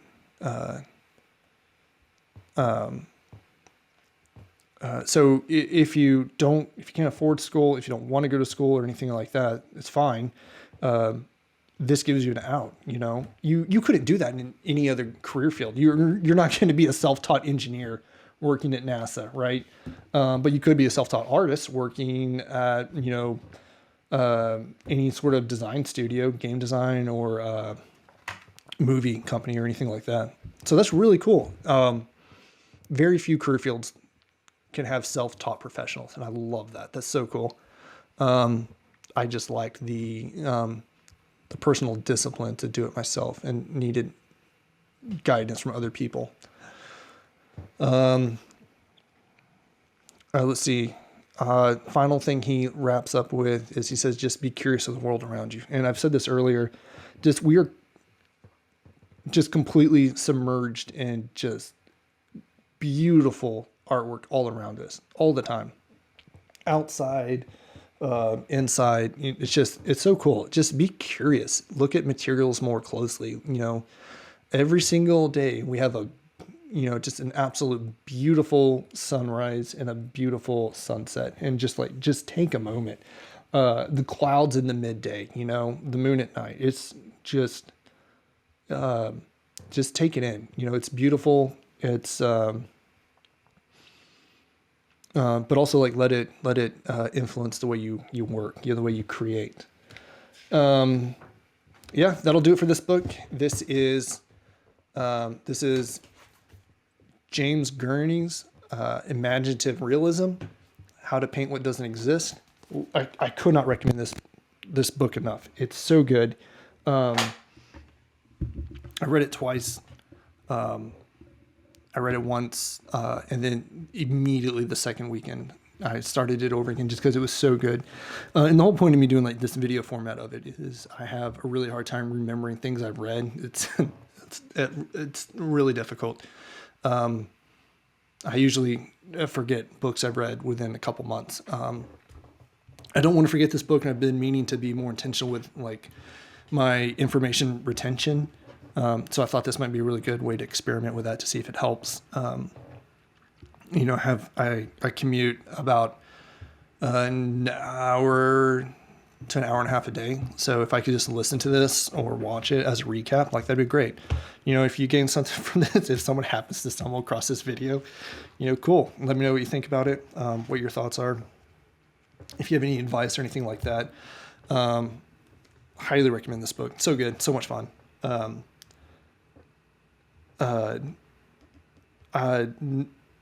Next, I want to just quickly mention some of my learning objectives for this year, just to put it down on for the record. As soon as I finished this book, I found out he had this one also, so I grabbed this. I'm not going to read it just yet. I feel like color is further down the pipeline than I need to be right now.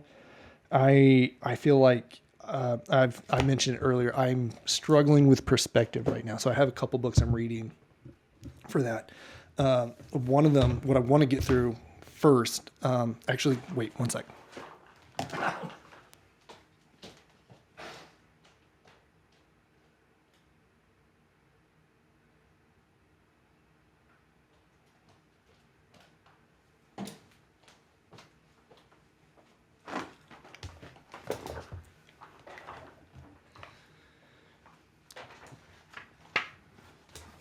The book I'm reading right now is called Perspective Made Easy.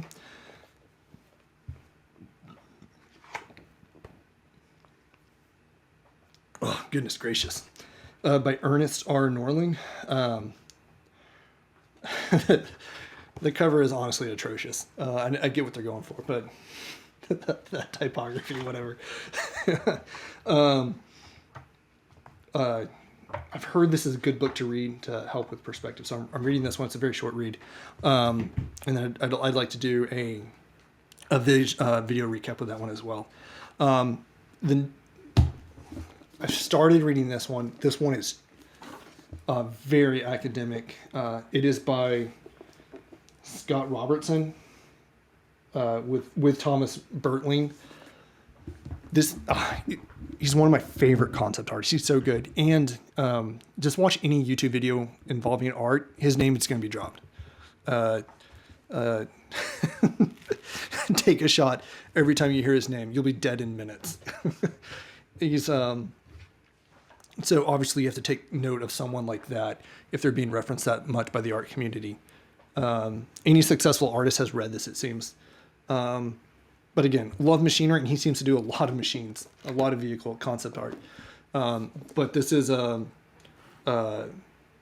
lot of perspective in here, which is something I struggle with. So those are the next two books I'm going to read. Here's like a, it seems to be a bite size. I've heard good things about this book too, called Ink. Remember the section on two-tone? It is pretty much that. It's a lot about comic book composition. It's not true two-tone. There's black, white, and gray. So you got three tones, and they're doing these really great dynamic, powerful imagery that I really would like to get look into. And it's only, 100 pages or something like that? Not even. So after that, I would like to digest Color and Light, Gurney's next book. I feel like that would kind of set me up for a really good position in the creative process. And after that, again, Scott Robertson with Thomas Bertling have their book on rendering that I would just really like to get into. And that's what I'd like to cover this year if possible. This Imaginative Realism has taken me quite a while to read twice, compile my notes, and then make this in video format. But I'm just constantly chasing knowledge, and that's what I would like to do. And then that doesn't even cover the practical aspect of it. So I need to look at I need to read this, consume this information, this knowledge, the wisdom, and then I need to start applying it. So that's time in and of itself. I was doing the editing in Premiere Pro. It's one of the things I wanted to get good at and use this as an opportunity to get better at it. And I was going through the editing, and the video just kind of abruptly ends. I just kind of wanted to send this off a little bit more proper. Mainly, I just wanted to say thank you to James Gurney for writing this book. Really appreciate that you share your knowledge and don't just focus solely on your own career. You're building up other artists and setting up the next generation to succeed. And I really appreciate that. That's very just setting the example, for artists all around. Eventually, I would like to maybe after 10 or 15 years in the field do some sort of teaching or something like that. For the same effect, I would love to just pass on the passion of art and the technical abilities of it to the up and coming generation. Art's such a wonderful thing, and just keep to ourselves would be such a crime. So thank you for putting all the hard work into creating this book. I really appreciate it. So yeah. All right, that'll do it for this video, this little series. And then hopefully I'll upload more books in the future, and we'll just all get better together and just make some really cool artwork. Yeah. My name's Garrett. I don't think I've ever said that in the video. But yeah, I'll see you all around. Bye.